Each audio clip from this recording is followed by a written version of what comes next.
Chapter 21. Fury came to but didn't move, which made sense, given the fact that one side of his face felt like it had been burned off. After a couple of deep breathers, he lifted a hand to the pounding ache. Bandages ran from his forehead to his jaw. He probably looked like an extra on the set of ER. He sat up slowly and his whole head throbbed, like a bicycle pump had been shoved up his nose and someone was working that bitch with a strong arm. Felt good. Shifting his feet off the gurney, he pondered the law of gravity and debated whether he had the strength to deal with it. He decided to give it a shot, and what do you know, he managed to weave his way to the door. Two pairs of eyes flipped over to him, one diamond bright, the other forest green. "Hi," he said.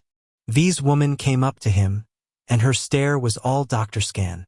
"God, I can't believe how fast you heal. You shouldn't even be conscious, much less upright. Do you want to check your handiwork?" When she nodded, he sat down on a bench and she carefully peeled the tape back. As he winced, he looked around her at V's house. "Did you tell Z about this yet?" The brother shook his head. "Haven't seen him," and Rage tried his phone but it was off. "So, no news from Havers?" "Not that I've heard. Although we're about an hour before dawn, so they'd better be back soon." The doctor whistled under her breath. "It's like I can see the skin knitting back together in front of my eyes. Mind if I put another gauze pack on?" "Whatever you like." When she went back into the PT suite, V said, "Gotta talk to you, my man." "About?" "I'm thinking you know." "Shit, the lesser." And there was no playing dumb with a brother like V. Lying, however, remained an option. Fight got tight. "Bullshit. You can't be pulling moves like that." Fury thought back to a couple months before, when he'd become his twin for a time. "Literally. I've been worked over on one of their tables, V. I can assure you they are not concerned with warfare etiquette. But you got cracked tonight because you were going Ginsu on that Slayer's ass. Weren't you?" Jane came back in with supplies. Thank God. When she'd finished packing him up, he got to his feet. "I'm going to head to my room now." "You want help?" V asked in a hard tone, like he was sucking back a whole lot of need to share. "No. I know the way." "Well, since we have to go back anyway, let's make this a field trip, and take it slow." Which was a damn good idea. His head was killing him. They were halfway through the tunnel when Fury realized that the doctor wasn't being watched or guarded. But then, hell, she didn't look as if she wanted to bolt. Matter of fact, she and V were walking side by side. He wondered if either one of them was aware of how much they seemed like a couple. When Fury got to the door that led into the big house, he said goodbye without meeting V's eyes and went up the shallow steps that led out of the tunnel and into the mansion's foyer. His bedroom seemed like it was all the way across town instead of just up the grand staircase, and the exhaustion he felt told him he needed to feed, which was such a bore.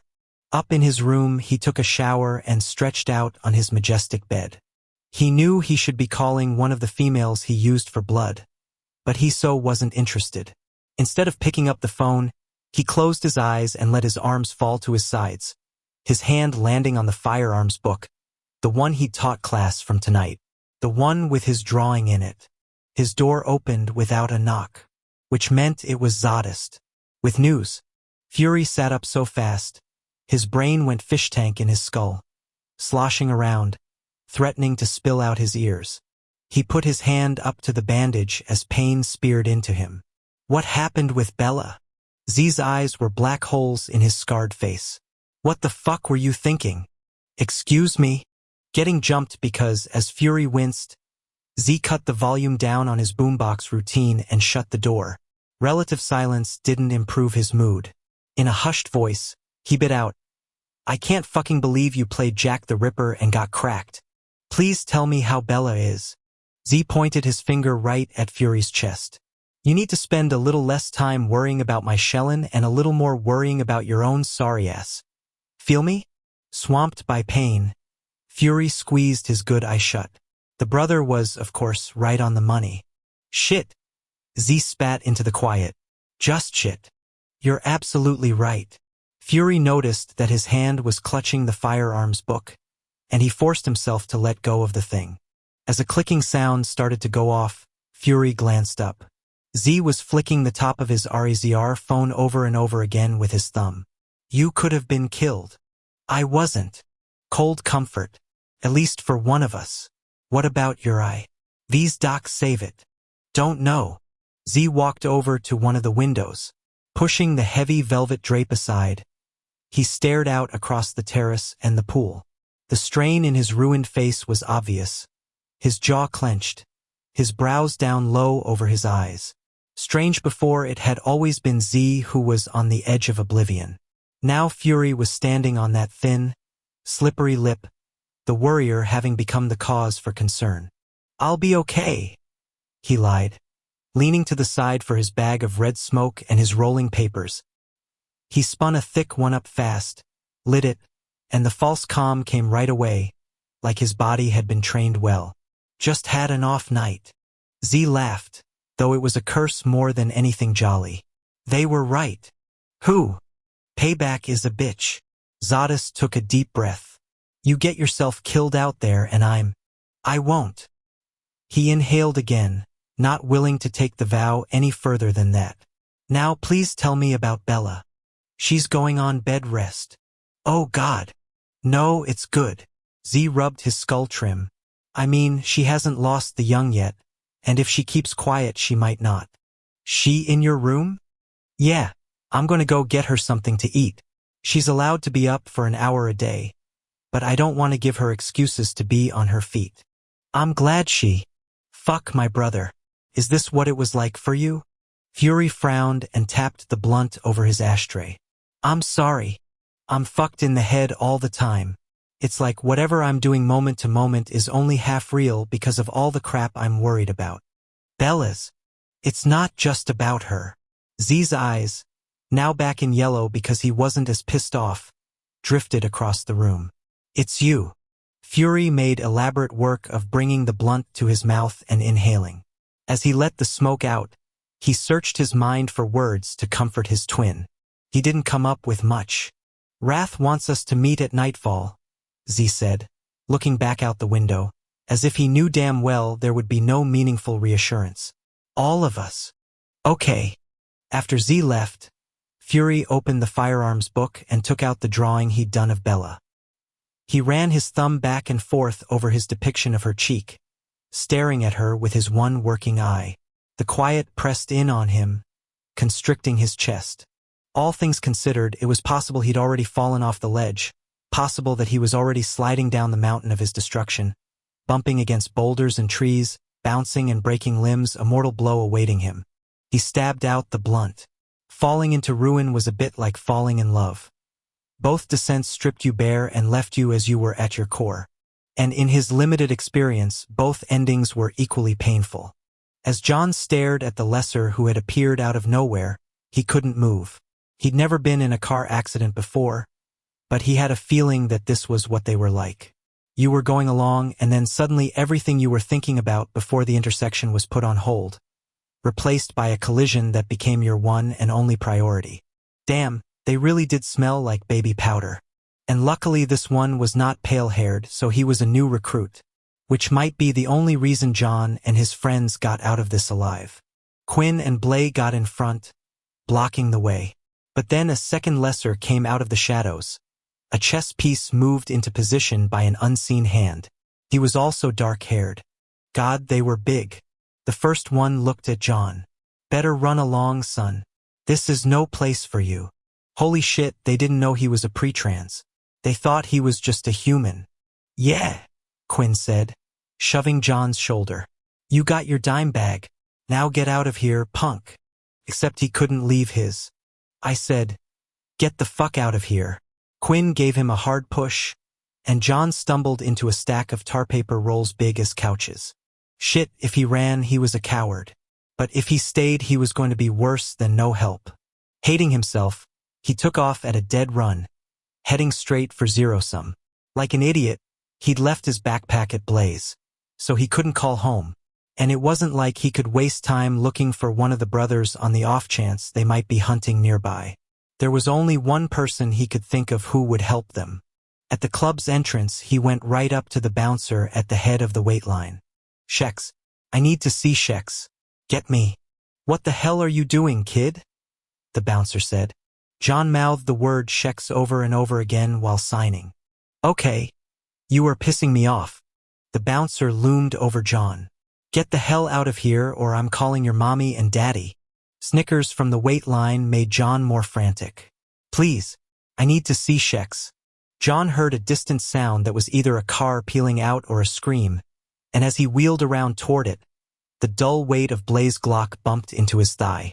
No phone to text from, no way to communicate, but he had a six-pack of lead in his back pocket. John ran back to the lot, dodging around parallel parked cars, breathing hard, legs flying as fast as they could. His head was hammering at him, the exertion making the pain so bad he went nauseous. He rounded the corner, skidding on loose gravel. Fuck. Blay was on the ground with a lesser sitting on his chest, and the two were fighting for control of what looked like a switchblade. Quinn was holding his own against the other slayer, but the pair were too evenly matched for John's taste. Sooner or later one of them was. Quinn took a right hook to the face and spun out, his head twirling on his spine like a top, carrying his body into a pirouette. In that moment something came into John, came in through the back way, entered sure as if a ghost had stepped into his skin. Old knowledge, the kind that came with experience he hadn't yet had enough years to gain, carried his hand deep into his back pocket. He palmed the Glock, popped it free, and double-handed it. One blink had him bringing the weapon level. A second had the muzzle trained on the lesser fighting with Blay over the blade. A third had John squeezing the trigger and blowing a barn door in that lesser's head. A fourth had him swinging his stance around to the slayer standing over Quinn and rearranging the brass knuckles on his fist. Pop! John dropped that lesser with one shot to the temple, black blood spraying out in a fine cloud. The thing crumpled at the knees and fell face first onto Quinho was too dazed to do anything other than push the body off him.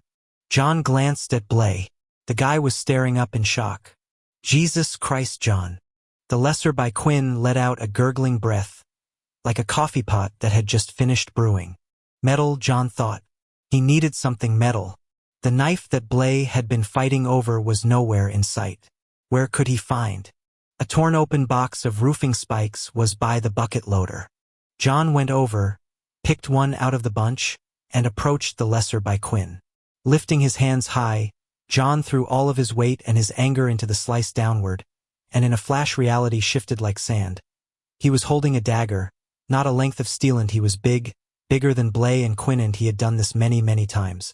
The spike went into the lesser's chest, and the flare of light was brighter than John had expected, shooting into his eyes and running throughout his body in a burning wave. But his job was not done. He stepped over Quinn, moving across the asphalt without feeling the ground beneath his feet. Blay watched, motionless, speechless, as John lifted the spike again. This time, as he brought it down, John opened his mouth and yelled without making a sound, a war cry no less powerful for the fact that it was not heard. In the aftermath of the light burst, he became dimly aware of sirens. No doubt some human had called the police when they heard the gunshots. John let his arm ease to his side, the spike falling from his hand and clattering across the pavement. I am not a coward. I am a warrior.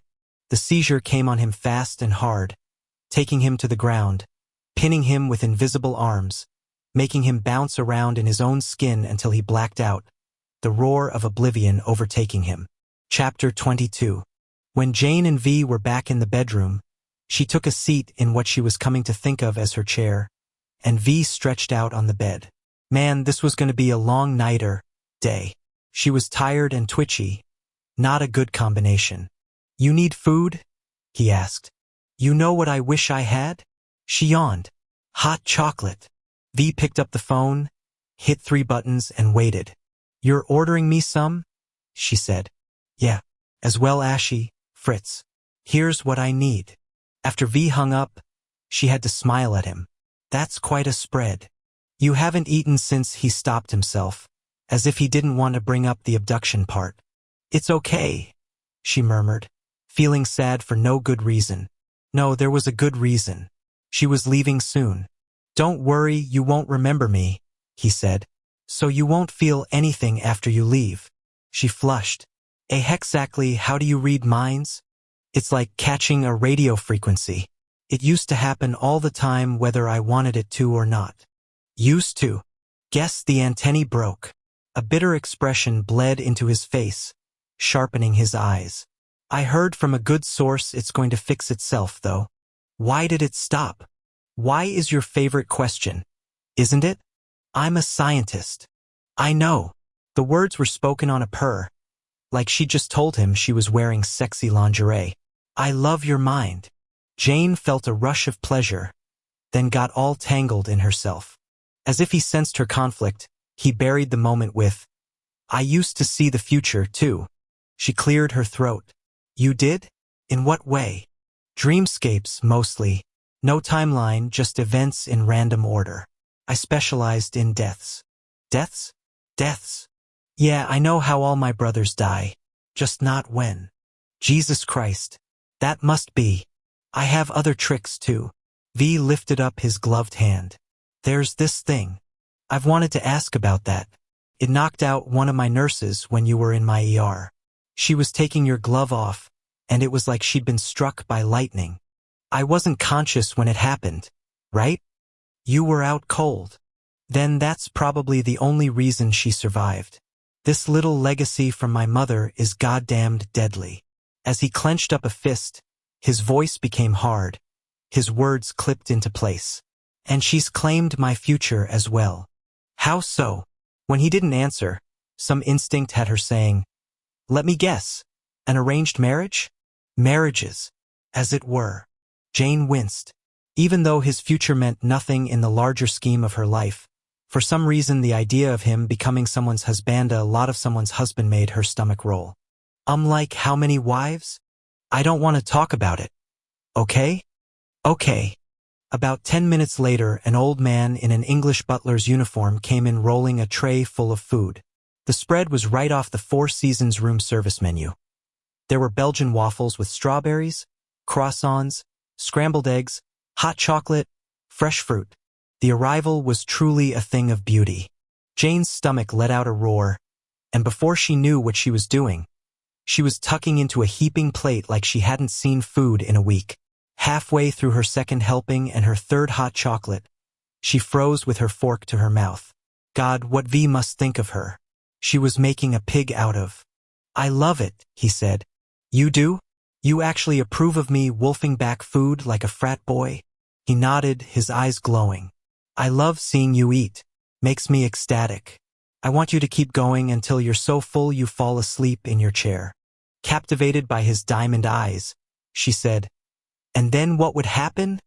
I'd carry you to this bed without waking you and watch over you with a dagger in my hand. Okay, that caveman stuff shouldn't be so attractive. After all, she could take care of herself. But man, the idea someone would look after her was very nice. Finish your food, he said, pointing at her plate, and have more cocoa from the thermos. Damn her, but she did what he said, including pouring the fourth cup of hot chocolate. As she settled back in the chair with the mug in her hands, she was blissfully replete. For no particular reason, she said, I know about the legacy thing. Father was a surgeon. Ah, he must be psyched about you then. You are superb. Jane dipped her chin down. I think he would have found my career satisfactory, especially if I end up teaching at Columbia. Would have. He and my mother are dead, she tacked on because she felt as if she had to.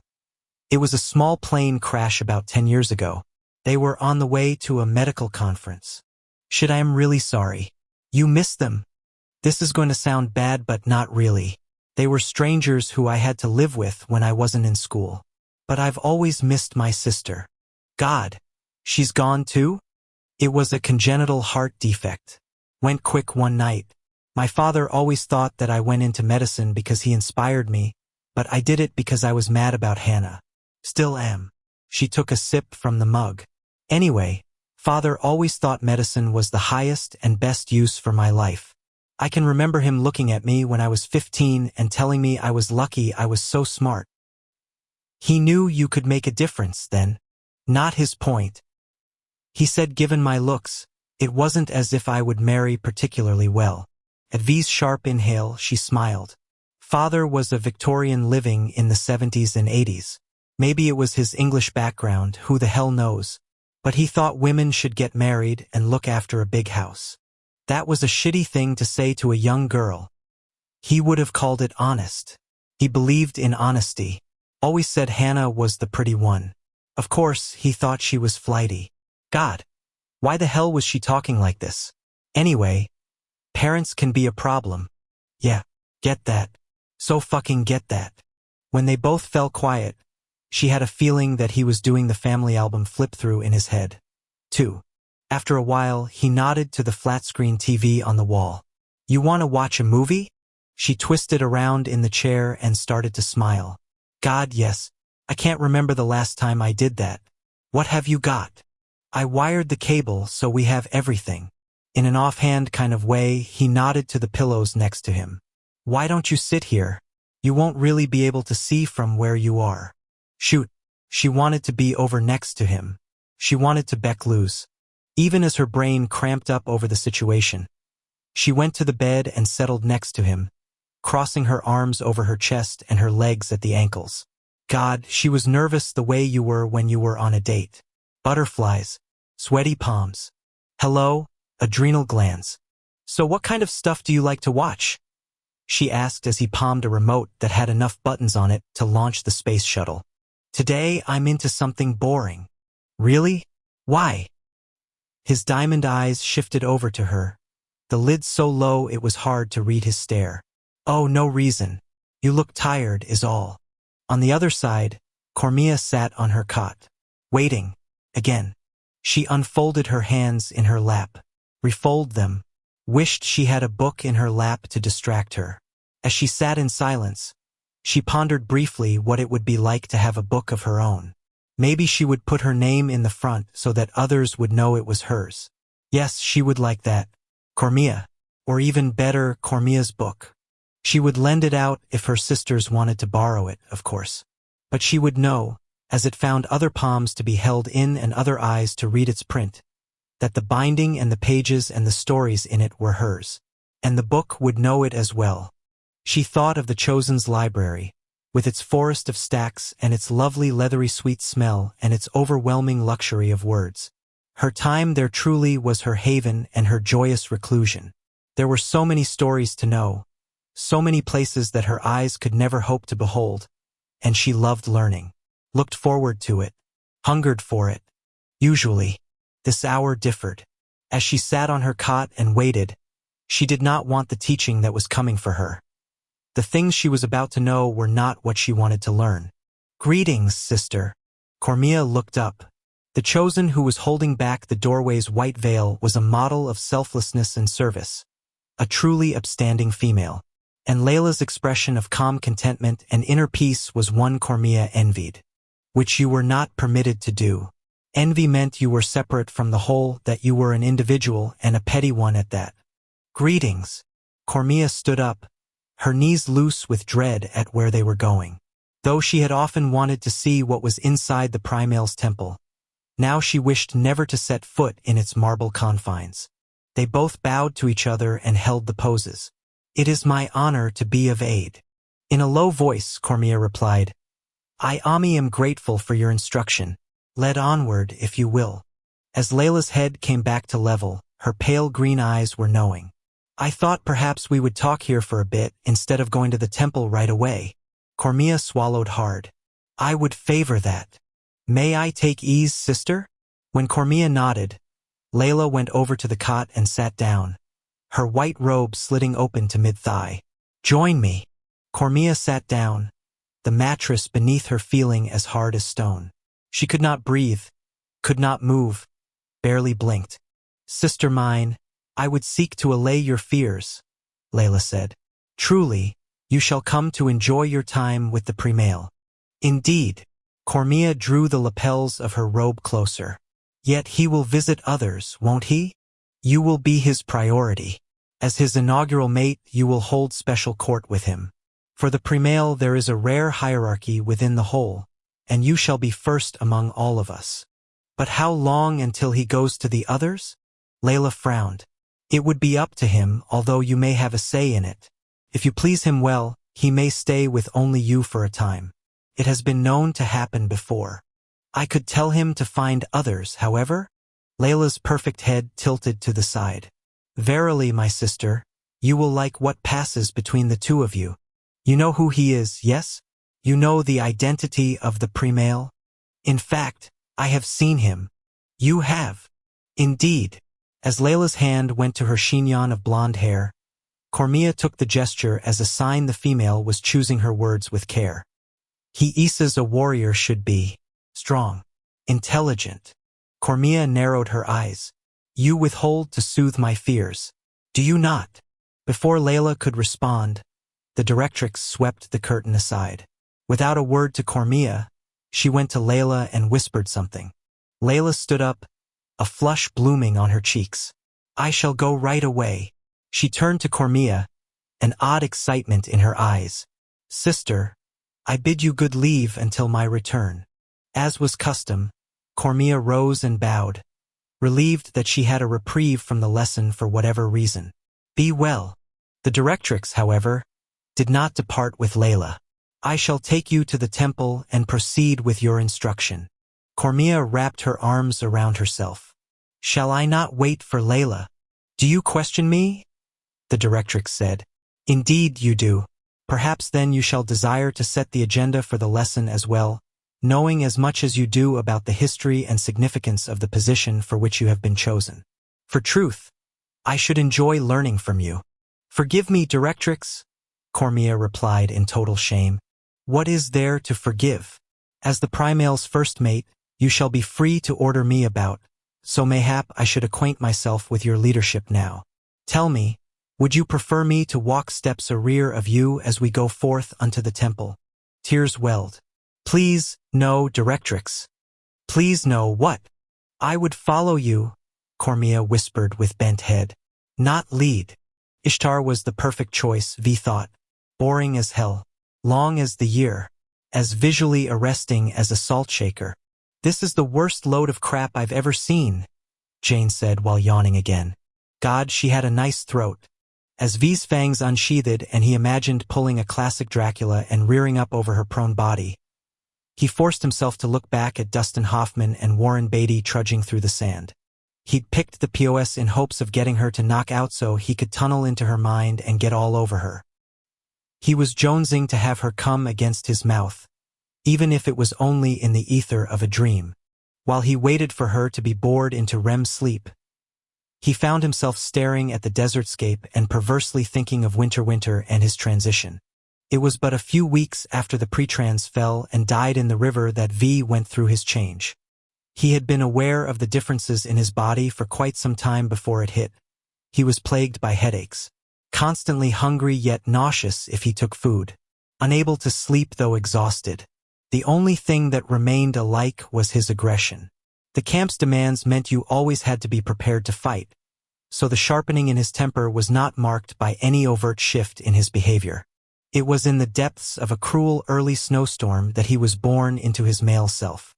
As a result of the plunge in temperature, the cave's stone walls were frigid. The floor sufficed to freeze your feet in fur-lined boots. The air so cold the breath from your mouth was a cloud without a sky. As the onslaught prevailed, the soldiers and the kitchen's females slept in great heaps of bodies, not for sex, but for shared warmth. V knew the change was upon him, for he awoke hot. At first the ease of the heat was a boon, but then his body raged with fever as an agonizing hunger swept through him. He writhed on the ground, hoping for relief, finding none. After forever, the bloodletter's voice pierced through the pain. The females will not feed you. From amidst his stupor, V opened his eyes. The bloodletter knelt down. Surely you know why. V swallowed through the fist that was his throat. I do not. They say the cave paintings have possessed you, that your hand has been overtaken by the spirits trapped upon the walls, that your eye is no longer your own. When V did not answer, the bloodletter said, You do not deny? Through the morass in his head, Vishouse tried to calculate the effect of his two conceivable responses. He went with the truth, not for veracity's sake, but for self-preservation. Idony. Do you deny what they say elsewise? What saith he? That you killed your comrade at the river with your palm. 'Twas a lie, and the other boys who had been there knew it to be so, as they had seen the pretrans fall of his own fault. The females must be making the assumption on the fact that the death had occurred and V had been in the vicinity. Because why would the other males be desirous of passing along evidence of V's strength? Or mayhap it was to their benefit. If V had no female who would feed him, he would die, which was not a bad outcome for the other pretrans. What say you? His father demanded. As V needed the appearance of strength, he mumbled, I killed him. The bloodletter smiled broadly through his beard. I suspected, and for your effort I shall bring you a female. Indeed, one was brought to him and he did feed. The transition was brutal, long and draining, and when it was through, he overflowed his palate, his arms and legs cooling on the cold cave floor like meat from a fresh kill. Although his sex had stirred in the aftermath, the female who had been forced to feed him wanted nothing to do with him. She gave him just enough blood to see him into the change. Then she left him to his bones snapping and his muscles stretching until they ripped. No one attended to him, and while he suffered he called out in his mind to the mother who had birthed him. He imagined her coming unto him aglow with love and stroking his hair and telling him that all was well. In his pathetic vision, she called him her beloved Lulhen. Gift. He would have liked to have been someone's gift. Gifts were valued and cared for and protected. The diary of the warrior Darius had been a gift to V, the giver perhaps not knowing that in leaving it behind he had done a kindness, but still. Gift. When V's body had finished with its change, he had slept, then awoken to hunger for meat. His clothes had been torn from him by the transition, so he wrapped himself up in a hide and walked barefoot to the kitchen area. There was little to be had. He gnawed on a thigh bone, found some bread crusts, ate a handful of flour.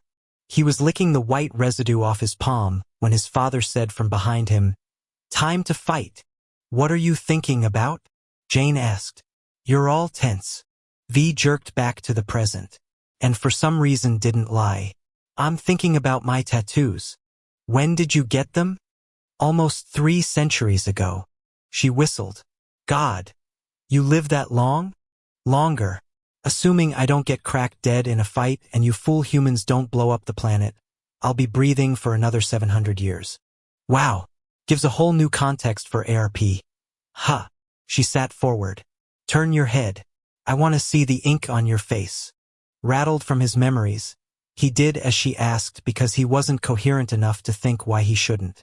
Still, as her hand came up, he flinched. She dropped her arm without touching him. These were done to you, weren't they? Probably at the same time as the castration, right? V recoiled on the inside, but didn't move away from her. He was wholly uncomfortable with the female sympathy routine, but the thing was, Jane's voice was factual. Direct, so he could respond factually and directly. Yeah, at the same time. I'm going to guess they're warnings, as you have them on your hand, your temple, your thighs, and your groin. I'm guessing they're about the energy in your palm, the second sight, and the procreation issue. Like he should be surprised at her hyperdeduction? True. Her voice grew low. That's why you panicked when I told you I'd restrain you. Back at the hospital in the psycho. They tied you down, didn't they? He cleared his throat. Didn't they, V? He picked up the clicker for the TV. You want to watch something else? As he started flipping through movie channels, there was a whole lot of silence. I threw up at my sister's funeral. V's thumb paused on the remote, stopping on the silence of the lambs. He looked over at her. You did. Most embarrassing, shameful moment of my life. And not just because of when it happened. I did it all over my father. As Clarice Starling sat on a hard chair in front of Lecter's cell, V craved information on Jane. He wanted to know the whole course of her life from birth to present, and he wanted to know it all now. Tell me what happened. Jane cleared her throat as if bracing herself, and he couldn't ignore the parallel to the movie, with himself as the caged monster and Jane as the source of good, giving away bits and pieces of herself for the beast's consumption. But he needed to know like he needed blood to survive. What happened, Jane? Well, see me father was a big believer in oatmeal. Oatmeal? When she didn't go on, he said, "Tell me." Jane crossed her arms over her chest and stared at her feet. Then her eyes met his. "Just so we're clear, the reason I'm bringing this up is so you'll talk about what happened to you. Tit for tat. It's like sharing scars. You know, like the ones from summer camp when you fell off the bunk bed. Or like when you cut yourself on the metal edge of a Reynolds wrap box, or when you hit yourself on the head with a she frowned. Okay, maybe none of that is a good analogy, considering the way you heal, but work with me." V had to smile. "I get the point. I figure fair is fair, though. So if I spill, you do. We agree." Shit, except he had to know about her. "Guess we do. Okay, so my father and the oatmeal." Jane. "What? I like you. A lot." Had to get that in. She blinked a couple of times.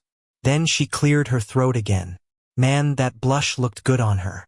"You're talking about the oatmeal. Right, so's I said, my father was a great believer in oatmeal. He made us all eat it in the morning, even in the summer. My mother and my sister and I had to choke that shit down for him, and he expected you to finish what was in your bowl. He used to watch us eat like we were playing golf and in danger of getting our swing wrong. I swear, he measured the angle of my spine and my hold on the spoon. At dinner he used to." She paused. "I'm rambling, and I could listen to you talk for hours, so don't focus on my account." "Yeah. Well, focus is important. Only if you're a microscope." She smiled a little. "Back to the oatmeal. My sister died on my birthday on a Friday night. The funeral was put together quickly, because my father was leaving to present a paper in Canada the following Wednesday. I found out later he'd scheduled that presentation the day Hannah was found dead in her bed. No doubt because he wanted to move things along. Anyway, day of the funeral, I get up and I feel horrible. Just wretched. Nothing but nausea. Hannah was the only real thing in a house full of nice and pretty. She was messy and loud and happy. Andy loved her so much, and I couldn't bear that we were putting her in the ground. She would have hated being caged like that. Anyway, for the funeral, my mother went out and got me one of those coat dress get-ups in black. Trouble was, the morning of the funeral, when I went to put it on, it didn't fit. It was too small, and I felt like I couldn't breathe. Naturally made the stomach worse. Yup, but I got down to the breakfast table with only the dry heaves. Jesus, I can still remember what the two of them looked like sitting on either end, facing each other without making eye contact. Mother was like a china doll with quality control problems. Her makeup was on, her hair was in place, but everything was a little off. Her lipstick was the wrong color. She had no blush on. Her chignon was showing bobby pins. Father was reading the newspaper, and the sound of those flapping pages was loud as a shotgun going off. Neither of them said a word to me, so I sat in my chair and couldn't stop looking at the empty seat across the table. Bowl of oatmeal comes in for a landing.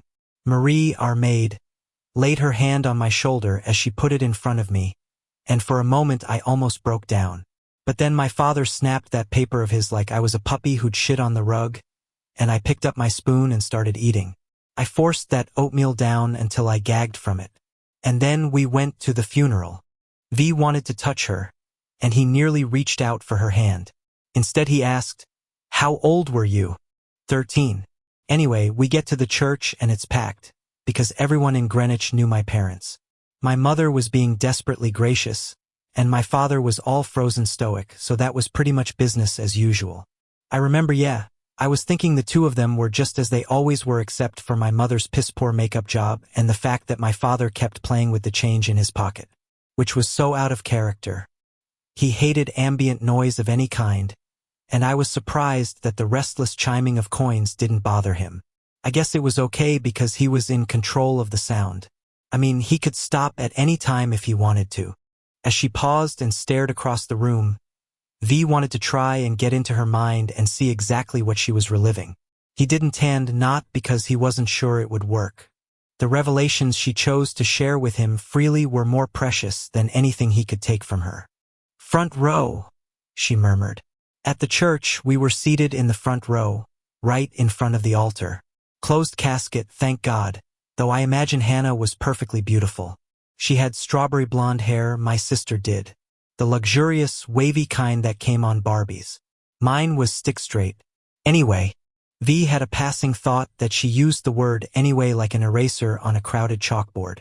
She said it whenever she needed to clear off the things she'd just shared to make room for more. Yeah, front row. Service started. Lots of organ music, and the thing was, those pipes vibrated up through the floor. Have you ever been in a church? Probably not anyway. You can feel the bass of the music when it really gets rolling. Naturally, the service was in a big formal place with an organ that had more pipes than Caldwell's city sewer system. God, when that thing played, it was like you were on an airplane that was taking off. As she stopped and took a deep breath, V knew the story was wearing her down, taking her to a place she didn't go willingly or often. Her voice was husky as she continued. Sorry, halfway through the service and my dress is too tight and my stomach is killing me, and that fucking oatmeal of my father's has sprouted vile roots and is grafting itself to the inside of my gut. And the priest comes up to the lectern to do the eulogy. He was straight out of central casting, white-haired, deep-voiced, dressed in ivory and gold robes. He was the Episcopal bishop for all of Connecticut, I think. Anyway, he gets to talking about the state of grace that awaits in heaven, and all this horseshit about God and Jesus and the church. It seemed more like an ad for Christianity than anything to do with Hannah. I'm sitting there, not really tracking, when I look over and see my mother's hands. They were clasped together in her lap, totally white-knuckled like she was on a roller coaster ride, even though she wasn't moving. I turned to my left and looked at my father's. His palms were on his knees and all of his fingers were digging in except for the pinky on the right, which was out for a jog. The thing was tapping against the fine wool of his slacks with a Parkinsonian tremble. V knew where this was going. And yours, he said softly. What about yours? Jane exhaled on a little sob. Mine were utterly still, utterly relaxed. I felt nothing but that oatmeal in my stomach. Oh God, my sister was dead and my parents, who were about as emotionless as you could get, were upset. Me? Nothing. I remember thinking Hannah would have cried if I had been lying on satin in a coffin. She would have cried for me. Me? Couldn't. So when the priest finished his infomercial on how great God was, and how Hannah was all lucky to be with him and yada yada yada, the organ lit off. The vibration of those bass pipes rose up from the floor through my seat and hit just the right frequency. Or the wrong one, I suppose. I threw up that oatmeal all over my father. Fuck it, V thought. He reached out and took her hand. Goddamn. Yeah. So my mother stands up to take me away, but my father tells her to stay put. He walked me over to one of the church ladies, told her to take me to the bathroom, then went into the men's room. I got left alone in a stall for about 10 minutes. Then the church lady came back, put me in her car and drove me home. I missed the burial. She sucked in a breath. When my parents came home, neither of them checked on me. I kept expecting one of them to come in. I could hear them moving around the house until it was all silent. Eventually, I went down, got something out of the fridge, and ate standing up at the counter, because we weren't allowed to take food upstairs. I didn't cry then either, even though it was a windy night, which always scared me, and the house was mostly dark and I felt like I'd ruined my sister's funeral. I'm sure you were in shock. Yeah. Funny, I was worried she'd be cold. You know, cold autumn night. Cold ground. Jane batted her hand around. Anyway, next morning my father left before I got up, and he didn't come home for 2 weeks. He kept calling and telling my mother he was going to consult on another complex case somewhere else in the country. Meanwhile, Mother woke up every day and got dressed and took me to school, but she wasn't really there. She became like a newspaper. The only things she talked about were the weather and what had gone wrong with the house or the staff while I was at school. My father came back eventually, and you know how I knew his arrival was imminent? Hannah's room. Every night I went into Hannah's room and sat with her stuff. The thing I couldn't get was how her clothes and her books and her drawings were still there. But she wasn't. It just didn't compute. Her room was like a car without an engine, everything where it should be except all it was potential. None of it was going to get used again. The night before Father returned, I opened that bedroom door and everything was gone. Mother had had it all cleaned out and the bedspread changed and the draperies switched. It went from being Hannah's room to a guest room. That was how I knew my father was coming home. V rubbed his thumb over the back of her hand. Jesus, Jane. So that's my revelation. I threw up oatmeal instead of crying. He could tell she was jumpy and wishing she'd throttled back, and he knew how she felt because he did the same thing on those few occasions he got personal. He kept up with the petting of her hand until she looked over at him. As silence stretched out, he knew what she was waiting for. Yeah, he murmured. They held me down. And you were conscious through the whole thing, weren't you? His voice got reedy. Yeah. She touched his face, running her palm down his now bearded cheek. Did you kill them for it? He lifted up his gloved palm. This took over. Glow flashed throughout my body. They all had their hands on me, so they went down like stones. Good. Shit, he so totally loved her. You would have made a fine warrior, you know that? I am one. Death is my enemy. Yeah, it is, isn't it? God, it made such sense that he'd bonded with her. She was a fighter like him. Your scalpel's your dagger. Yup. They stayed like that, linked by their hands and their eyes. Until, without warning, she brushed his lower lip with her thumb. As he inhaled with a hiss, she whispered, I don't have to be asleep, you know? Chapter 23. When John regained consciousness, he had a raging fever. His skin was made of flames, his blood a lava flow, his bone marrow the furnace that drove it all. Desperate to get cool, he rolled over and went to pull off his clothes, except he had no shirt on, no pants. He was naked as he writhed. Take my wrist. The female voice came from above and to the left, and he tilted his head toward the sound, sweat running like tears down his face. Or maybe he was crying. Hurts, he mouthed. Your Grace, take my wrist. The scoring is done. Something pressed against his lips and wet them with wine, rich wine. Instinct rose like a beast. The fire was, in fact, a hunger, and what was being offered was the sustenance he needed. He grabbed at what turned out to be an arm, opened wide, and drank in hard sucks. God, the taste was of the earth and of life, heady and potent and addicting. The world began to twirl, a dancer end point, a carnival ride, a whirlpool without end. In the midst of the spinning, he swallowed with desperation, knowing without being told that what was going down his throat was the only antidote to dying. The feeding lasted for days and nights, whole weeks passing. Or was it the blink of an eye? He was surprised that there was an end to it after all wouldn't have been shocked to learn that the rest of his life would be passed at the wrist that had been given to him. He loosened his sucking hold and opened his eyes. Layla, the blonde chosen, was sitting beside him on his bed, her robe white as sunlight to his tender eyes. Over in the corner, Wrath was standing with Beth, the two of them wrapped in each other's arms, looking concerned. The change. His change. He lifted up his hands and signed like a drunk. Is this it? Wrath shook his head. Not yet, it's coming. Coming? Take some deep breaths, the king said. You're going to need them. And listen, we're right here, okay? We're not going to leave you. Shit, that was right. The transition was a two-parter, wasn't it? And the hard part was yet to come.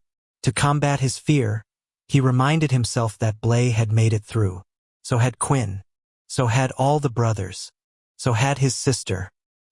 He met Beth's dark blue eyes, and from out of nowhere a hazy vision came to him. He was in a klubin, a goth club with Torment. No, he was watching Tor with someone, a big male, a brother-sized male, whose face John could not see. John frowned, wondering why in the world his brain would cough up something like that. And then he heard the stranger speak. She's my daughter, Tor. She's a half-breed, D. And you know how he feels about humans. Torment shook his head. My great-great-grandmother was one, and you don't see me yakking that up around him. They were talking about Beth, weren't they, which meant the stranger with the blurred features was John's father. Darius. John strained to get the vision in focus for a single look into his dad's face, praying for clarity as Darius lifted his hand to catch a waitress's eye before pointing at his empty bottle of beer and Torment's nearly dry glass. I'm not going to let another of my children die, he said. Not if there's a possibility I can save her. And anyway, there's no telling whether she'll even go through the change. She could end up living a happy life, never knowing about my side. has happened before. Had their father even known about him? John wondered. Probably not, given that John had been born in a bus stop bathroom and left for dead. A male who cared so much for his daughter would have cared for a son as well. The vision started to fade, and the harder John tried to hold on to it, the faster it disintegrated. Just before it disappeared, he looked at Tor's face. The military haircut and the strong bones and the clear-sighted eyes made John's chest ache. So too did the way Tor stared across the table at the male sitting with him. They were close. Best friends, it seemed. How wonderful it would have been, John thought, to have had both of them in his life. The pain that hit was cosmic. A big bang that splintered John apart and sent his molecules spinning from his core. All thought, all reasoning was lost, and he had no choice but to submit. Opening his mouth, he screamed without making a sound. Jane could not believe she was looking into the face of a vampire and praying that he'd have sex with her. And yet, at the same time, she'd never been so sure of something in her life. "Close your eyes," V said.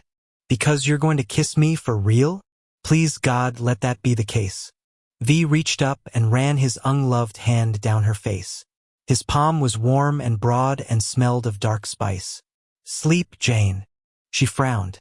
"I want to do it awake." "No." "Why?" "Safer that way." "Wait. You mean you could get me pregnant? And what about STDs? It's been known to happen with humans on occasion, but you aren't ovulating. I smell it. As for transmittable diseases, I don't carry any, and you couldn't give me any, but none of that's the point. It's safer for me to take you when you're not awake." "Says who?" He shifted on the bed, impatient, restless. "Sexed. Sleep's the only way it can happen." Man, just her luck, he was determined to be a gentleman. The bastard. Jane pulled back and got to her feet. "Fantasies don't interest me. If you don't want us to be together for real, then let's not go there at all." He pulled part of the duvet over his hips, covering an erection that was straining against his flannels. "I don't want to hurt you." She shot him a glare that was part sexual frustration, part Gertrude Stein. "I'm tougher than I look. And to be honest, the whole male-driven, I'm looking out for your best interests bullshit gives me the scratch." She turned away with her chin up, but then realized there was nowhere really to go. Way to make an exit. Confronted with an utter lack of alternatives, she went into the bathroom. As she paced between the shower and the sink, she felt like a horse in a stall.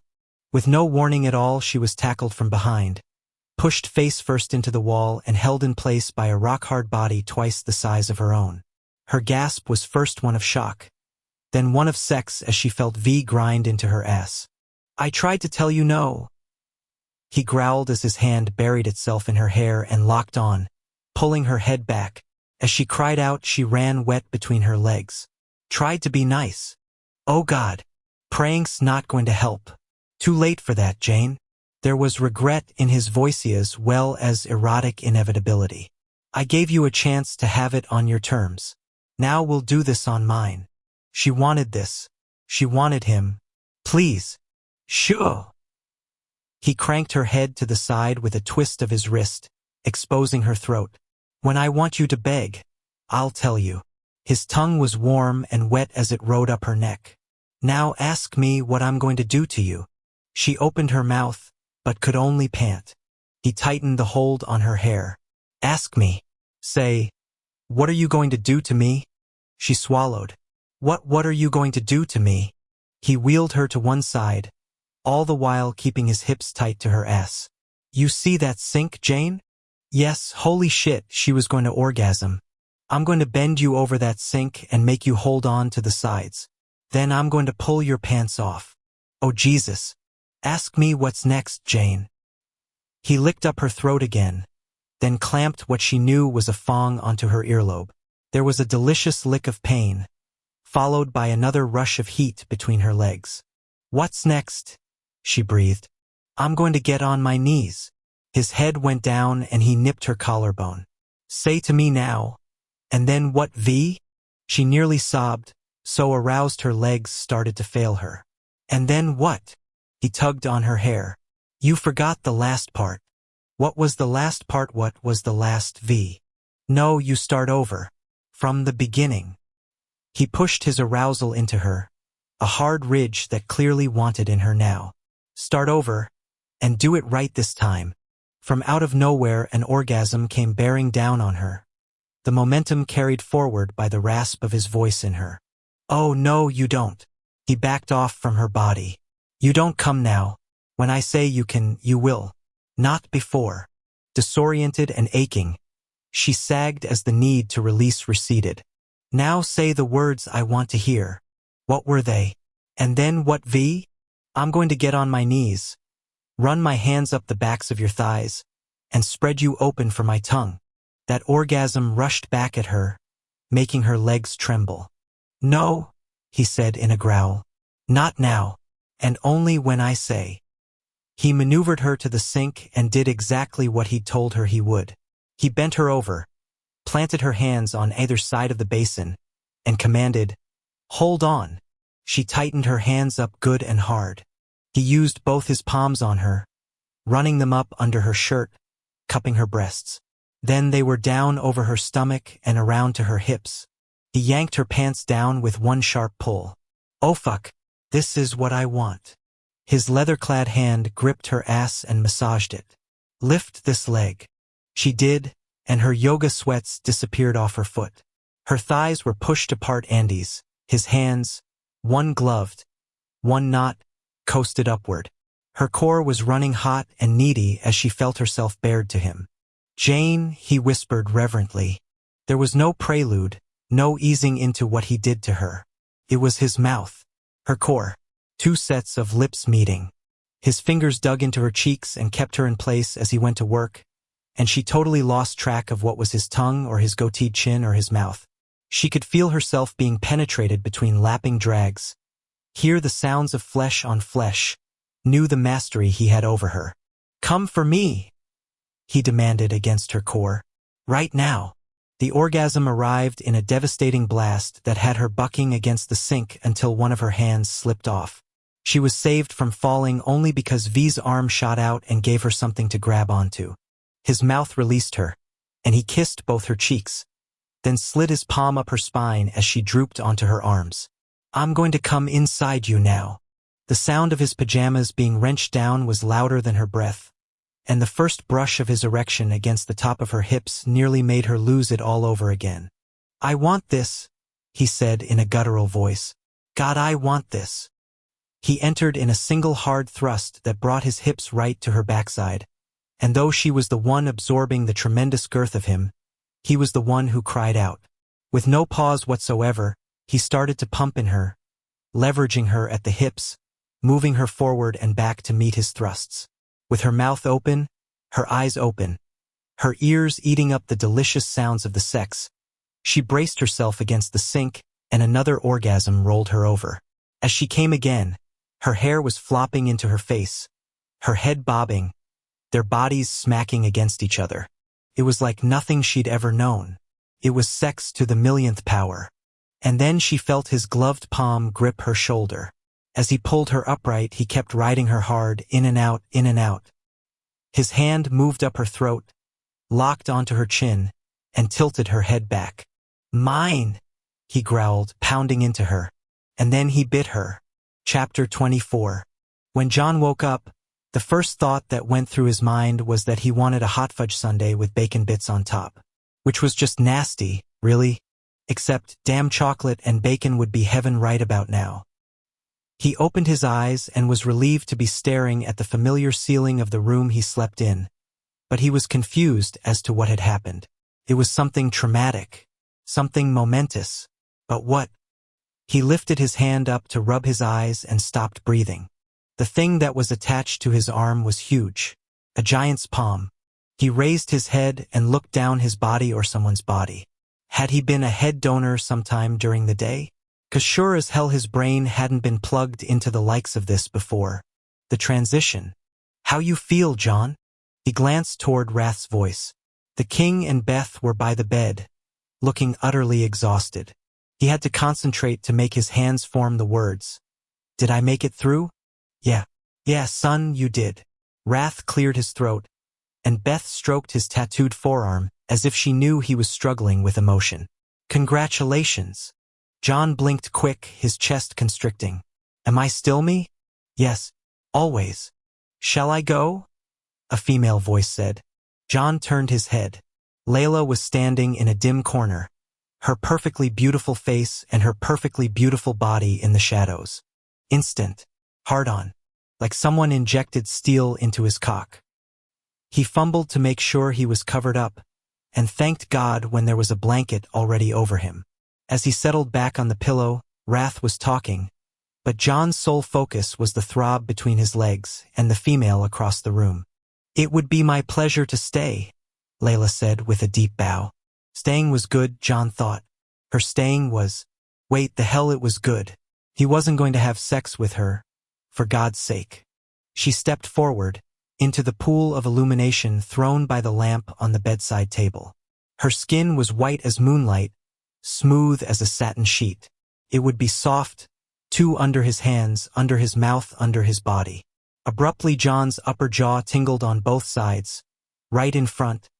Then something protruded into his mouth. A quick stroke of his tongue and he felt the sharp points of his fangs. Sex roared through his body until he had to look away from her. Wrath chuckled a little, as if he knew what John was all about. We'll leave you too. John, we're right down the hall if you need anything. Beth leaned down and barely brushed his hand with hers, as if she knew exactly how sensitive his skin was. I'm so proud of you. As their eyes met, what came to him was an "I of you," which made absolutely no sense. So he signed in a sloppy way, "Thank you," instead. They were gone a moment later, the door shutting him and Layla in together. Oh, this was not good. He felt he was on a bucking bronco, for all the control he had over his body. As it wasn't safe to look at the chosen, he glanced over to the bathroom. Through the jams, he saw the marble shower and got a serious case of the Joneses. Would you care to wash, Your Grace? Layla said. Shall I run the water for you? He nodded to get her busy with something while he tried to figure out what to do with himself. Take her. Fuck her. Have her 12 different ways. Okay, yeah, that was not what he should be doing. The shower came on and Layla came back, and before he knew what was doing, the blanket came off his body. His hands shot up to cover himself, but her eyes got to his erection first. May I help you into the bath? Her voice was husky, and she stared at his hips as if she approved, which inflated that huge weight under his palms even more. Your Grace. Just how was he supposed to sign in this condition? Whatever. She wouldn't understand him anyway. John shook his head, then sat up, keeping one hand on himself and planting the other on the mattress for stability. Shit. He felt like a table whose screws had all been loosened, his constituent parts not fitting together well anymore. And the trip into the bathroom seemed like an obstacle course, even though there was nothing in his way. At least he wasn't solely focused on Layla anymore. Keeping himself cupped, he stood and wobbled into the bathroom, trying not to think about how he was mooning Layla. While he went along, images of newborn foals played through his head, particularly the ones where their spindly legs bent like wires as they struggled to keep off the ground. He so got that. It seemed like at any moment his knees were going to take a vacation and he was going to yard sail like an idiot. Right? He was in the bathroom. Good job. Now if he could just keep from hitting the bald marble. Although, God, getting clean would be worth the contusions. Except even the shower he wanted so badly was trouble. Stepping under the warm, gentle spray was like getting lashed with a whip, and he jumped back only to catch Layla disrobing out of the corner of his eye. Holy Christ, she was beautiful. As she joined him, he was speechless, and not because he had no voice box. Her breasts were full, the rosy nipples tight in the midst of their lush weight. Her waist looked small enough for him to circle it with his hands. Her hips were a perfect balance to her narrow shoulders. And her sex was bare to his eyes, the skin smooth and hairless, the little slit made up of 2 folds he was desperate to part. He clamped both of his hands to himself, as if his cock were liable to leap right off his pelvic girdle. May I wash you, Your Grace? She said as steam swirled between them like fine cloth in a soft breeze. The arousal behind his hands jerked. Your Grace. His head nodded. His body throbbed. He thought of Quinn talking about what he'd done with the female he'd had. Oh Jesus, and now it was happening to John. She picked up the soap and massaged it between her palms, rolling the bar around and around, suds foaming up white and dripping onto the tile. He imagined his cock in between her hands and had to breathe through his mouth. Look at her breasts sway, he thought as he licked his lips. He wondered if she'd let him kiss her there. What would she taste like? Would she let him go between her? His cock jumped, and he let out a plaintive moan. Layla put the soap back in the little dish on the marble wall. I'll be gentle, as you are sensitive now. He swallowed hard and prayed he didn't lose control as her frothy hands came toward him and settled on his shoulders. Unfortunately, the anticipation was far more enjoyable than the reality. Her light touch was like sandpaper on a sunburn, and yet he craved the contact. Craved her. With the smell of French milled soap wafting up in the moist, hot air, her palms traveled down his arms, then back up and over his now tremendous chest. Suds ran past his belly and onto his hand, threading between his fingers before dripping off his sex in soft clumps. He stared into her face as she lingered on his chest, finding it beyond erotic that her pale green eyes roamed over his new, big body. She was hungry, he thought, hungry for what he was holding in his hands, hungry for what he wanted to give her. She took the soap out of the dish again and knelt before him, knees on the marble. Her hair was still up in its chignon, and he wanted to take it down, wanted to see what it looked like wet and plastered to her breasts. As she put her hands on his lower leg and started north, her eyes lifted up. In a flash he saw her giving him head, his erection stretching her mouth wide, her cheeks sucking in and out as she worked him. John moaned and swayed, bumping his shoulder. Drop your arms, Your Grace. Even though he was terrified of what was going to happen next, he wanted to obey her. Except what if he made a fool out of himself? What if he came all over her face because he couldn't hold back? What if? Your Grace, drop your arms. He slowly let his hands fall away from himself, and his arousal jutted straight out of his hips, not so much defying gravity as being totally outside of its reach. Oh Jesus! Oh Jesus! Her hand was lifting up toward. The instant she touched his cock, the erection deflated. From out of nowhere he saw himself in a grungy stairwell, held at gunpoint, violated while he cried silently. John jerked away from her hold and stumbled out of the shower, his wet feet and his loose knees making him slip on the floor. To keep from falling over, he ass-planted it on the toilet. Not dignified, not manly. How fucking typical. He was finally in a big body, but he was no more a male than when he'd been in a little one. The water shut off and he heard Layla covering herself with a towel. Her voice quavered. Would you like me to go? He nodded, too ashamed to even look at her. When he glanced up much later, he was alone in the bathroom. Alone and cold, the heat of the shower lost, all that glorious steam gone as if it had never been. His first time with a female and he'd lost his erection. God, he wanted to throw up. V broke Jane's skin with his fangs, penetrating her throat, tapping into her vein, latching on with his lips. As she was human, the rush of power at the drinking came not from the composition of her blood, but the fact that it was her. Her taste was what he was after. Her taste and his consumption of a piece of her. When she cried out, he knew it wasn't from pain. Her body was lush with her arousal, and that scent got even stronger as he took what he wanted from her. Took her sex with his cock, took her blood with his mouth.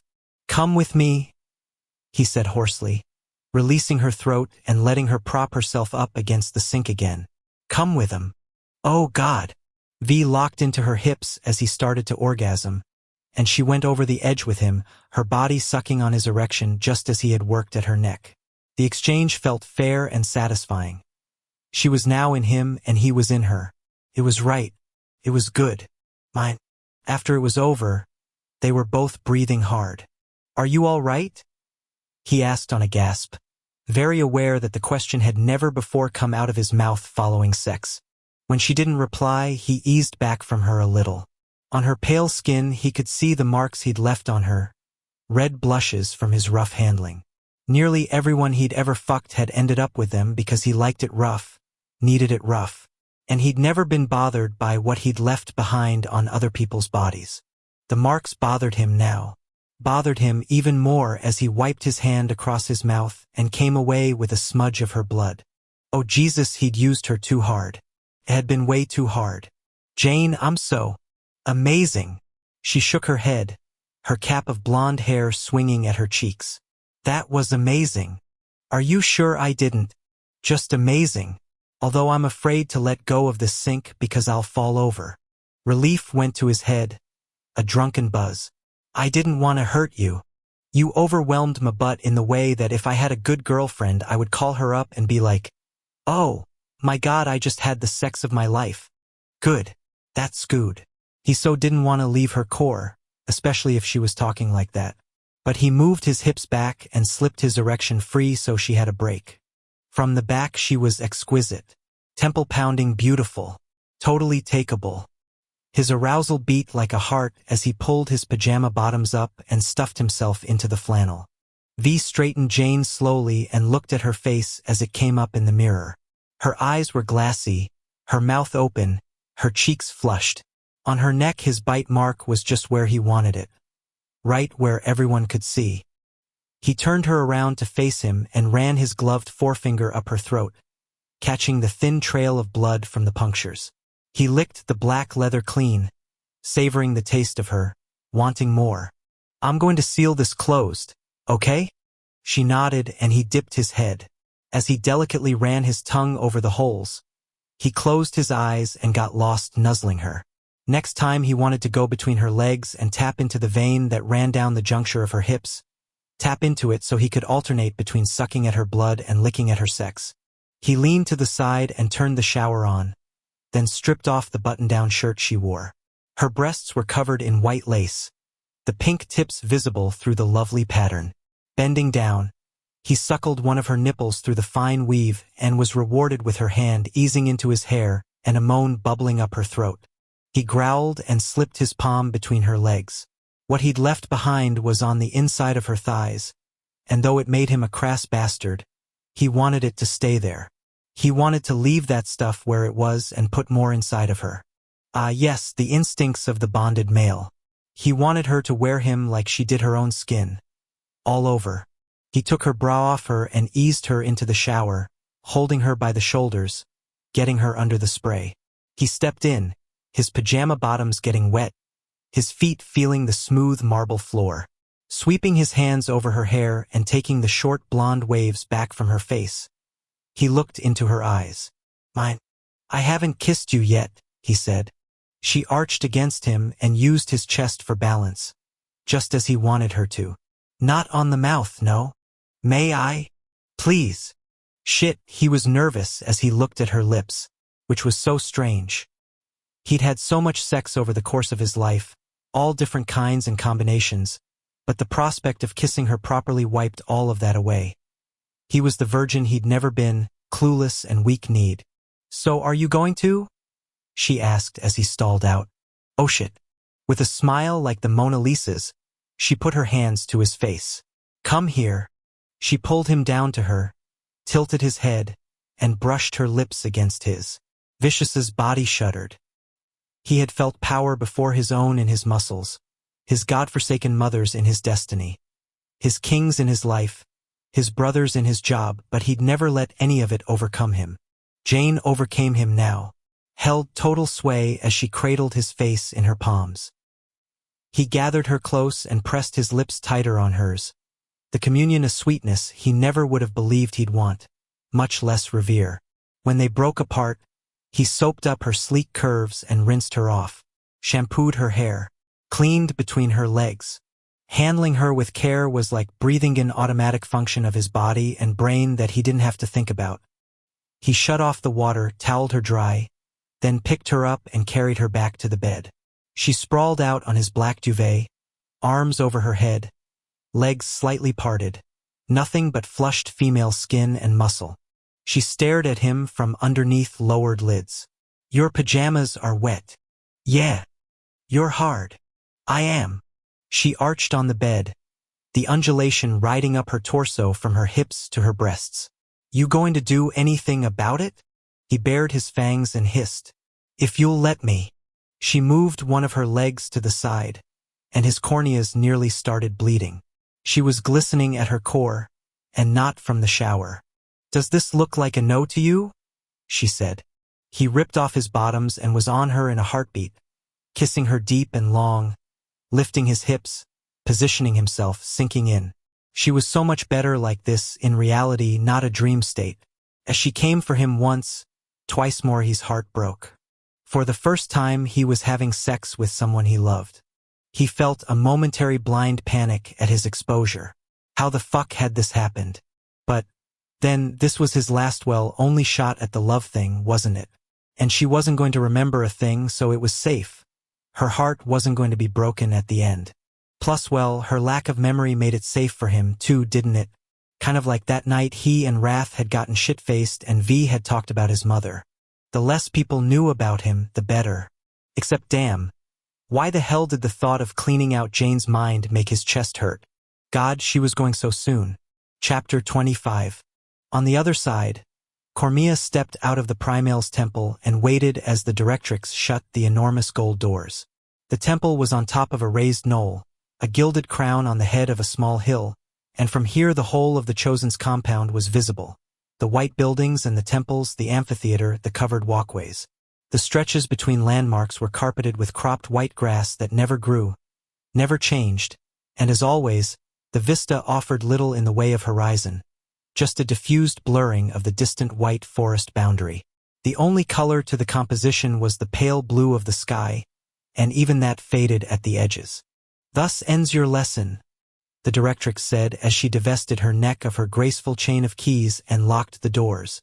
"In accordance with tradition, you shall present yourself for the first of the cleansing rituals when we come for you.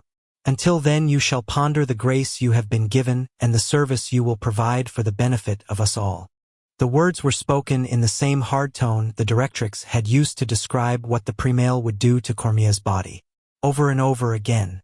Any time he wished. The directrix's eyes held a calculating light as she put her necklace back on, a chiming sound rising up as the keys settled between her breasts. "Fare thee well, sister." As the directrix walked down off the hill, her white robe was indistinguishable from both ground and buildings. Another splash of white differentiated solely because it was in motion. Cormia put her hands to her face. The directrix had told her no, vowed to her, that what would transpire beneath the Primal would be painful, and Cormia believed it. The graphic details had been shocking, and she feared there was no way she could get through the mating ceremony without breaking down to the disgrace of the whole of the Chosen. As the representative of them all, Cormia had to perform as expected and with dignity, or she would tarnish the venerable tradition she was in service to, contaminating it in its entirety. She glanced over her shoulder at the temple and put her hand on her lower belly. She was fertile, as all Chosen were at all times on this side. She could beget a young of the Primal from her very first time with him. Dear virgin in the fade, why had she been chosen? When she turned back around, the directrix was down at the bottom of the hill, so small in comparison to the towering buildings, so tremendous in practicality. More than anyone or anything else, she defined the landscape. The scribe virgin was whom they all served, but it was the directrix who ran their lives. At least until the Primal arrived. The directrix did not want that male in her world, Cormia thought. And that was why Cormia had been the one nominated to the scribe virgin for choosing.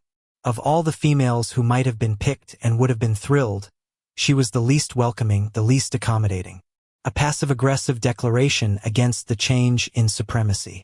Cormia started down the knoll, the white grass texture without temperature under her bare feet. Nothing save food and drink possessed heat or coldness. For a moment she thought of escaping. Better to be gone from all she knew than to endure the picture the directrix had painted. Except she had no knowledge of how to get to the far side. She knew you had to pass through into the scribe virgin's private space. But what then? And what if she were caught by her holiness? Unthinkable. More frightening than being with the Primal. Deep in her private, sinful thoughts, Cormia ambled without purpose through the landscape she'd known all her life. It was so easy to be lost here in the compound, because everything looked the same and felt the same and smelled the same. With no contrast, Reality's edges were too smooth to grab onto for purchase, either mentally or physically. You were never grounded. You were air. As she passed by the treasury, she stopped on its regal steps and thought of the gems inside, the only true color she'd ever seen. Beyond the locked doors there were whole baskets full of precious stones, and though she had seen them only once or twice, she remembered the colors so clearly. Her eyes had been shocked by the vivid blue of the sapphires and the dense green of the emeralds and the blood strength of the ruby's red. The aquamarines had been the color of the sky, so they had fascinated her less. Her favorites had been the citrines, the lovely yellow citrines. She'd sneaked in a touch of those. It had been only a quick push of her hand into the basket when no one had been looking, but oh, how glorious to see the light flicker in their cheerful facets. The feel of them shifting against her palm had been a lively chatter to her hand's great content, a fanciful, tactile rush made all the more exciting by its illicit nature. They had warmed her, though they were in fact no warmer than anything else. And the gems weren't the only reason that entry to the treasury was an extraordinary treat. There were objects from the other side kept there in glass cases, things that had been collected either because they played a pivotal role in the history of the race or because they had ended up in the keeping of the chosen. Even if Cormia hadn't always known what she was looking at, it had been such a revelation. Colors, textures, foreign things from a foreign place. Ironically, though, the thing she'd been most drawn to had been an ancient book. On the battered front, in faded embossed letters, it had read, Darius, son of Marklin. Cormia frowned and realized she'd seen that name before in the Black Dagger Brotherhood room in the library. A diary of a brother. So that was why it had been preserved. As she stared at the locked doors, she wished she had been around in the olden days, when the building had been kept open and one could go inside as freely as one could enter the library. But that had been before the attack. The attack had changed everything. It seemed inconceivable that rogue members of the race had come over from the far side bearing weapons and looking to loot. But they had entered through a portal that was now closed and had rushed the treasury. The previous primale had died protecting his females, besting the 3 civilians but dying thereafter. She supposed he'd been her father, hadn't he? After that horrible interlude, the scribe virgin had closed that portal of entry and routed through her private courtyard all who sought to come. And as a precaution, the treasury had always been locked, except for when the jewels were needed for the scribe virgin's sequester or for certain ceremonies. The directrix held the key. She heard a shuffling and looked toward a colonnaded walkway. A fully draped figure limped along, one leg dragging behind a black robe, covered hands holding a stack of towelings. Cormia looked away quickly and hurried along, wanting both distance from that particular female as well as the primale's temple. She ended up as far away from both as one could go, all the way at the reflection pool. The water was clear and perfectly still, a mirror that showed the sky. She wanted to put her foot in, but that was not allowed. Her ears picked up on something. At first she wasn't sure what she heard, if anything at all. There was no one nearby that she could see, nothing but the tomb of the Youngs and the white-treed woods that marked the edges of the sanctuary. She waited. When the sound did not come again, she dismissed it as her imagination and continued on. Though she was afeared, she was drawn toward the tomb where infants who did not survive birth were enshrined. Anxiety rode up her spine. This was the one place she never visited, and it was the same for rest of the chosen. All avoided this solitary square building with its white fencing. Sorrow hung round therein, sure as the black satin ribbons that were tied upon the door's handles. Dear Virgin in the Fade, she thought, her destiny would soon be entombed here, as even chosen had a high rate of infant deaths. Verily, parts of her would rest here, little chips of her being deposited until there was nothing but a husk left. The fact that she could not choose the pregnancies, that no was not a word or even a thought she was permitted, that her offspring were trapped in the same role she was made her visualize herself inside this solitary tomb, locked among the littlest dead.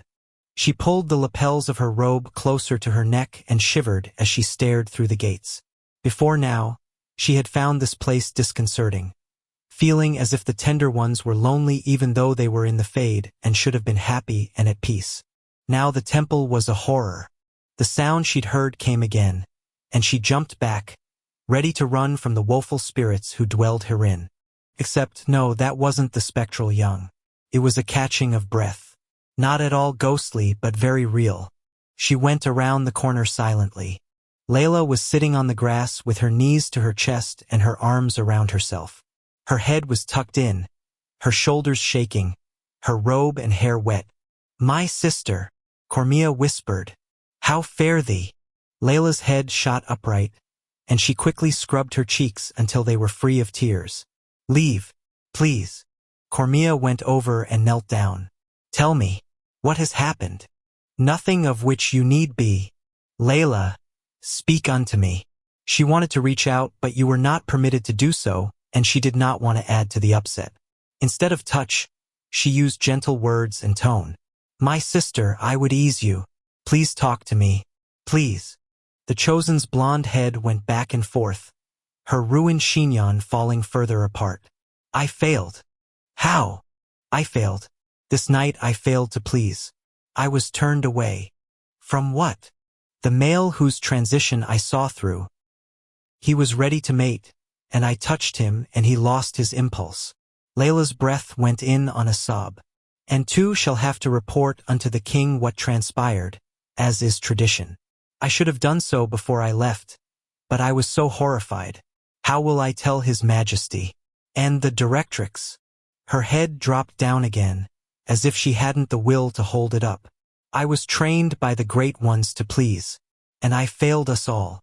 Cormia took a chance and laid her hand on Layla's shoulder, thinking it was always thus. The burden of the whole Chosen fell upon each sole female when she acted in an official capacity.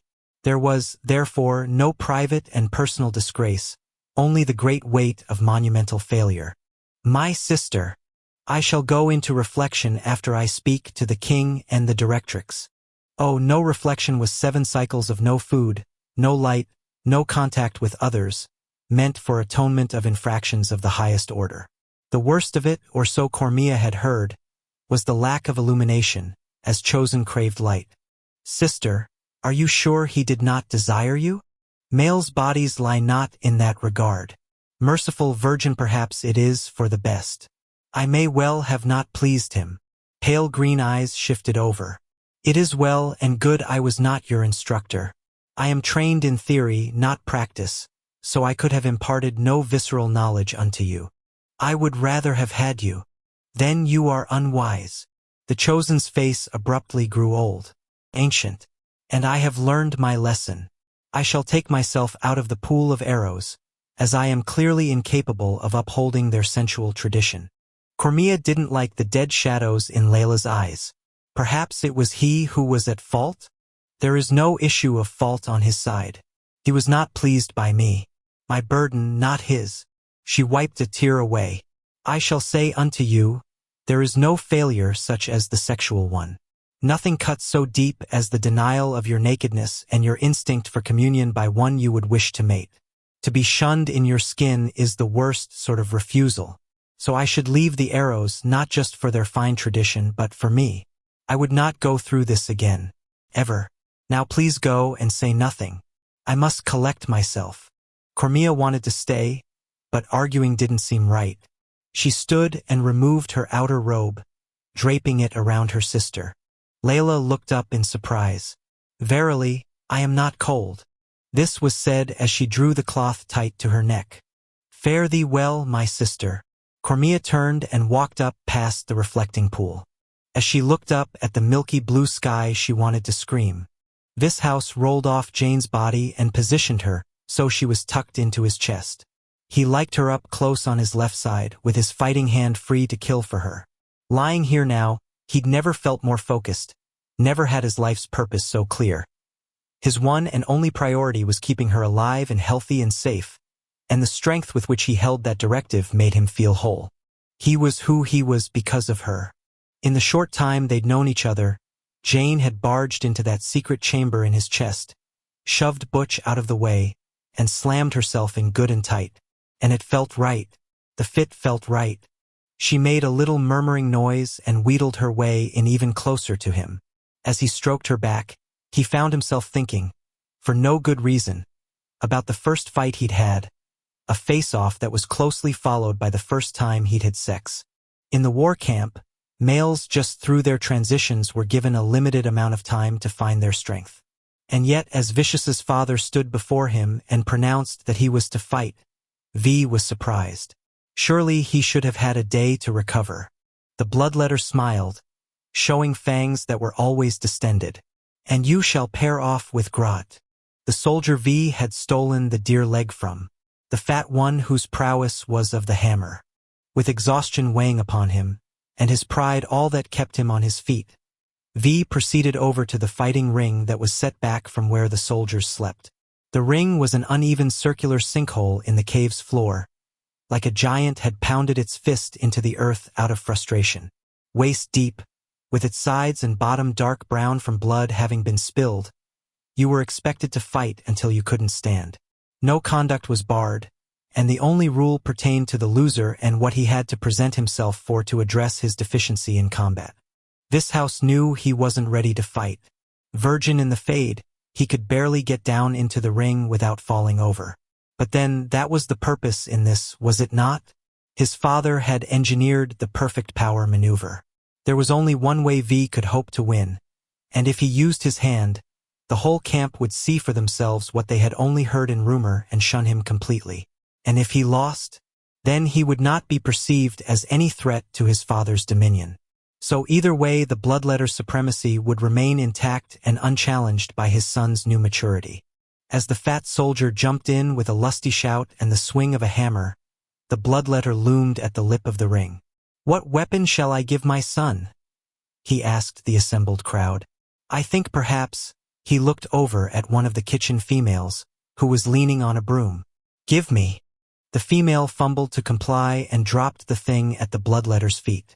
As she bent over to pick it up, he kicked her aside as one would a tree branch that was in one's path. "Take this, my son, and pray to the Virgin it is not what is used in you when you lose." As the throng of witnesses laughed, V caught the wooden handle. "Engage!" the bloodletter barked. The crowd cheered, and someone threw the dregs of their ale at V's house, the warm splash hitting his bare back and dripping down his naked arse. The fat soldier opposite him smiled, revealing fangs that had extended out of his upper jaw. As the male began to circle V, the hammer swung on the end of its chain, a low whistle rising up.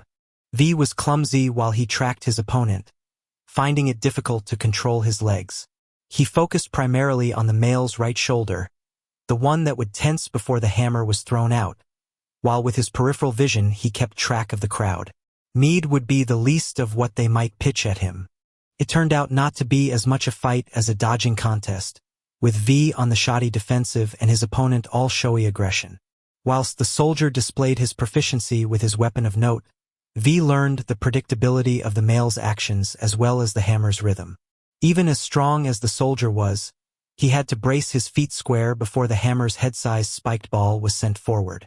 V waited for one of the pauses in action and then struck, flipping the broom around and jamming the handle directly into the bulbous soldier's groin. The male roared, lost hold of the hammer, and clapped his knees together, cupping himself. V didn't waste a moment. He lifted the broom over his shoulder and swung with his full reach, catching his opponent in the temple and knocking him senseless. The cheering dried up until all there was the fire's crackling chatter and the sound of V's ragged breathing.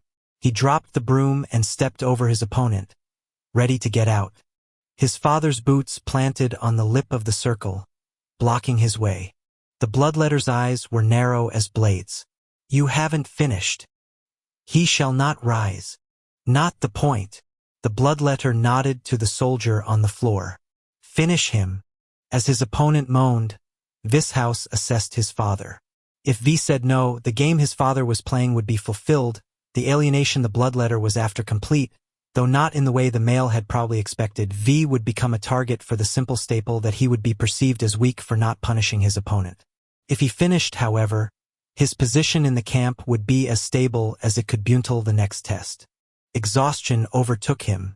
Would his life always be based on such a crude and unforgiving scale of balances? The bloodletter smiled. "This bastard who calls himself my son has no spine, it appears. Perhaps the seed that his mother's womb ate was of another. Laughter rippled through the crowd, and someone yelled out, "No son of yours would hesitate at such an hour. And during a fight no true son of mine would be so cowardly as to attack a male's vulnerable place as such." The bloodletter met the eyes of his soldiers. The weak must be devious, as strength is not available to them. The sensation of being strangled locked onto Vicious's throat, sure as if his father's hands were wrapped around his neck. As his breath quickened anew, anger swelled in his chest and his heart pounded. He looked down at the fat soldier who had beaten him, then thought of the books his father had made him burn and the boy who had gone after him, and the thousands of cruel and graceless acts that had been done to him over the course of his life. V's body quickened from the anger that burned in him, and before he knew what he was doing, he was rolling the soldier over onto his fat belly. He took the mail, in front of his father, in front of the camp, and he was brutal about it. When it was over, he disengaged and stumbled back. The soldier was covered with V's blood and sweat and the remnants of his rage.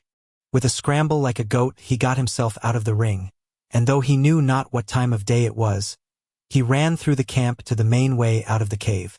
As he burst free, the cold night was just gaining its hold on the land, and the faint glow in the east burned his face. He bent over at the knees and threw up. Again and again. "So weak you are." The bloodletter's voice was bored but only on the surface. There was a depth of satisfaction in his words caused by a mission completed. Although Vishouse had done what he had to the soldier, his retreat afterward had been precisely the kind of cowardice his father had sought. The bloodletter's eyes narrowed. "You shall never best me, boy. Just as you shall never be free of me. I shall rule your life." On a surge of hatred, V sprang up from his crouch and attacked his father head-on, leading with his glowing hand. The bloodletter went rigid as the electrical blast went through his massive body, and the two of them fell upon the ground, with Vishouse on top. Going on instinct, V locked his bright white palm on his father's thick throat and squeezed. As the bloodletter's face turned brilliant red, V's eye stung briefly and a vision replaced what was before him. He saw the death of his father, as clearly as if it happened in front of him. Words left his mouth, though he was not conscious of speaking them. "You shall see your end in a wall of fire caused by a pain you know. You will burn until you are nothing but smoke, and be cast upon the wind." His father's expression turned to abject horror. V was peeled off by another soldier and held by the armpits, feet dangling above the snowy ground. The bloodletter leaped up, his face ruddy, a line of sweat beading above his upper lip. He breathed like a horse ridden hard, clouds of white shooting out of his mouth and nostrils. V fully expected to be beaten to death. "Bring me my blade," his father snarled. Vishouse scrubbed his face. To avoid thinking about what happened next, he thought about how that first time with the soldier had never sat well with him. 300 years later, it still felt like a violation of the other male, even though that had been the way of it at the camp. He looked at Jane curled up next to him and decided that, as far as he was concerned, tonight was when he'd finally lost his virginity. Though his body had done the act in many different ways to many different people, sex had always been about an exchange of power that flowed in his direction. Power that he fed off of to reassure himself that no one was ever going to get him flat on his back and tied down and unable to fight while shit was done to him. Tonight had not fit his pattern. With Jane there had been an exchange. She had given something to him, and he had turned over a piece of himself in return. V frowned. Piece but not everything. To do that they would need to go to his other place. And's hit they would go there. Even though he got a case of the cold clammies just thinking about it, he vowed that before she left his life, he'd give her the one thing he had never let anyone have, and would never give to anyone else. He wanted to repay the trust she gave to him. She was so strong as a person, as a woman, and yet she put herself in his sexual care even while knowing that he had hardcore dom tendencies and she was no match for him physically. Her trust brought him to his knees, and he needed to return the faith before she left. Her eyes blinked open and met his, and they both spoke at the same time. "I don't want you to go. I don't want to leave you." Chapter 26. When John woke up the following afternoon, he was afraid to move. Hell, he was afraid to open his eyes. What if it had been a dream? Bracing himself, he lifted his arm, cracked his lids, and oh yeah, there it was, palm as big as his head. Arm longer than his thigh bone had been before. Wrist thick as his calf once had been. He made it. He reached for his cell phone and sent texts to Quinn and Blay, who hit him back at a dead run. They were totally pumped for him, and he grinned a big fat bastard smile until he realized that he had to use the bathroom, and glanced at the open door.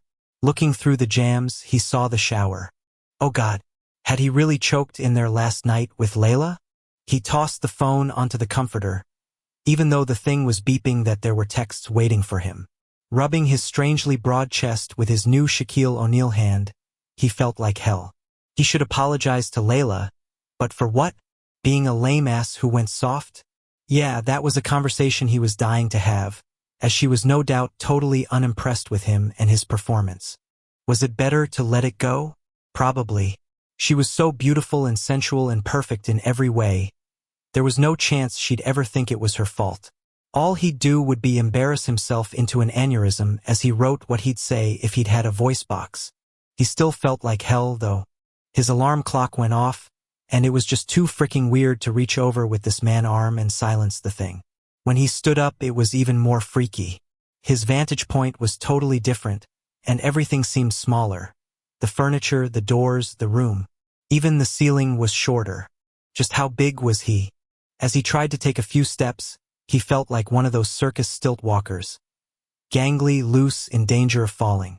Yeah, a circus walker who had had a stroke, because the commands his brain gave weren't received properly by his muscles and bones. On his way to the bathroom, he lurched all over the place, hanging onto drapes, the molding around windows, a dresser, the door jamb. For no particular reason, he thought about crossing the river on his walks with Zodist. As he went along now, the stationary objects he used as crutches were like the stones. He jumped one to another to stay out of rushing water, little aids of big importance.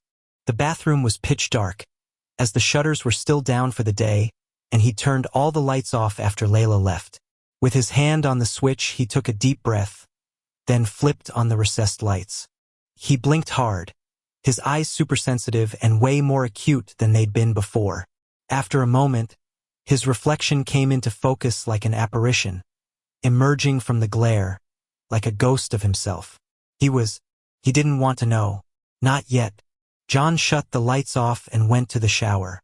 As he waited for the hot water to get running, he settled back against the cold marble, wrapping his arms around himself.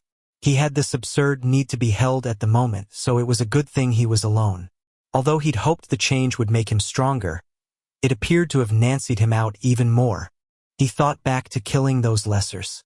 Right after he'd stabbed them, he'd gotten such clarity as to who he was and what kind of power he had.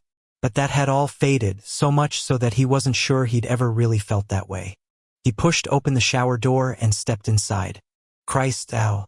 The fine spray was like needles going into his skin, and when he tried to soap up his arm, that French milled stuff Fritz bought stung like battery acid.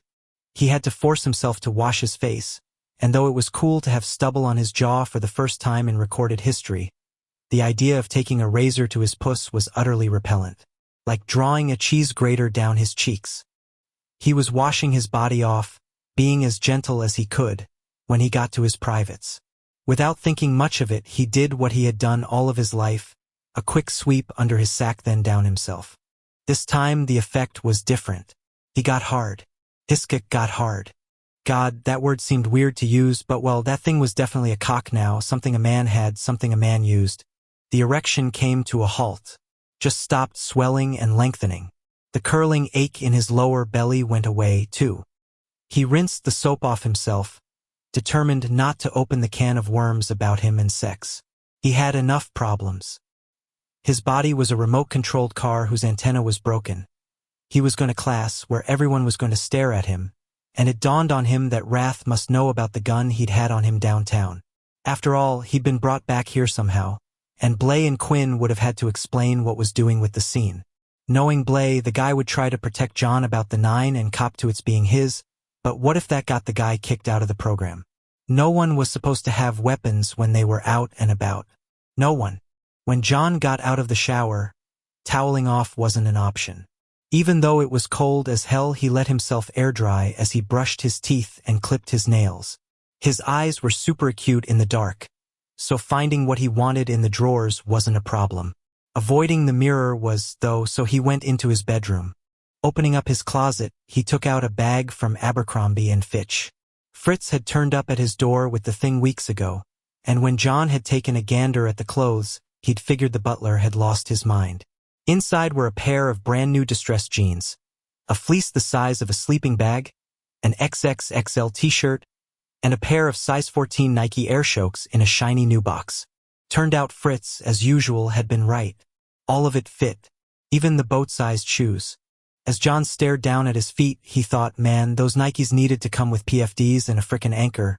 They were so big. He left his room, his legs working in a gawky gait, his arms swinging loose, his balance off. As he got to the head of the grand staircase, he lifted his eyes to the ceiling, with its depictions of great warriors. He prayed he would be one, but he just couldn't see how in the hell he'd pull that off. Fury woke up to the sight of the female of his dreams. Or maybe he was dreaming. "Hi," Bella said. He cleared his throat, and still his voice was reedy as he replied, "Are you really here?" "Yes." She took his hand and sat on the edge of his bed. "Right here. How are you feeling?" Shit, he'd worried her, and that was not good for the young. With what little energy he had, he did a fast mental mop-up, an OxyClean of his brain, sweeping out the dredges of the red smokes he'd fired up, as well as the lethargy of injury and sleep. "I'm fine," he said, bringing his hand up so he could rub his good eye. Not a great idea. In his fist was his drawing of her, crumpled up like he'd been hugging it in his sleep. He shoved the piece of paper under the covers before she could ask what it was. "You should be in bed. I get to be up a little each day." "Still, you should. When do the bandages come off?" "Ah, now I suppose. Would you like me to help?" No, the last thing they needed was for her to find out he'd been blinded at the same moment he did. "But thank you. Can I bring you something to eat?" Kindness from her hit harder than a tire iron to the ribs. "Thank you, but I'll call Fritz in a little bit. You should go back and lie down. I have 44 minutes left." She checked her watch. 43. He pushed himself up on his arms, tugging the sheets higher so less of his chest showed. "How do you feel?" "Good. Scared but good." The door swung open without a knock. As Zadist walked in, his eyes locked on Bella as if he were trying to gauge her vital signs in her face. "I thought I'd find you here." He bent down and kissed her on the mouth, then on both sides of the neck over her veins. Fury looked away during the greeting and realized that his hand had burrowed under the covers and found his drawing. He forced himself to let it go. Z's whole attitude was much more relaxed. "So how are you, my brother?" "Good." Although if he heard that question one more time from either of them, he was going to pull a scanners because his head would explode. "Good enough to come out tonight." His twin frowned. "You get cleared by V's doc?" "Not up to anyone but me. Wrath might have a different opinion." "Fine. But if he disagrees, he's going to have to chain me down to keep me here." Fury throttled back, not wanting to get tense with Bella around. "You teaching the first half of tonight?" "Yeah. Figured I'd make some more progress on firearms." Z ran his hand down Bella's mahogany hair, stroking it and her back at the same time. He did this without seeming to notice, and she accepted the touch with the same loving disregard. Fury's chest ached until he had to open his mouth to breathe. "Why don't I meet you guys down at first meal? Okay? I'm going to shower, get the bandages off, dress." Bella stood up and Z's hand moved to her waist and tucked her into him. God, they were a family, weren't they? The two of them together with their young in her belly. And in just over a year, if the scribe virgin saw fit, they would stand like this with their infant in their arms. Later, years later, their child would be by their side. And then their son or daughter would be mated, and another generation of their blood would carry the race forward. A family, not a fantasy. To hurry them along, Fury shifted around like he was about to get up. "I'll see you down in the dining room," Z said, his palms sliding around to his Shellen's lower belly. "Bella's going back to bed, aren't you, Nala?" She checked her watch. 22 minutes. I'd better get my bath, Indiana. Various goodbye-like words were exchanged. But Fury didn't pay much attention because he was dying for them to leave. When the door finally shut, he reached for his cane, got out of his bed, and went straight to the mirror over his dresser. He eased off the bandage's tape, then peeled free the layers of gauze. Underneath his lashes were so tangled and matted that he went into the bathroom, ran some water, and rinsed his face a number of times before he could get them apart. He opened his eye, and saw perfectly. His total lack of relief at his fine and dandy sight was eerie. He should have cared. He needed to care. About both his body and himself. He just didn't. Disturbed, he took a shower and shaved, then put his prosthesis on and dressed in his leathers. He was on his way out with his blade and gun holsters in his hand when he paused by the bed. That drawing he'd done was still wadded up in his sheets. He could see the white, crinkled edges in the folds of blue satin. He pictured his twin's hand on Bella's hair, then on her lower belly. Fury went over, picked up the drawing, and flattened it out on the bedside table. He took one last look at it, then ripped it into small pieces, put the pile in an ashtray, and struck a match head with his thumb. With the flame flaring, he leaned into the paper. When there was nothing but ash, he got up and left his room. It was time to let go, and he knew how to do it. Chapter 27. V was blissfully happy. Wholly complete. A Rubik's Cube solved. His arms were around his female. His body pressed up close to hers, her scent in his nose. Though it was nighttime, it was as if the sun were shining upon him. Then he heard the gunshot. He was in the dream. He was asleep and in the dream. The horror of the nightmare unfolded as it always did, and yet it was fresh as the first time it had come to him. Blood on his shirt. Pain ripping through his chest.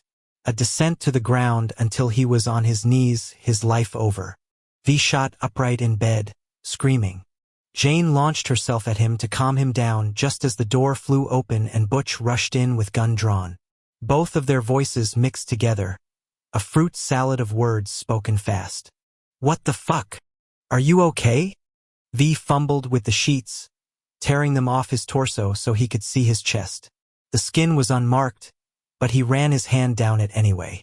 "Jesus Christ. Was it a flashback from your shooting?" Jane asked as she urged him to lie down in her arms. "Yeah, fuck." Butch lowered his muzzle and jacked up his boxers.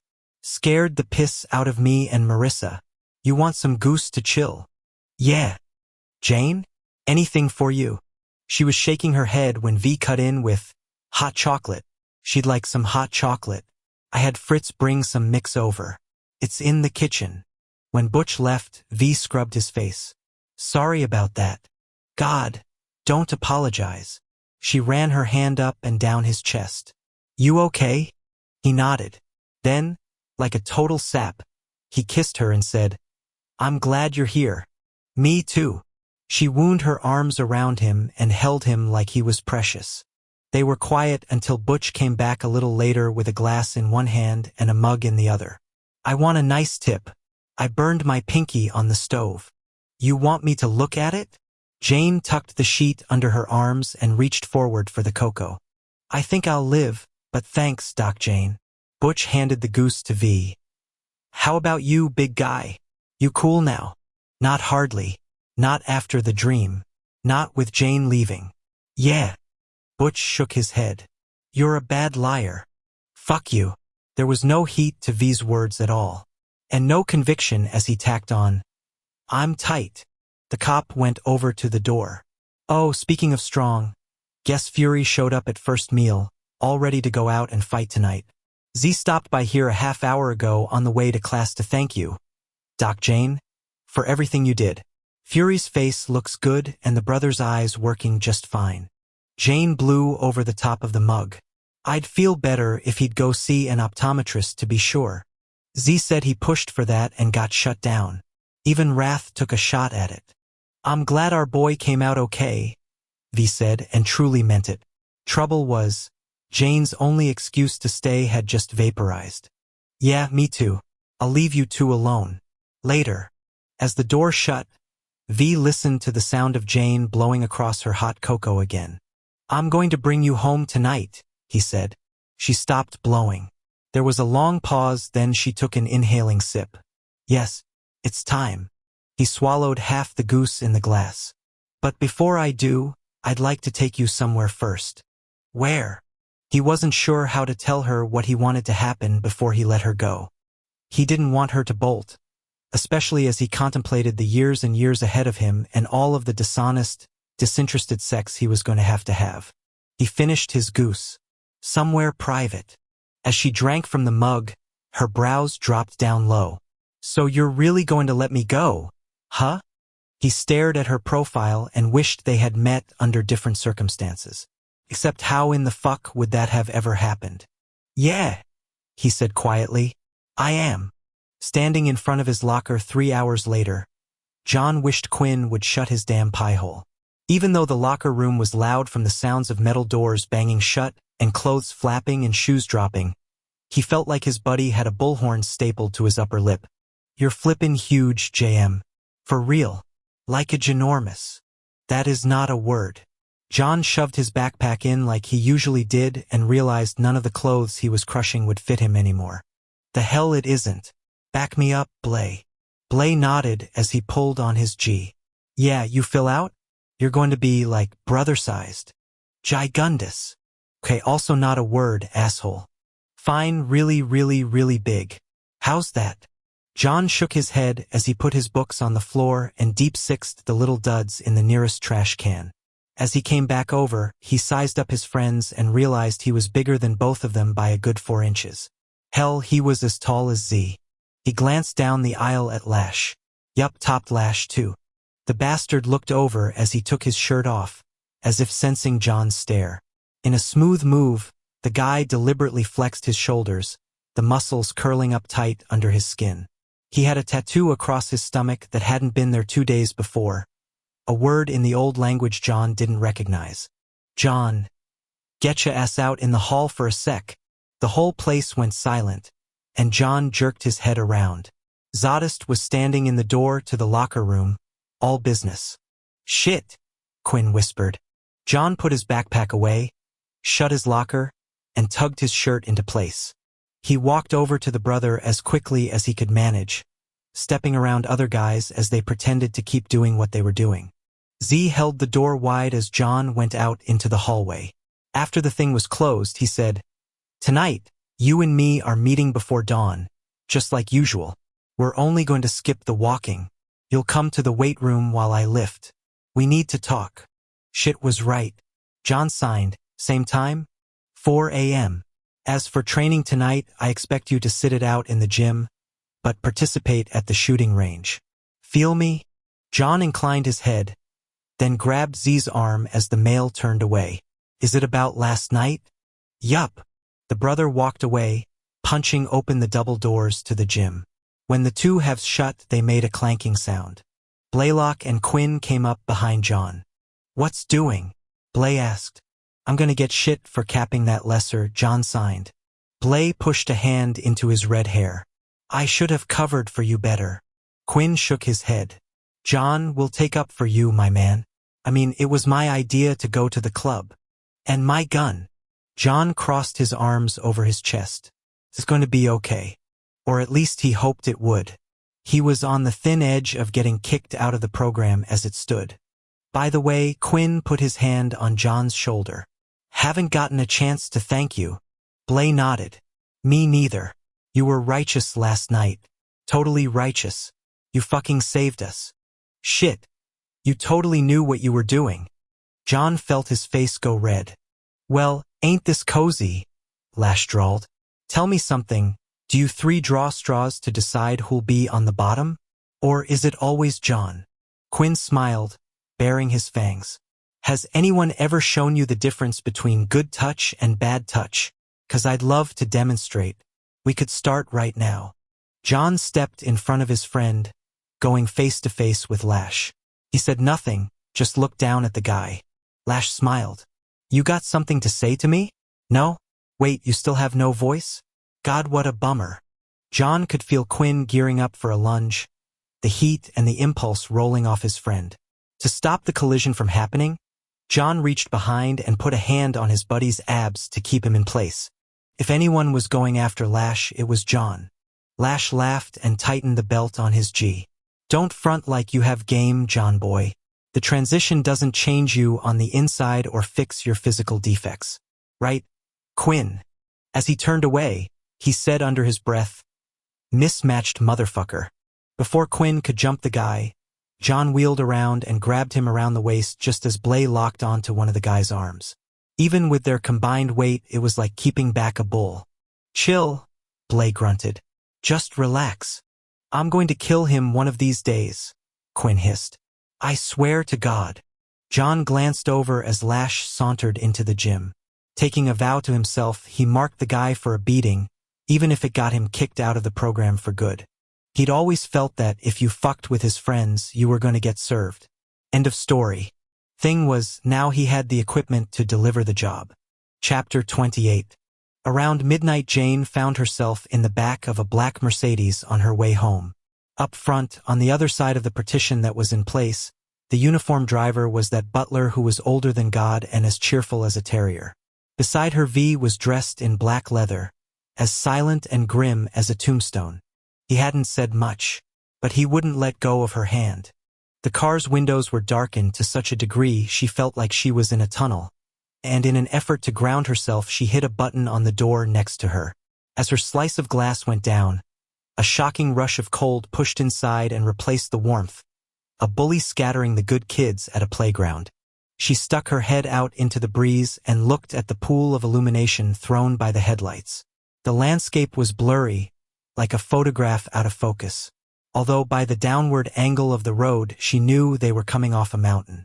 Thing was, she couldn't get any sense of where they were headed or where they had been. In a weird way, the disorientation was appropriate. This was the interlude between the world she'd been in and the one she was returning to, and stretches of neither here nor there should be hazy. "I can't see where we are," she murmured as she put the window back up. "It's called Mize," V said. "Think of it as a protective illusion." "A trick of yours?" "Yeah. Mind if I light up, as long as I let in some fresh air?" "That's fine." It wasn't like she was going to be around him for much longer. Crap. V gave her hand a squeeze, then put his window down 1/4 of an inch, the soft drone of wind flaring up over the quiet hum of the sedan. His leather jacket creaked as he took out a hand-rolled and a gold lighter. The flint made a little rasp, and then the faint smell of Turkish tobacco made her nose tingle. "That smell is so going to—" She stopped. "What?" "I was going to say, remind me of you, but it won't, will it? Maybe in a dream." She put her fingertips on her window. The glass was cold, just like the center of her chest. Because she couldn't stand the silence, she said, "These enemies of yours, what exactly are they?" "They start as humans. Then they're turned into something else." As he inhaled, she saw his face aglow in orange light. He'd shaved before leaving, using the razor she'd once wanted to turn against him, and his face was impossibly handsome. Arrogant, masculine, hard as his will.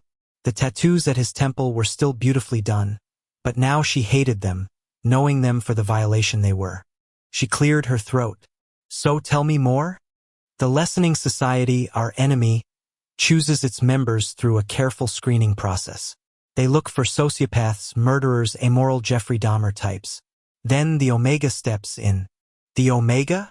He looked down at the tip of his hand rolled. "Guess the Christian equivalent is the devil. Anyway, the Omega gets his hands on them as well as other things, and presto, changeo, they wake up dead and moving. They are strong, virtually indestructible, and can be killed only by a stab wound to the chest with something steel." "Why are they your enemies?" He inhaled, again his brows going down low. "I suspect it might have something to do with my mother." "Your mother?" The hard smile that stretched his lips was more a curve than anything else. "I'm the son of what you'd probably consider a god." He lifted his gloved hand. "This is from her. Personally, as baby gifts go, I'd have preferred one of those silver rattles, or maybe some paste to eat. But you don't get to pick what your parents give you." Jane looked at the black leather that stretched over his palm. Jesus. Not according to our lexicon or my nature. I'm not the savior type. He put the cigarette between his lips and pulled off the glove. In the dimness of the back seat, his hand glowed with the soft beauty of moonlight reflecting off of fresh snow. He inhaled one last time, then took the cigarette and pressed the lit tip down right to the center of his palm. No, she hissed. Wait.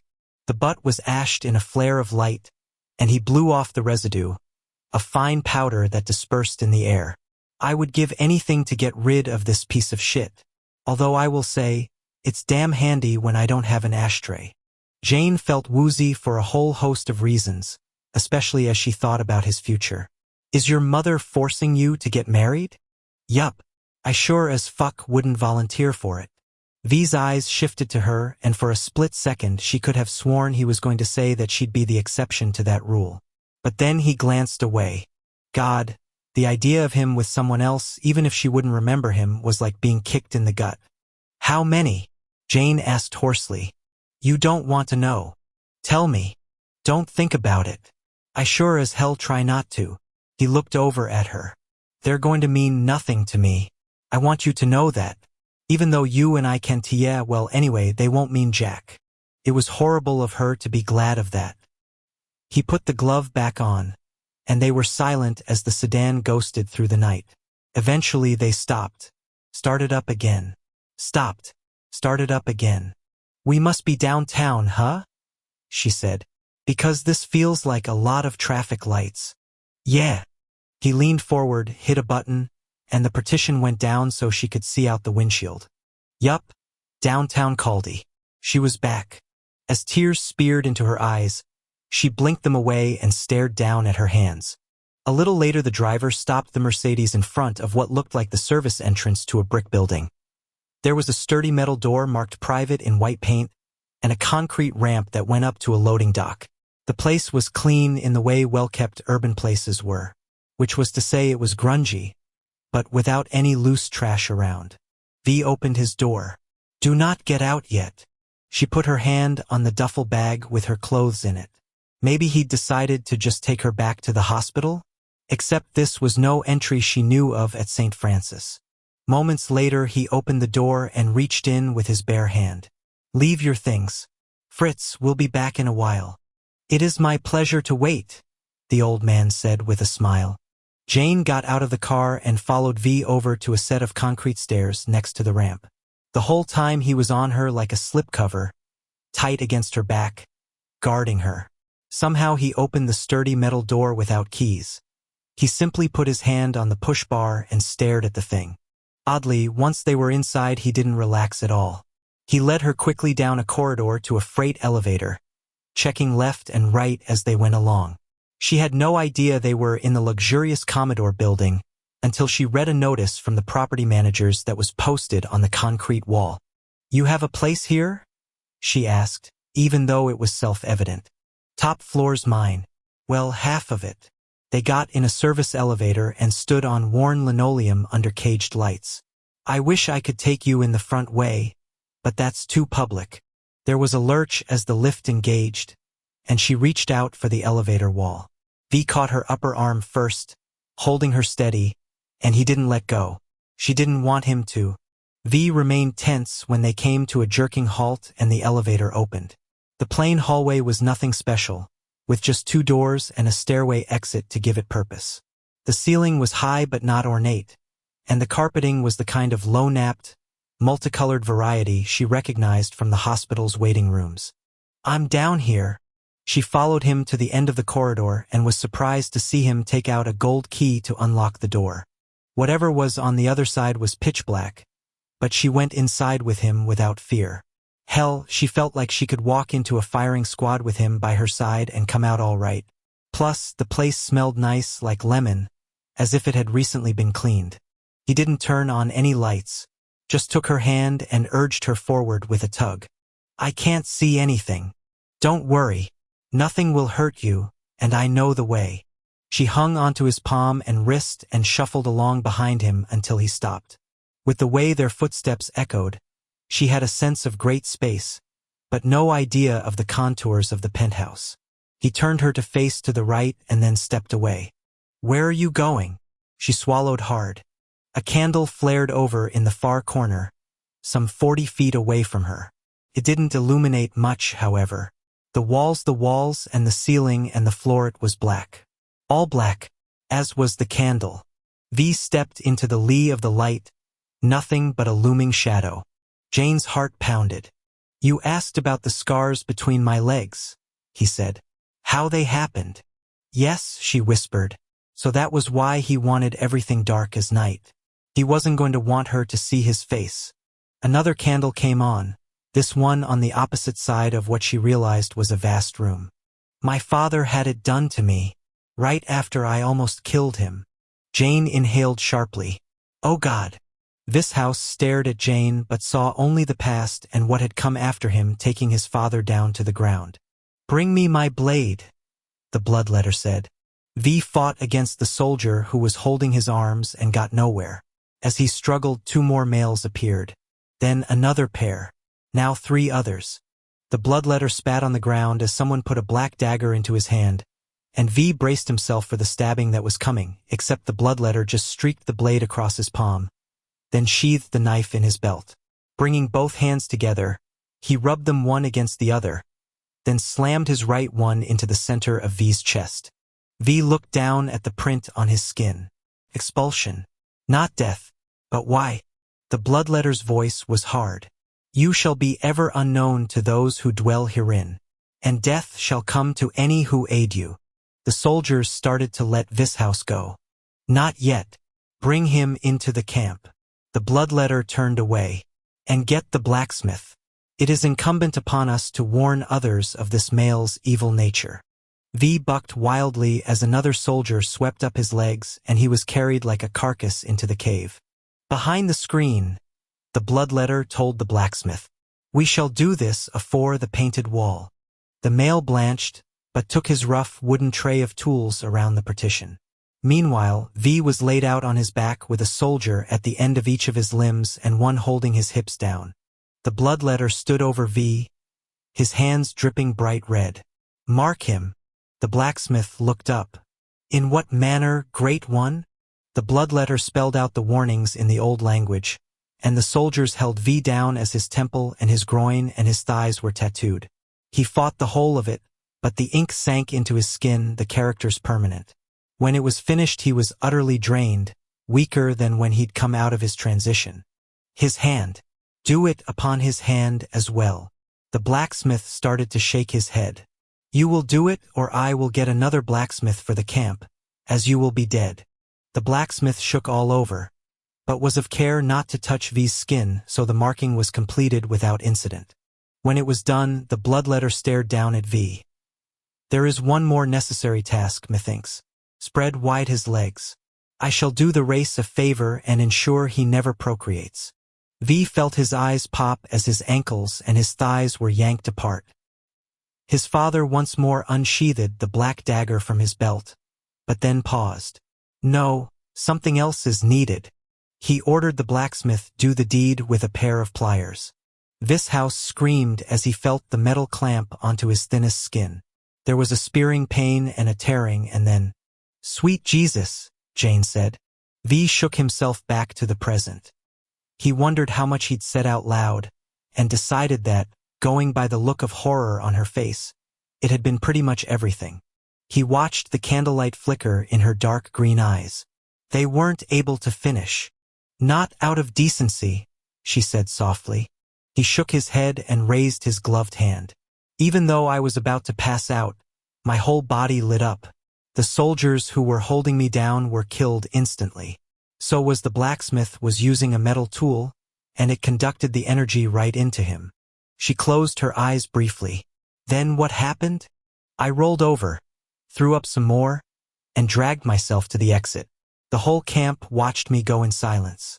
Not even my father got in the way or said a thing." V cupped himself loosely, remembering the mind-numbing pain. The cave floor was covered with this loose, powdery kind of dirt that had various minerals in itone, of which must have been salt. "The wound sealed up so I didn't bleed out, but that's how I got the scars." I am so sorry. She lifted her hand as if she wanted to reach out, but then dropped her arm. It's a wonder you survived.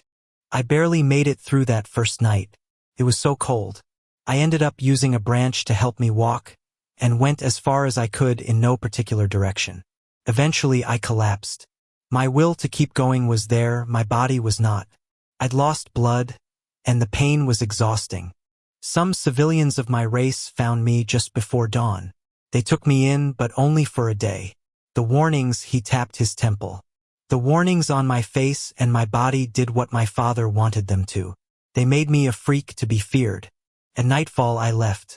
I wandered alone for years, sticking to the shadows, staying out of people's way. I fed from humans for a while, but that just didn't sustain me for long enough. A century later I ended up in Italy, working as a hired thug for a merchant who dealt with humans. In Venice there were whores of my kind who would let you feed, and I used them. So lonely. Jane put her hand to her throat. You must have been so lonely. Hardly. I didn't want to be with anyone. I worked for the merchant for a decade or so, then one night, in Rome, I ran into a lesser who was in the process of killing a female vampire. I took the bastard out, but not because I particularly cared about the female. It was her son. Her son was watching in the shadows of the dark street, crouched next to a cart. He was like hit, definitely a pre-trans, and a young one at that. I saw him first, actually, then caught the action across the way. I thought of my own mother, or at least the image I had made up about her, and was like, hell no, was this little boy going to watch the female who'd birthed him die? Did the mother live? He winced. She was gone by the time I could get to her, bled out from a throat wound. But I promise you that lesser got shredded. Afterward, I didn't know what to do with the kid. I ended up going to the merchant I killed for, and he put me in touch with some folks who took the boy in. V laughed in a short burst. Turned out the mother who died was a fallen chosen, and that pre-trans? Well, he ended up being the father of my brother murder. We got a small world, true? So because I saved a kid of warrior blood, word got out, and my brother Darius ended up finding me and introducing me to Wrath. DD and I had a certain connection, and he was probably the only one who could have gotten my attention at that point. When I met Wrath, he wasn't into being king, and he was no more interested in ties than I was, which meant the two of us clicked. Eventually I was inducted into the Brotherhood. And there you have it. In the silence that followed, he could only guess what was going through her mind, and the idea that she pitied him made him want to do something to prove he was strong. Like bench press a car. Except instead of going all soft on him and making him feel even more rattled, Jane just looked around, even though he knew she could see nothing but the two candles that were lit. And this place means what to you? Nothing. Means nothing more than any other. Then why are we here? V's heart rate spiked. Shit, standing here with her now, after spilling his guts. He wasn't sure he could go through with what he'd planned. Chapter 29. As Jane waited for V to speak, she wanted to wrap her arms around him. She wanted to throw a whole lot of very sincere, ultimately lame words at him. She wanted to know whether his father had died and in what way.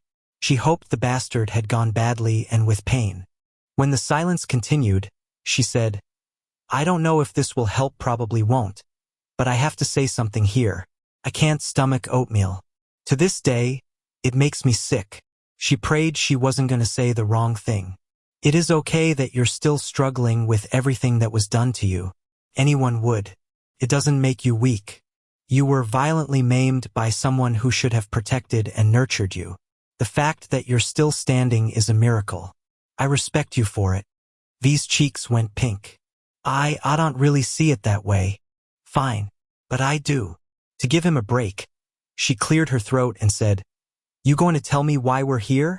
He rubbed his face like he was trying to clear his brain. Shit, I want to be with you. Here. She exhaled in relief and sadness. She wanted a goodbye with him also. A goodbye that was sexual and private and not in the bedroom they'd been locked in together. I want to be with you too. Another candle came to life over by a bank of curtains. Then a fourth by a wet bar. A fifth next to a big bed with black satin sheets on it. She started to smile until the sixth one lit up. There was something hanging off the wall, something that looked like chains. More candles flared. Masks, whips, canes, gags. A black table with restraints that hung down to the floor. She wrapped her arms around herself. Chilled. So this is where you do the tying up. Yeah. Oh Jesus, she didn't want that kind of goodbye. Trying to stay calm, she said, you know, it makes sense, given what happened to you, that you'd like that. Shit, she couldn't handle this. So is it men or women? Or, like, a combination? She heard the creaking of leather and turned back to him. He was taking off his jacket, and a set of guns she hadn't seen were next, followed by 2 black knives that had been hidden as well. Christ, he'd been totally armed. Jane tightened the hold on herself. She wanted to be with him, but not tied down and masked while he pulled a 9.5 weeks on her head and whipped the shit out of her body. Listen, V, I don't think... He took his shirt off, his back muscles flexing up his spine, his pecs pumping fully, then settling. He kicked off his boots. Holy shit, she thought, as it dawned on her what this was really about. His socks and his leathers were next, and, as he'd gone commando, there were no boxers to get rid of. In total silence, he padded across the glossy marble floor and got up on the table in a coordinated surge. Stretching out, he was utterly magnificent. His body heavy with muscle, his movements elegant and masculine. He took a deep breath, his rib cage rising and falling. Fine tremors licked over his skin, or maybe it was the candlelight? He swallowed hard. No, it was fear that was making him twitch. Pick out a mask for me, he said in a low voice. Vino. A mask and a ball gag. He turned his head toward her. Do it. Then put the cuffs on me. When she didn't move, he nodded at what hung on the wall. Please. Why? She asked, watching the sweat break out over his body. He closed his eyes, and his lips barely moved. You've given me so much, and not just a weekend of your life. I tried to think of what I could give you in return, fair trade shit, throwing up oatmeal for deets on my scars. The only thing I've got is me and this. He tapped the rack's hard wood with his knuckles. This is as exposed as I could ever be, and that's what I want to give you. I don't want to hurt you. I know. His lids flipped open. But I want you to have me as no one else has or will. So pick out the mask. As he swallowed, she watched his Adam's apple roll along the column of his thick throat. This is not the kind of gift I want. Or the kind of goodbye. There was a long silence. Then he said, Remember I told you about the arranged marriage thing? Yes. It's going down in a matter of days. Oh, now she really didn't want this. To think she was with someone else's fiancé. I haven't met the female. She hasn't met me. He looked over at Jane. And she's the first of about 40. 40. I'm supposed to sire all their children. Oh God. So here's the thing. Sex is all about biological function from here on out. And see, I haven't really ever put myself out there, true? I want to do this with you because, well, anyway, I just do. She looked at him. The cost of laying himself out like this was in his wide, bouncing eyes and his pale face and the sweat that beaded his chest. To say no was to degrade his courage. What holy shit? What exactly do you want me to do to you? When V finished telling her, he turned away and stared at the ceiling. The candlelight played across the broad, black expanse, making it look like a pool of oil. As he waited for Jane's response, he was hit by vertigo, feeling as if the room had flipped itself over and he was suspended above the ceiling, about to be dropped into it and swallowed by Quaker State's best. Jane didn't say a word. Jesus, nothing like offering yourself raw and being shut down. Then again, maybe she didn't like vampire sushi. He jumped as her hand came to rest on his foot. And then he heard the metal-on-metal sound of a buckle being lifted. He looked down his naked body as a 4-inch leather strap looped around his ankle. At the sight of her pale hands working to restrain him, his cock punched into an erection. Jane's face was all concentration as she put the end of the leather tongue through the buckle and tugged to the left. Is this okay? Tighter. Without glancing up, she gave a good solid pull. As the strap bit into his skin, V's head dropped back on the wood and he moaned. Too much? She asked. No, he trembled outright as she anchored his other leg, both terrified and really fucking aroused. The feelings intensified as she did one wrist, then the other. Now the gag and the mask. His voice was hoarse because his blood was running hot and cold, and his throat was as tight as the restraints. She looked at him. You sure? Yeah. One of the masks is the kind that just goes over the eyes, and that will fit. When she came back to him, she had a red rubber ball in a head halter and the mask in her hands. The gag first, he told her, opening his mouth wide.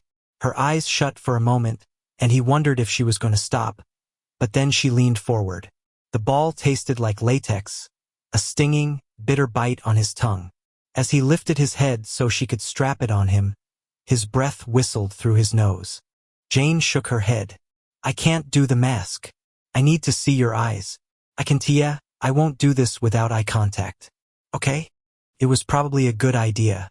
The gag was doing what it should, making him feel suffocated, and the restraints were doing what they should, making him feel trapped. If he couldn't see and know that it was her, he'd probably totally fucking lose it. When he nodded, she dropped the mask onto the floor and took off her coat. Then she went over and picked up one of the black candles. V's lungs burned as she came at him. She took a deep breath. You sure? He nodded again, even as his thighs twitched and his eyes bugged out. With dread and excitement, he watched as she extended her arm over his chest and tipped the candle. Black wax dripped onto his nipple, and he ground his teeth into the ball gag, straining against what kept him on the table until the leather creaked. His cock jumped on his belly, and he had to suck back the orgasm. She did exactly what he told her he wanted, going down lower and lower on his torso, then skipping over his privates to start at his knees and work her way up. The pain had a cumulative effect, at first nothing more than bee stings, later growing intense. Sweat rolled down his temples and ribs, and he panted through his nose until his whole body was bowing up from the table. He came the first time when she put the candle away, picked up a length of cane and touched the head of his erection with the end of it. He barked against the gag and ejaculated all over the hardened black wax on his stomach. Jane froze as if the reaction surprised her. Then she ran the cane through the mess he'd made, coating his chest with what had come out of him. The bonding scent flooded the penthouse, and so did his groans of submission as she stroked up and down his torso, then onto his hips. He came a second time when she slipped the cane between his legs and stroked the insides of his thighs with it. Fear and sex and love filled out his skin from the inside, becoming the muscles and bones that made him up. He was nothing but emotion and need, with her as the driver of him. And then she brought the cane down across his thighs with a slice of her arm. Jane couldn't believe she was getting hot, considering what she was doing, but with V stretched out and pinned and orgasming for her, it was hard not to jump on him. She used the cane lightly on him, no doubt less than he wanted, but hard enough to leave marks on his thighs and his belly and his chest. She couldn't believe he liked it like this, considering what he'd been put through, but in fact he loved it. His eyes were focused on her and glowing bright as bulbs, casting white shadows over the buttery light of the candles. As he came yet again, that dark, spicy scent she associated with him wafted up anew. God, it shamed and fascinated her that she wanted to go even further with what was available, that she eyed the box of metal clips and the whips on the wall no longer as aberrant but as representative of a host of erotic possibilities. It wasn't that she wanted to hurt him. She just wanted him to feel as intensely as he did now. The point was taking him to his sexual limit. Eventually she got so worked up she pulled off her pants and her underwear. I'm going to fuck you, she told him. He moaned desperately, hips swiveling and pushing upward. His erection was still rock solid in spite of the number of times he'd ejaculated, and it pulsed as if he were going to go again. As she got up onto the rack and split her thighs over his pelvis, he breathed through his nose with such force she grew alarmed. With his nostrils sucking in and out, she reached forward to undo the gag, but he jerked his head away and shook it. You sure? She asked. When he nodded fiercely, she eased down onto his semen-slicked hips and settled on the hard ridge of his arousal, her core parting over him, gripping him. His eyes rolled back in their sockets and his lids fluttered like he was about to pass out as he rocked against her to the extent he could. While she rode back and forth on him, she took off her shirt and pushed her bra's cups to the side so that they molded her up and out. There was a mighty creak as V strained against the binds. If he'd been free, she was quite sure he would have had her on her back underneath him in the work of a moment. "Watch me take you," she said, running one of her hands up to her neck. When her fingers coasted over the remnants of his bite mark, V's lips pulled back from the ball gag and his fangs elongated, digging into the red latex as he growled. She kept touching herself where he'd bitten her while she rose on her knees and stood up his arousal. She sat on him good and hard, and he orgasmed as soon as he entered her, kicking deep inside, flooding her. He was still fully erect afterward, even as he stopped twitching. Jane had never felt more sexual in her life as she began to grind on top of him. She loved that he was smeared with wax and the result of his orgasms, that his skin was gleaming with sweat and flaming red in places, that there was going to be a mess to clean up. She had done the whole of it to him, and he adored her for what had happened, and that was why it felt right. As her own release came barreling in, she looked into his wide, wild eyes. She wished she didn't ever have to leave him. Chapter 30. As Fritz pulled the Mercedes into the short driveway of a condo and put it in park, V looked out through the front windshield. "Nice place," he said to Jane. "Thank you." He fell quiet, getting lost in what had gone down back at his penthouse for the last 2 hours. The things she'd done to him, Christ, nothing had ever been that erotic. And nothing had been so sweet as the aftermath. When the session was finished, she'd released him and taken him into the shower. Under the spray of the water, his cum had rinsed away and the wax had flaked off, but the cleansing had really been on the inside. He wished the red marks she'd left on his body would stay. He wanted them in his skin permanently. God, he couldn't stand to let her go. "So how long have you been here?" he asked. "Since my residency. So, 10 years. Good area for you. Close to the hospital. How are the neighbors?" Such nice cocktail blah blah conversation. Meanwhile, the house the party was in was on fire. Half of the people are young professionals and the other half are old. Joke is that you leave either because you get married or you go into a nursing home. She nodded to the unit next to hers on the left. Mr. Hancock pulled out 2 weeks ago into assisted living. The new neighbor, whoever it is, will probably be just like him because the one-floor units tend to go to the elderly. By the way, I'm rambling. And he was stalling. Like I said, I love your voice, so feel free. I don't do it except around you. Which makes me lucky. He glanced at his watch. Shit. Time was draining out like water from a bath, leaving a whole lot of cold in its absence. "So can I have a tour?" "Absolutely." He got out first and scanned the area before stepping aside and letting her stand up. He told Fritz to take off, as he'd just dematerialized back home, and while the dog Jen pulled out of the driveway, V let her lead up the walkway. Jane opened the door with nothing but a single key and a twist of the knob. No security system, only one lock, and on the inside no deadbolt or chain. Even though she didn't have enemies like he did, this was not safe enough. He was going to. No, he wasn't going to remedy it, because in another few minutes he was going to be a stranger. To keep from losing it, he looked around. Her furniture didn't make sense.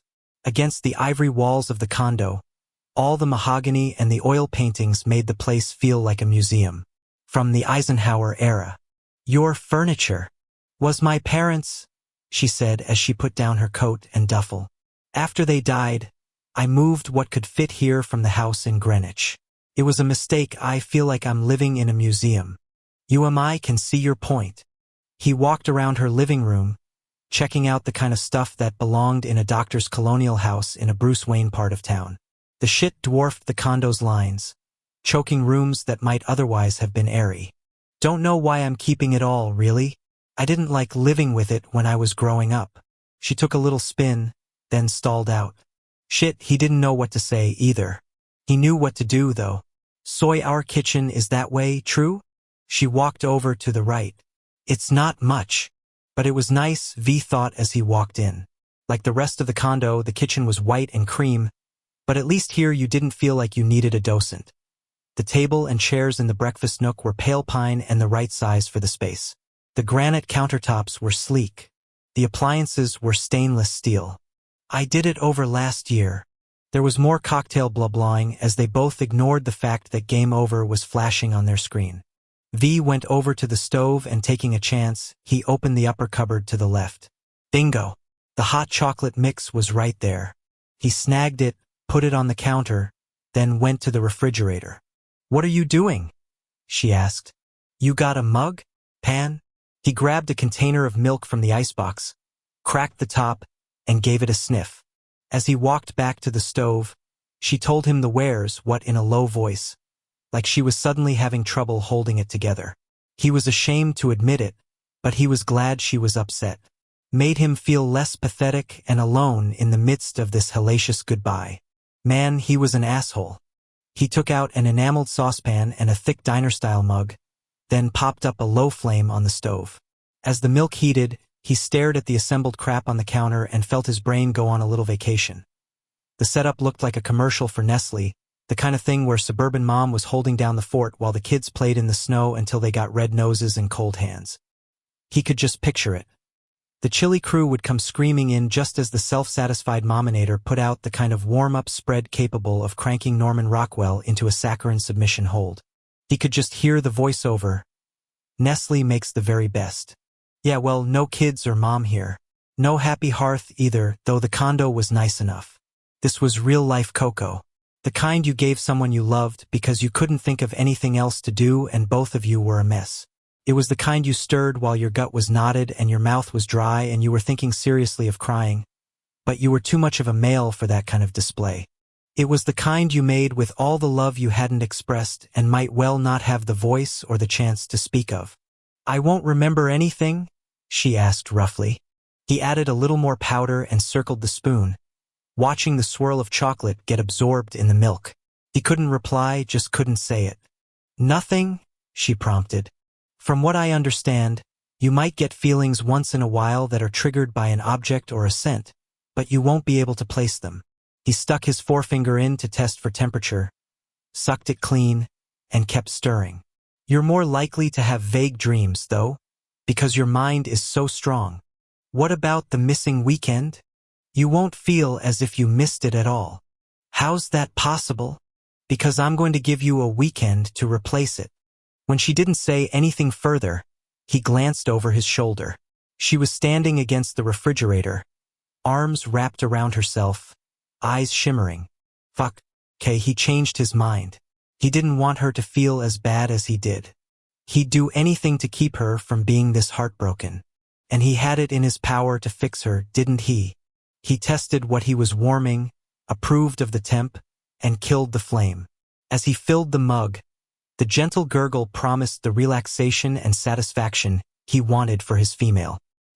He brought the mug over to her, and when she didn't take it, he reached out and unhinged one of her forearms. She palmed the hot chocolate only because he made her, and she didn't drink it. She cradled it to her collarbone, curling her wrist in, twisting her arm around the thing.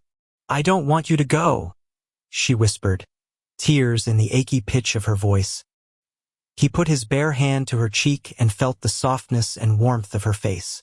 He knew that when he pulled out of here, he was leaving his stupid fucking heart with her. Sure, something would beat behind his ribs and keep his blood moving around, but it would just be a mechanical function from now on. Oh wait, it had been like that before. She'd just given the thing flesh and life for a short time. He pulled her into his arms and rested his chin on the top of her head. Holy hell, he was never again going to smell chocolate and not think of her, not pine for her. Just as he closed his eyes, a tingle ran up his spine, trembling along the back of his neck and shooting to the anchor of his jaw. The sun was coming up, and that was his body telling him the time to go was no longer a future thing, but a now thin-gone urgent now thing. He pulled back and pressed his lips to hers. "I love you, and I'm going to keep loving you even after you don't know I exist." Her lashes flickered, catching her tears until there were too many to hold.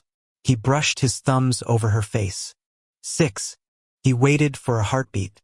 When she didn't finish, he took her chin in his palm and looked into her eyes. "Oh God, you're going to do it," she said. "You're going to." Chapter 31. Jane blinked and looked down at the hot chocolate she was holding. Something was dripping into it. Jesus' tears were pouring down her face, falling into the mug, getting her button-down shirt wet. Her whole body was shaking, her knees weak, her chest screaming in pain. For some crazy reason, she wanted to fall to the floor and wail. Wiping her cheeks off, she glanced around her kitchen. There was milk and cocoa mix and a spoon on the counter. The pan on the stove still had a little steam rising up from it. The cabinet to the left wasn't shut all the way. She couldn't remember taking the stuff out or making what was in her mug, but then that was often the case with repetitive, habitual actions. You space shot them. What the hell? Through the windows on the other side of the breakfast nook, she saw someone standing in front of her condo. A man. A huge man. He was just outside the glowing pool of a street lamp, so she couldn't see his face, but she knew he was staring at her. For no evident reason, her tears ran harder and faster, and the outpouring got worse as the stranger turned away and walked off down the street. Jane all but threw the mug onto the counter and bolted out of her kitchen. She had to catch him. She had to stop him. Just as she came to her front door, a vicious headache took her down to the floor, sure as if she'd been tripped off her feet. She sprawled out on the foyer's cold white tile, then twisted onto her side, grinding her fingers into her temples and gasping. She lay there for God only knew how long, just breathing and praying for the pain to back off. When it finally did, she eased her upper body off the floor and leaned against her front door. She wondered if she'd had a stroke, but there had been no cognitive interruptions or visual disturbances. Just one hell of a quick-onset headache. Must be remnants of the flu she'd had all weekend. That virus that had been around the hospital for weeks had taken her out like a dead rosebush. Which made sense. She hadn't been sick in a long time, so she'd been overdue. Speaking of overdue shit, had she even called to reschedule her interview at Columbia? She had no clue, which meant she probably hadn't. Hell, she didn't even remember leaving the hospital on Thursday night. She wasn't sure how long she made like a doorstop, but at some point the clock on the mantel started to chime. It was the one that had been in her father's study in Greenwich, an old-fashioned Hamilton made of solid brass that she'd always sworn rang the hours in with a British accent. She'd hated the damn thing forever, but it kept good time. 6 o'clock in the morning. Time to go to work. Good plan. But when she stood up, she knew without a doubt she wasn't going into the hospital. She was lightheaded, weak, exhausted. There was no way she could administer care in her condition. She was still sick as a dog.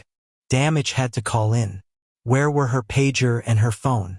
She frowned. Her coat and the bag she'd packed to go down to Manhattan were sitting next to the front hall closet. No cell, though. No pager. She dragged her sorry ass upstairs and checked by her bed. But the pair weren't there. Back down on the first floor, she went through the kitchen. Nothing. And her shoulder bag, the one she always took to work, was missing, too. Could she have left the thing in the car all weekend? She opened the door into the garage and the automatic light came on. Weird. Her car was parked headfirst. Usually she backed it in, which just proved how out of it she'd been.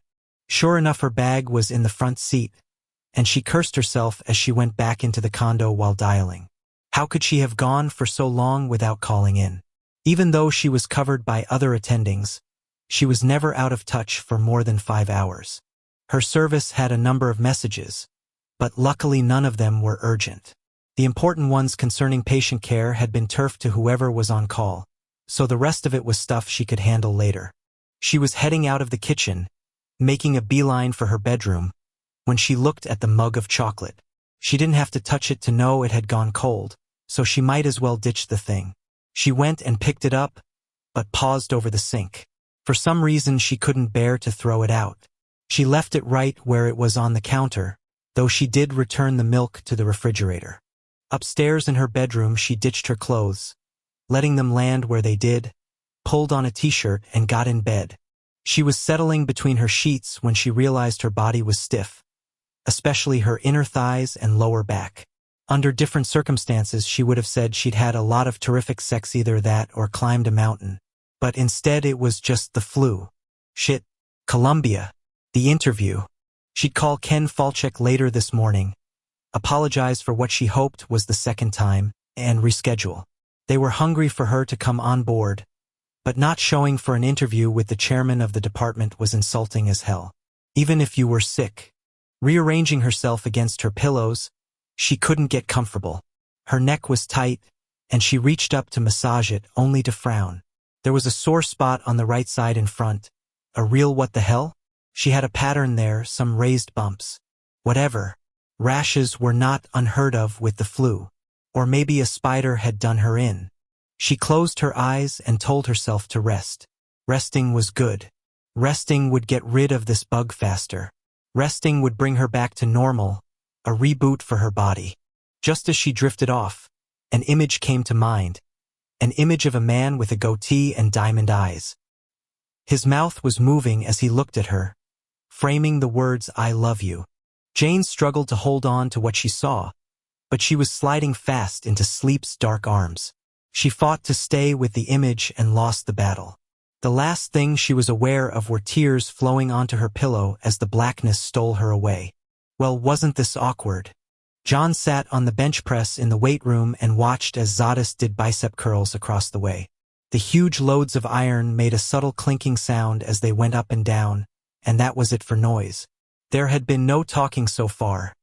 It was just like one of their walks, only without the woods. The convo was coming, though. John could sense it. Z put the weights down on the mats and wiped his face.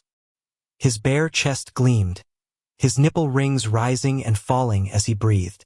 His yellow eyes shifted over. Here we go, John thought. So about your transition. Okay, so they were going to ease into the lesser thing. What about it? He signed. How you feeling? Good. Wobbly. Different. He shrugged. You know when you clip your nails and your fingertips are weird for a day, all super sensitive? It's like that all over me. Oh, what the hell was he going on about? Z had been through the change. He knew what was doing afterward. Zadis dropped the towel and picked up the weights for his second set of reps. You got any physical problems? Not that I know of. Z's eyes locked on the mats as he alternated lifting his left forearm, then his right. Left, right, left. It seemed strange that such heavy weights could make that gentle sound. So Layla reported in. Oh shit. What did she say? Please not the shower. She said you two didn't have sex, even though it appeared that you wanted to at one point. As John's brain shut down, he mindlessly kept track of Z's reps. Right, left, left. Who knows this? Wrath and me. That's it. And it's no one else's biz. But I'm bringing it up in case there's something physical going on that you need to get checked out. John stood up and paced around in his gangly way, nothing but sloppy arms and legs and a drunk sense of balance. Why did you stop, John? He glanced over at the brother, about to give some kind of blow-off, no-big-deal answer, when he realized to his horror that he wouldn't be able to do that. Z's yellow eyes glowed with knowledge. Holy fuck. Havers had spilled, hadn't he? That therapist session at the clinic when John had talked about what had happened to him in that stairwell had gotten out. You know, John signed with fury. You fucking know, don't you? Yeah, I do. That cocksucking therapist told me it was confidential. A copy of your medical records was sent over here when you started the program. It's standard procedure for all trainees in case something happens in the gym, or in the event the transition starts while you're on site. Who's read my file? Just me. And no one else will, not even Wrath. I locked it up, and I'm the only one who knows where it is. John sagged. At least there was consolation in that.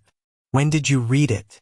About a week ago, when I figured your change was going to hit any day now. What did it say? Pretty much everything. Fuck. That's why you won't go to Havers, right? Z put the weights down again. You figure the guy's going to snatch and drag you into another therapy hour. I don't like to talk about it. I don't blame you, and I'm not asking you to. John cracked a little smile. You're not gonna hit me with all kinds of talk is good for you shit? Nah, I'm not a talker myself. Can't recommend it to others. Z put his elbows on his knees and leaned forward. Here's the deal, John. I want you to have absolute faith that that shit's going nowhere. Okay? If someone wants to see your record, I'm gonna make it so they don't, even if I have to burn the fucker to ash. John swallowed through a sudden lump in his throat. With stiff hands, he signed, "Thank you." Wrath wanted me to talk to you about the Layla thing because he was worried there might be something wrong with your post-transition plumbing. I'm gonna tell him that you were nervous and that was the why of it. Deal? John nodded. Have you jerked off yet? John blushed from eyebrow to ankle and considered passing out. As he measured the distance to the ground, which seemed like 100 yards, he figured this was not a bad place to keel over. Plenty of mats to land on. Have you? He shook his head slowly. Do it once to make sure nothing is wrong. Z got up, toweled his torso off, and pulled on his shirt. I'm going to assume you'll take care of it in the next 24 hours. I will not ask you what happens. If you say nothing, I'll take it that everything's cool. If it isn't, you come to me and we'll deal with it. We solid. Not really. What if he couldn't do it? I guess. Last thing. About the gun and the lessers. Fuck, his head was already spinning, and now he had to deal with the shit about that 9? He lifted his hands to make excuses. I don't care that you were packing. In fact, I want you armed if you go to zero-sum. John stared at the brother, stunned. That's against the rules. Do I look like the kind of guy who worries about that shit? John smiled a little. Not really.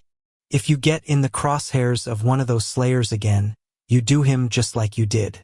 From what I understand, that was some impressive shit you pulled, and I'm proud of you for taking up for your boys. John flushed, his heart singing in his chest. Nothing on the face of the planet, except Torment's safe return, could have made him happier. By now I'm guessing you know what I hooked Blaylock up with? About your papers and ID and only going to zero-sum. John nodded. I want you to keep hitting that club if you hang downtown, at least for the next month or so until you're strong. And though I'm willing to stroke you on what went down last night, I don't want you out hunting for lessers. I hear that's going on. I'm gonna ground your ass like a 12-year-old. You have a lot of training ahead of you, and you've got no idea how to work that body of yours. You fuck around and get yourself killed. I'm gonna be really pissed off. I want you to give me your word, John. Right now. No going after those bastards until I say you're ready. We down. John took a deep breath and tried to think of the most solid vow he could offer. Everything seemed flimsy, so he just signed. I swear I will not hunt them. Good. Okay, we're done tonight. Go hit the sack. As Z turned away, John whistled to get his attention. The brother looked over his shoulder. Yeah. John had to force his hands to sign what was in his mind because he doubted he'd have the courage to do it again. Do you think less of me? Because of what happened back then, in the stairwell? And be honest. Z blinked once, twice, the third time, and then in a voice that was curiously thin, he said, Never. It was not your fault, and you did not deserve it. You heard me? It was not your fault. John winced as tears stung his eyes, and he had to look away, glancing down his big body at the mats. For some reason, though he was far from the ground, he felt shorter than ever. John, Z demanded. You heard me on that? Not your fault. Did not deserve it. John didn't really have a reply, so he shrugged. Then he signed, thanks again for not telling. And for not making me talk about it. When Z didn't say anything, he glanced up, only to take a step back. Zadis' whole face had changed, and not just because his eyes had gone black. His bones seemed more prominent, his skin tighter, his scar shockingly evident. A cold blast emanated from his body, chilling the air, turning the locker room into a freezer. No one should have their innocence raped from them, but if they do, they get to pick how they deal with it because it's no one else's biz. You never want to say another fucking word on the subject. You're getting no lip from me. Z stalked off, the drop in temperature easing off as the door shut behind him. John took a deep breath. He never would have guessed that Z would end up being the brother he was closest to. After all, the two of them had nothing in common. But he sure as hell was going to take his friends where he found them. Chapter 32. A couple of hours later, Fury leaned back into the sofa in Wrath's pansy-ass study and crossed his legs at the knee. The Brotherhood meeting was the first they'd had since V had gotten shot, and so far everything had been stilted. Then again, there was a big frickin' pink elephant in the room that hadn't been addressed yet. He glanced over at Vishouse. The brother was against the double doors and staring straight ahead. His blank fixation, the kind of thing you caught on someone's face when they watched old westerns on TV. Or a Lifetime movie. The Living Dead effect was easy to recognize because it had made an appearance in this room before. Rage had sported the breathing corpse routine when he thought he'd lost Mary forever. So had Z when he'd been determined to let Bella go.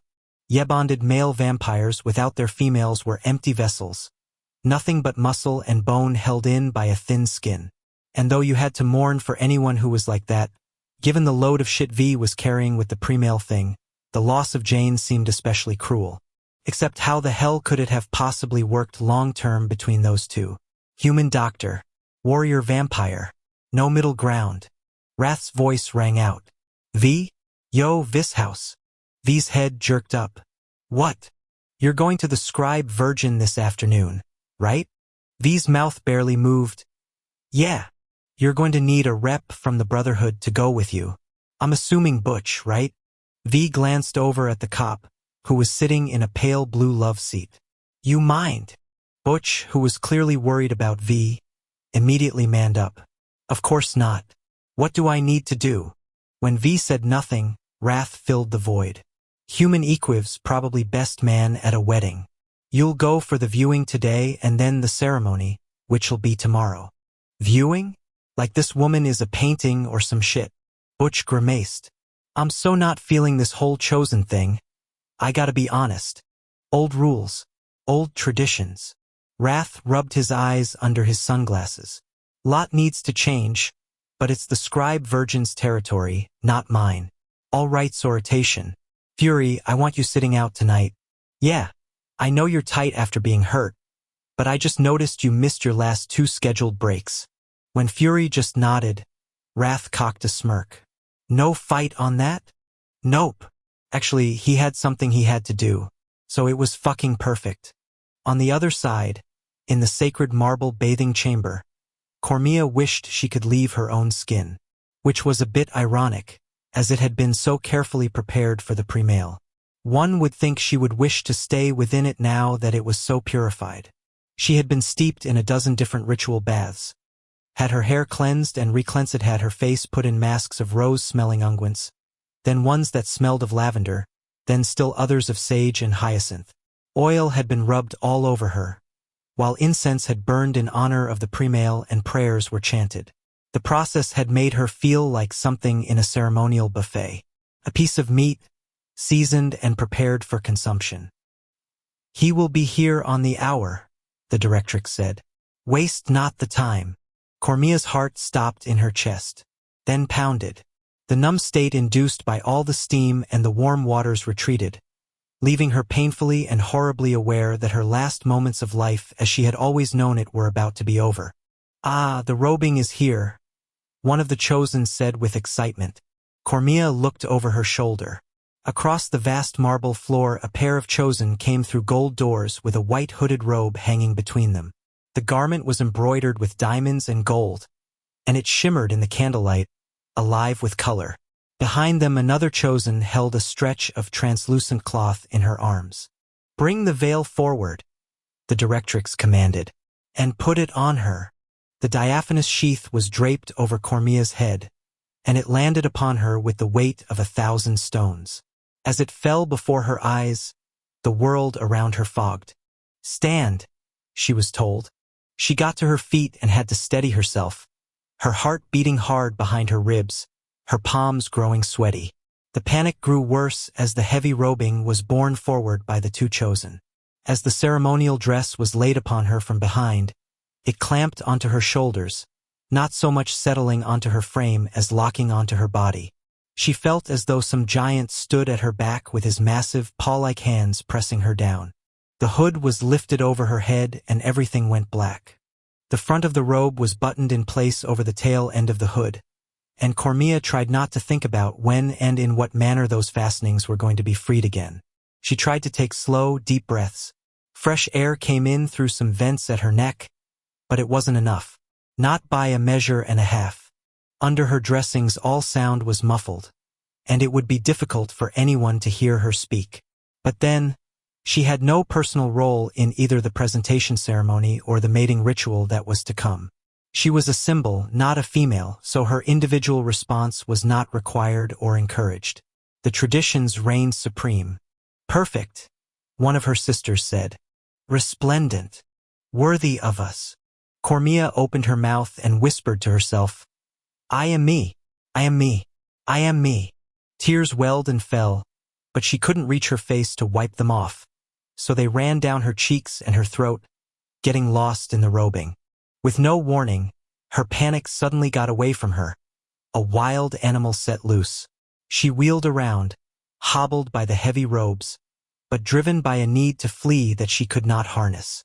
She took off in the direction she thought was the door, dragging the weight with her. Dimly she heard shrieks of surprise echoing in the bathing chamber, along with crashing sounds as bottles and bowls and jars were knocked asunder. She flailed around, trying to strip off the robing, desperate for relief. Desperate to be free of her destiny. Chapter 33. In downtown Caldwell, in the northeast corner of the St. Francis Hospital complex, Manuel Manello, MD, hung up the phone on his desk without having dialed anything on it or having answered a call that had come through to him. He stared at the NEC console. The thing was jacked up with buttons, right out of a Circuit City junkie's wet dreams with all its bells and whistles. He wanted to throw it across the room. He wanted to, but he didn't. He'd given up throwing tennis rackets, TV remotes, scalpels, and books when he decided to become the youngest chief of surgery in St. Francis Hospital history. Since then, his palm punting involved only empty bottles and vending machine wrappers snapped into trash cans. And that was just to keep his aim up. Shifting back in his leather chair, he pivoted himself around and stared out the window of his office. It was a nice office. Big, fancy as shit, all mahogany paneled and oriental rugged up. The throne room, as it was known, had served as the head surgeon's landing pad for 50 years. He'd been sitting pretty in the digs for about 3 years now, and if he ever got a break in the action, he was going to give the place a makeover. All the establishment gloss made him scratch. He thought of the damn phone and knew he was going to make a call he shouldn't. It was just so fucking weak, and it was going to come across that way even if he was all his usual macho arrogance. Still, he was going to end up letting his fingers do the walking. To put off the inevitable, he blew some time staring out the window. From his vantage point, he could see the front of St. Francis's landscaped entrance, as well as the city beyond. Hands down, this was the best view on hospital grounds. In the spring, cherry trees and tulips bloomed in the median of the entrance's drive. And in the summer, on either side of the 2 lanes, maples leafed up green as emeralds until they faded to peach and yellow in the fall. Usually he didn't spend a lot of time enjoying the scenery, but he did appreciate knowing it was there. Sometimes a man needed to corral his thoughts. He was having one of those moments now. Last night he called Jane's cell phone, figuring she'd be home from that damn interview. No answer. He called her this morning. No answer. Fine. If she didn't want to spill about that fucking interview at Columbia, he was going to go directly to the source. He'd call the chief of surgery down there himself. Egos being what they were, his former mentor wouldn't hesitate to share some details. But, man, this was going to be an ass burner of a fishing expedition. Manny twisted around, punched out 10 digits, and waited, tapping a Mont Blanc pen on his blotter. When the ringing was answered, he didn't wait for a hello. Falchek, you rating dickhead. Ken Falchek laughed. Manello, you have such a way with words. And me being your elder, I'm especially shocked. So how's life in the slow lane, old man? Good, good. Now tell me, baby boy, they letting you eat solid foods yet, or are you still on the Gerber? I'm up to oatmeal, which means I'll be well fortified to do your hip replacement anytime you get bored with that walker. This was all utter bullshit, of course. At 62, Ken Falchek was in great shape and a ballbuster right up Manny's lane. The two had gotten along ever since Manny had gone through the guy's training program 15 years ago. So, with all deference to the elderly, Manny drawled, "Why are you macking on my trauma surgeon? And what did you think of her?" There was a slight pause. "What are you talking about? I got a message Thursday from some guy saying she had to reschedule. I thought that was why you were calling." To gloat that she blew me off and you were keeping her. A nasty sensation wrapped around the back of Manello's neck, like someone had slapped a palmful of cold mud on him. He kept his voice level. Come on, would I do that? Yeah, you would. I trained you, remember? You get all your bad habits from me. Just the professional ones. Hey, the guy who called, you get his name? Nope. Figured it was her assistant or something. Obviously wasn't you. I know your voice. Plus the guy was polite. Manny swallowed hard. Okay, he needed to dump this call right away. Jesus Christ. Where the hell was Jane? So, Manello, can I assume you're keeping her? Let's face facts. I've got a lot of things I can offer her. Himself being one of them. Just not the chairmanship of a department. God, at the moment all this bullshit medical politicking didn't matter. Jane was MIA, as far as Manny was concerned, and he needed to find her. With perfect timing, his assistant poked her head through his door. Oh, sorry. No, wait. Hey, Falchek. I've got to go. He hung up as Ken was still saying goodbye and immediately started dialing Jane's house. Listen, I need to make a phone. Dr. Whitcomb just called in sick. Manny looked up from the phone. Did you speak to her? Was she the one who called? His assistant looked at him a little funny. Of course. She's been down all weekend with the flu. Goldberg's going to cover her cases today and man the shoot. Hey, are you okay? Manny put the receiver down and nodded even though he felt lightheaded as hell. Shit. The idea that something had happened to Jane thinned his blood to water. You sure? Dr. Manello? Yeah, I'm good. Thanks for the info on Whitcomb. As he stood up, the floor only weaved a little. I'm due in the OR in an hour, so I'm going to food up. You got anything else for me? His assistant ran through a couple of issues with him, then left. As the door shut, Manny sank back into his chair. Man, he needed to gather the reins in his head. Jane Whitcomb had always been a distraction, but this shaky relief that she was fine surprised him. Right? He needed to go eat. Kicking himself in the ass, he got to his feet again and picked up a stack of residency applicant files to read in the lounge. In the process of taking them in hand, something slipped off the desk. He bent over and picked it up, then frowned. It was the printout of a photograph of a heart that had 6 chambers. Something flickered in the back of Manny's mind, some kind of shadow that moved around, a thought on the verge of actualization, a memory about to crystallize. Except then he got a sharp, shooting pain right at the temples. As he cursed, he wondered where the hell the photograph had come from, and checked the date and time at the bottom. It had been taken here on his premises in his and the print job had been done in his office. His machine had a hiccup in it that left an ink dot on the lower left-hand corner, and the mark was there. He turned to his computer and did a search of his files. No such photograph existed. What the fuck? He checked his watch. No time to keep digging because he really did have to eat before he went to operate. As he left his Big Cheese office, he decided he was going to be an old-fashioned doctor this evening. Tonight he was going to pay a house call, the first of his professional career. This house pulled on a pair of loose black silk pants and a matching top that looked like a smoking jacket from the 40s. After he put the godforsaken pre-mail medallion around his neck, he left his room while lighting up.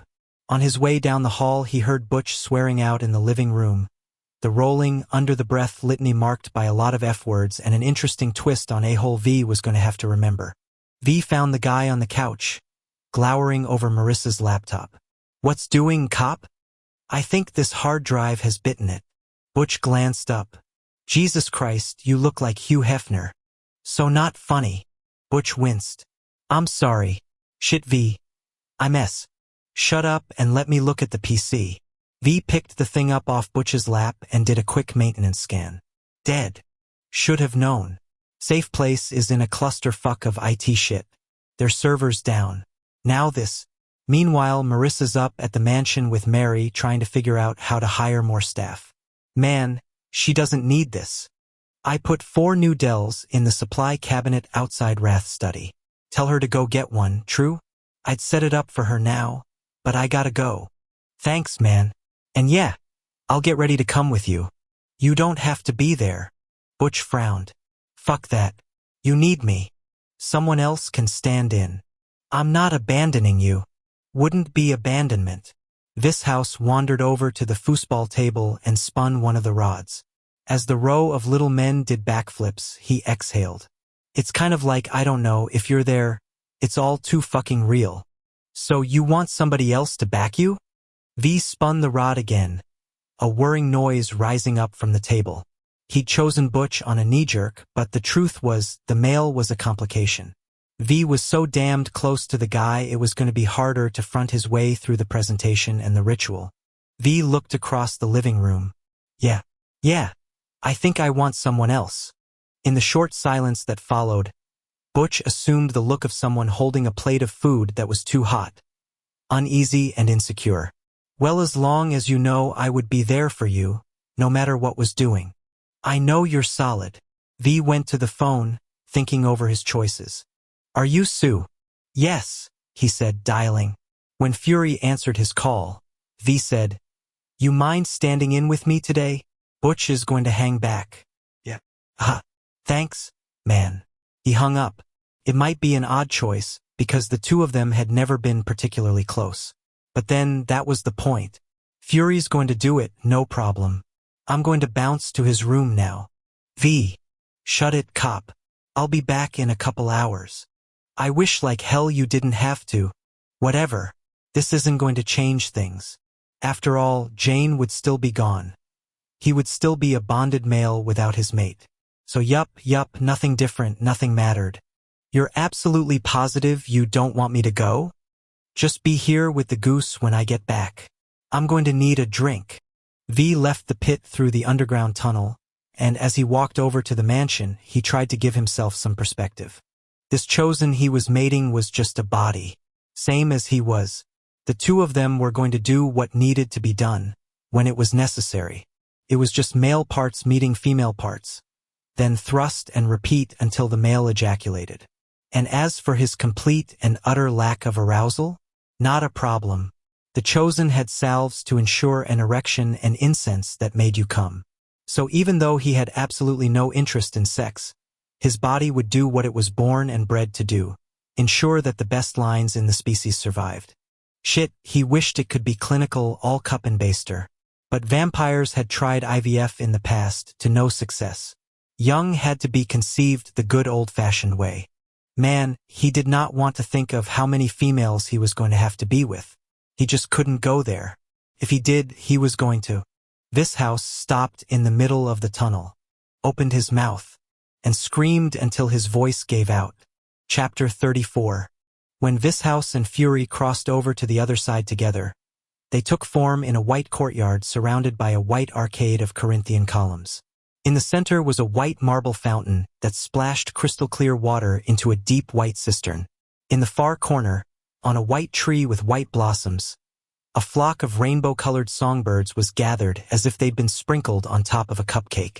The sweet calls of the finches and the chickadees harmonized with the chiming sound of the fountain, as if both cadences were in the same key of joy.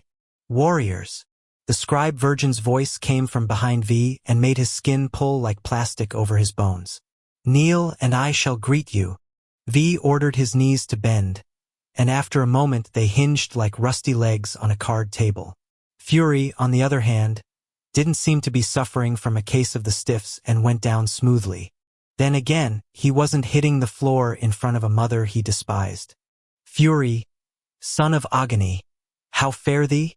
In a perfectly eloquent voice, the brother replied in the old language, I fare well, for I am before thee with purity of devotion and depth of heart. The scribe virgin chuckled. A proper greeting in the proper way. Lovely of you, and surely more than I will get from my son. V felt rather than saw Fury's head whip toward him. Oh sorry, V thought. Guess I forgot to mention that happy little fact. My brother. The scribe virgin drifted closer. Ah, so my son has not told you his maternal lineage? Out of decorum, I wonder? Concern for upsetting the generally held principle of my so-called virginal existence? Yes, that is why, is it not, Vishouse, son of the bloodletter? V lifted his eyes, though he hadn't been invited to. Or maybe I just refused to acknowledge you. It was exactly what she expected him to say, and he could sense this not from reading her thoughts, but because on some level the two of them were one and the same, indivisible in spite of the air and space between them. "Eh? Your reticence to concede my maternity of you changes nothing," she said in a hard tone. "A book unopened alters not the ink on its pages. What is there is there." Without permission, V stood and met his mother's hooded face. Eye for eye, strength for strength. Fury was no doubt blanching white as flour, but whatever. He'd match the decor that way. Besides, the scribe virgin wasn't going to toast her future premale or her precious little boy. No way. So he didn't give a fuck. "Let's get this over with, Mom. I want back to my real life." V found himself flat on his back and not breathing in the blink of an eye. Though there was nothing on top of him and his body didn't seem to be compressed, he felt like he had a grand piano on his chest. As his eyes bugged out and he fought to drag some air into his lungs, the scribe virgin floated over to him. Her hood lifted from her face of its own volition, and she stared down at him with a bored expression on her ghostly, glowing face. "I would have your word that you will comport yourself with respect toward me whilst we are before my assembled chosen. I concede that you have some liberties by definition, but I will not hesitate to determine you a worse future than the one you wish to forsake if you reveal them in public. Are we in agreement?" Agreement? Agreement? Yeah, right, that kind of shit presupposed free will, and from everything he'd learned over the course of his life it was clear he had none. Fuck her. This house exhaled slowly, relaxed his muscles, and embraced the suffocation. He held her steady as he began to die. After about a minute into the self-imposed drowning, his autonomic nervous system kicked in, his lungs punching against his chest walls, trying to drag down some oxygen. He locked his molars, pressed his lips together, and tightened his throat so that the draw reflex was rendered impotent. "Oh, Jesus," Fury said in a shaky voice. The burn in V's lungs spread throughout his torso as his vision started to fuzz and his body shook in the battle between mental will and the biological imperative to breathe. Eventually the war became less a fuck you to his mother and more a fight to gain what he wanted: peace. Without Jane in his life, death was really his only option. He began to black out. All at once the non-existent weight was lifted. Then air shot through his nose and into his lungs, sure as if it were a solid and an invisible hand had shoved the shit into him. His body took over, hammering back his self-control. Against his will he sucked in oxygen like it was water, curling over on his side, breathing in great drafts, his vision gradually clearing until he could focus on the hem of his mother's robes. When he finally peeled his face off the white floor and looked up at her, she was no longer the bright form he was used to. She had dulled, as if her glow were on a dimmer switch and someone was trying to pull off mood lighting. Her face was the same, though, translucent and beautiful and hard as a diamond. "Shall we proceed in for the presentation?" she said. "Or perhaps you would like to receive your mate lying prostrate on my marble?" V sat up, dizzy but not caring if he passed the fuck out. He supposed he should feel some kind of triumph for winning the fight with her, but he didn't. He glanced at Fury. The guy was freaked, his yellow eyes peeled like grapes, his skin sallow and pasty. He looked like he was standing in the middle of a gator pool wearing stakes for shoes. Man, going by how his brother was handling this little family spat, V couldn't imagine the Chosen would deal any better with open conflict between him and his Joan Crawford mothermare. And V might not have any affinity for that bunch of females, but there was no reason to rile them up. He got to his feet, and Fury stepped in at just the right time. As V listed to one side, the brother caught him under the armpit and steadied him. "You will follow me now." The scribe virgin led the way to the arcade, floating above the marble, making neither sound nor any particular movement, a tiny apparition of solid form. The three of them proceeded down the colonnade to a pair of gold doors V had never been through before. The things were massive and marked with an early version of the old language, one that bore enough relation to the current written symbology that V could translate. "Behold the sanctuary of the Chosen, sacred domain of the race's past, present, and future." The doors opened unhanded, revealing a pastoral splendor that under other circumstances might have calmed the shit out of even V. Except for the fact that everything was white, It could have been any Ivy League-type college campus. The buildings Georgian formal and spread out widely amidst rolling, milky grass and albino oak and elm trees. A runner of white silk had been stretched out, and he and Fury walked on it while the scribe virgin ghosted along about a foot above the thing. The air was at the perfect temperature and so absolutely calm there was no sensation of it passing over exposed skin. Although gravity still held V down, he felt lighter and somewhat buoyant as if, with a running start, he could go bounding off across the lawn like those pictures of men on the moon. Or, shit, maybe this lunar walk sensation was because he had some brain fry going on. When they crested a hill, an amphitheater was revealed down below. As were the chosen. Oh, Jesus, the 40 or so females were dressed in identical white robes with their hair up and their hands gloved. Their coloring varied from blonde to brunette to redhead, yet they seemed to be all the same person because of their long, lean builds and those matching robes. Split into two groups, they lined either side of the amphitheater, presenting themselves at a three-quarter turn with their right feet out slightly. They reminded him of the caryatids of Greek architecture, those sculptures of females that supported pediments or roofs on their regal heads. Staring at them now, he wondered whether they had hearts that beat and lungs that pumped, because they were as still as the air. See, this was the problem with the other side, he thought. Nothing ever moved here. There was life without life. Come forward, the scribe virgin commanded. The presentation awaits. Oh God, he couldn't breathe again. Fury's hand landed on his shoulder. You need a minute? Fuck a minute. He needed centuries, although even assuming he had that kind of time, it wasn't going to change the outcome. With a sense of destiny, he pictured that civilian vampire he'd found in the alley, the one who he'd come upon that night he'd been shot, the one who he'd killed that lesser to avenge. They needed more warriors in the Brotherhood, he thought as he started to walk again. And it wasn't like the stork was going to get the job done. Down in front, there was only one seat in the house, a golden throne-like production that was positioned up close to the lip of the amphitheater's stage. From this vantage point, he realized that what he'd assumed was a blank white wall at the back was really a vast white velvet curtain that hung down as motionless as if it had been painted on a mural. You, sit, the scribe virgin said to him, obviously beyond sick of his ass. Funny, he felt the same way about her. V planted it as Fury took root like a tree behind the throne. The scribe virgin floated over to the right, assuming a position at the side of the stage, a Shakespearean director, the driver of all the drama. Man, what he wouldn't give for an ASP right about now. Proceed, she called out in a clipped voice. The curtain split down the middle and retracted, revealing a female covered in jeweled robes from head to foot. Flanked by two chosen, his intended seemed to be standing at an odd angle. Or maybe she wasn't standing. Jesus, it appeared as though she was on some kind of slab that had been tilted upright for viewing. Like a butterfly mounted. As she was rolled forward, it became clear that she was in fact fixed on something.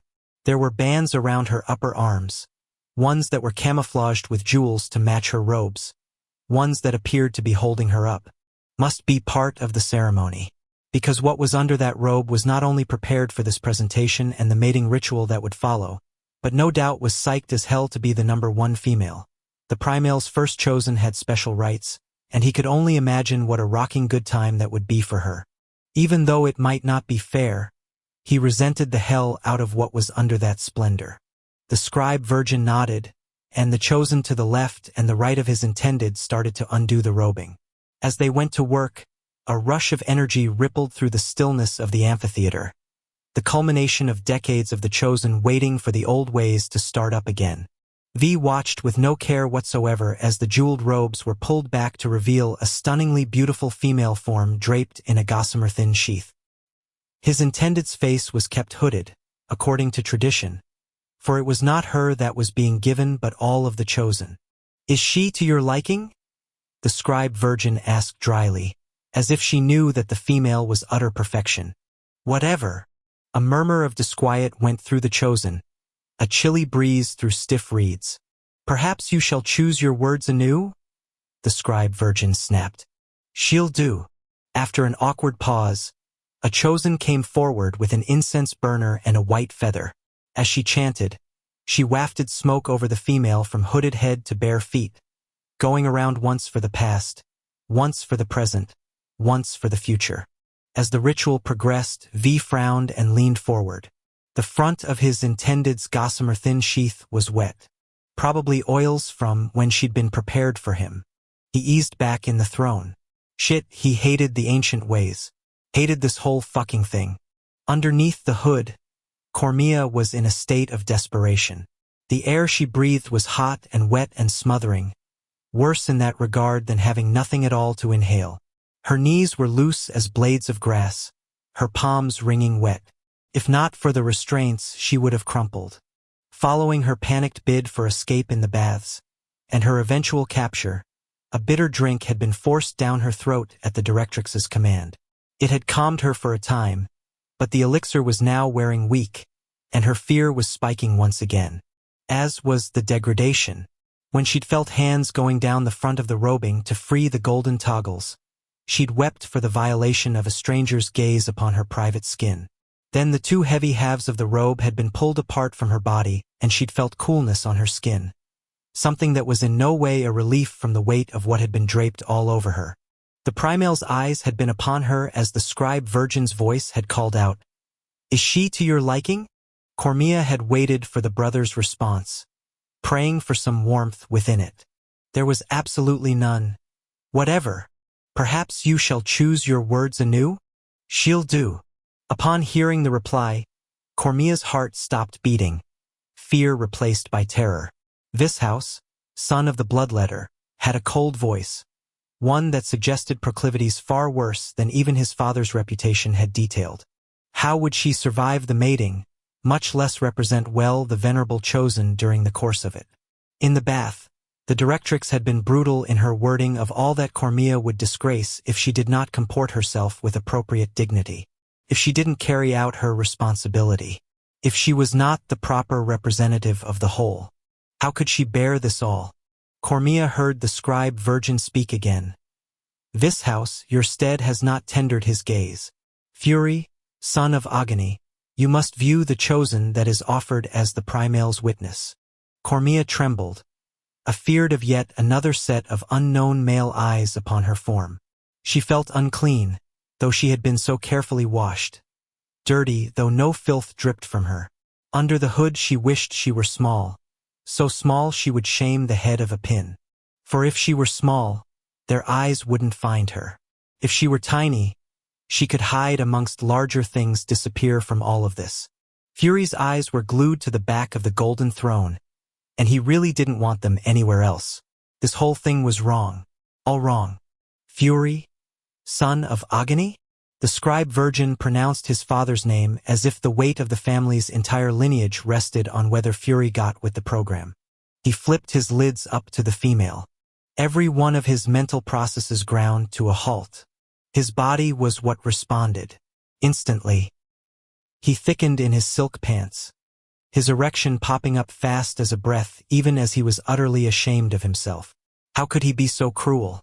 He dropped his lids, crossed his arms over his chest, and tried to figure out how he could manage to kick his own ass and still remain standing. "How find you her, warrior?" "Resplendent." The word came out of his mouth from nowhere. Then he added, "Worthy of the fairest tradition of the chosen." Ah, now that is the proper response. As acceptance has been made, I pronounce this female as the Primal selection. Complete the incense bathing. In his peripheral vision, Fury was aware of two chosen coming out with staffs that had smoky white trails drifting from them. As they began to sing in high, crystal voices, he breathed in deep, sifting through a garden's bloom of female scents. He found the intended's. Had to be hers because it was the only one in the whole place that was spelling out pure terror. "Stop the ceremony," V said in a hard voice. The scribe virgin's head twisted over to him. "They shall finish it. The hell they will." The brother got up out of his throne and marched onto the stage, having obviously caught the scent as well. As he came forward, the chosen let out squeaks of alarm and broke ranks. While the females scattered and their white robes whipped around, Fury thought of a stack of paper napkins at a picnic, blowing away all willy-nilly, skipping along the grass. Except this was no Sunday in the park. This house yanked the intended's jeweled robing back together, then tore free the binds. As she sagged, he caught her by the arm and held her up. Fury, I'll meet you back home. Wind began to rip around, emanating from the scribe virgin. But V held his own, facing off with his mother, apparently. Mother. Christ never saw that one coming. V had a death grip on the poor female and a face full of hatred as he stared at the scribe virgin. Fury, get the fuck out of here. Even though Fury was a peacekeeper at heart, he knew better than to intercede in this kind of family squabble. The best he could do was pray his brother didn't come back in an urn. Before he took off, he had one last look at the female's hooded form. V was now holding her with both hands, as she appeared to have passed out. Jesus Christ, what a mess. Fury turned and beat feet back down the white silk runner toward the scribe virgin's courtyard. First stop, Wrath's study. The king was going to have to know what went down, even though clearly the biggest part of the story had yet to play out. Chapter 35. When Cormia came to, she was stretched out flat on her back, the robing still on, the hood in place. She didn't think she was on that board she'd been strapped to, however. Nosh wasn't on. It all came back to her. The pre-male stopping the ceremony and freeing her. A vast wind blowing through the amphitheater. The brother and the scribe virgin starting to argue. Cormia had passed out at that point, missing what ensued. What had happened to the pre-male? Surely he had not survived, as no one defied the scribe virgin. You want any of that off? A hard male voice said. Fear shot up her spine. Merciful virgin, he remained herein. Instinctively she curled into a ball to protect herself. Relax. I'm not going to do anything to you. Going by his harsh tone of voice, she could not trust the words.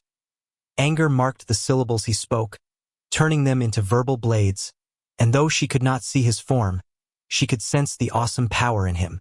He was indeed the warrior son of the bloodletter. Look, I'm going to take the hood off so you can breathe. Okay? She tried to get away from him, tried to crawl from wherever she lay, but the robing tangled and trapped her. Hold up, female. I'm just trying to give you a break here. She went dead still as his hands fell upon her. Sure, she would be beaten. Instead, he merely loosened the top two fastenings and lifted the hood. Sweet, clean air swept onto her face through the thin veil, a luxury like food to the hungry, but she couldn't draw much in. She was tight all over, her eyes squeezed shut, her mouth drawn in a grimace as she braced herself for only the virgin knew what. Except nothing happened. He was with her still, she could catch his fearsome scent, and yet he touched her not, spoke no other words. She heard a rasping sound and an inhale. Then she smelled something tangy and smoky, like incense. Open your eyes. His voice was all command as it came from behind her. She lifted her lids and blinked a number of times. She was on the stage at the amphitheater, facing outward toward an empty golden throne and a white silk runner that led up the hilly rise. Heavy footsteps came around, and there he was, towering over her, bigger than anything she'd seen that breathed, his pale eyes and hard face so cold she recoiled. He brought a thin white roll to his lips and inhaled. As he spoke, smoke came out of his mouth. Told you, I'm not going to hurt you. What's your name? Through a tight throat, she rasped. Chosen.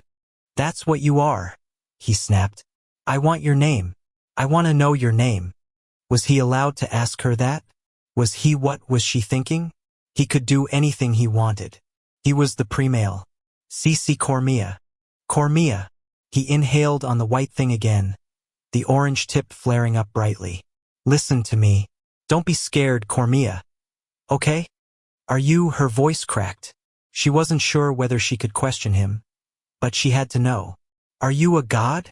His black eyebrows came down low over his white eyes. Hell no. But then how did you? Speak up. I can't hear you. She tried to make her voice stronger. How then did you intercede with the scribe virgin? As he glowered, she rushed to apologize. Please. I mean not to offend. Whatever. Look, Cormia, you're not into this mating thing with me, are you? When she said nothing, his mouth compressed with impatience. Come on, talk to me. She opened her mouth. Nothing came out. Oh, for the love of God. He pushed a gloved hand through his dark hair and started pacing.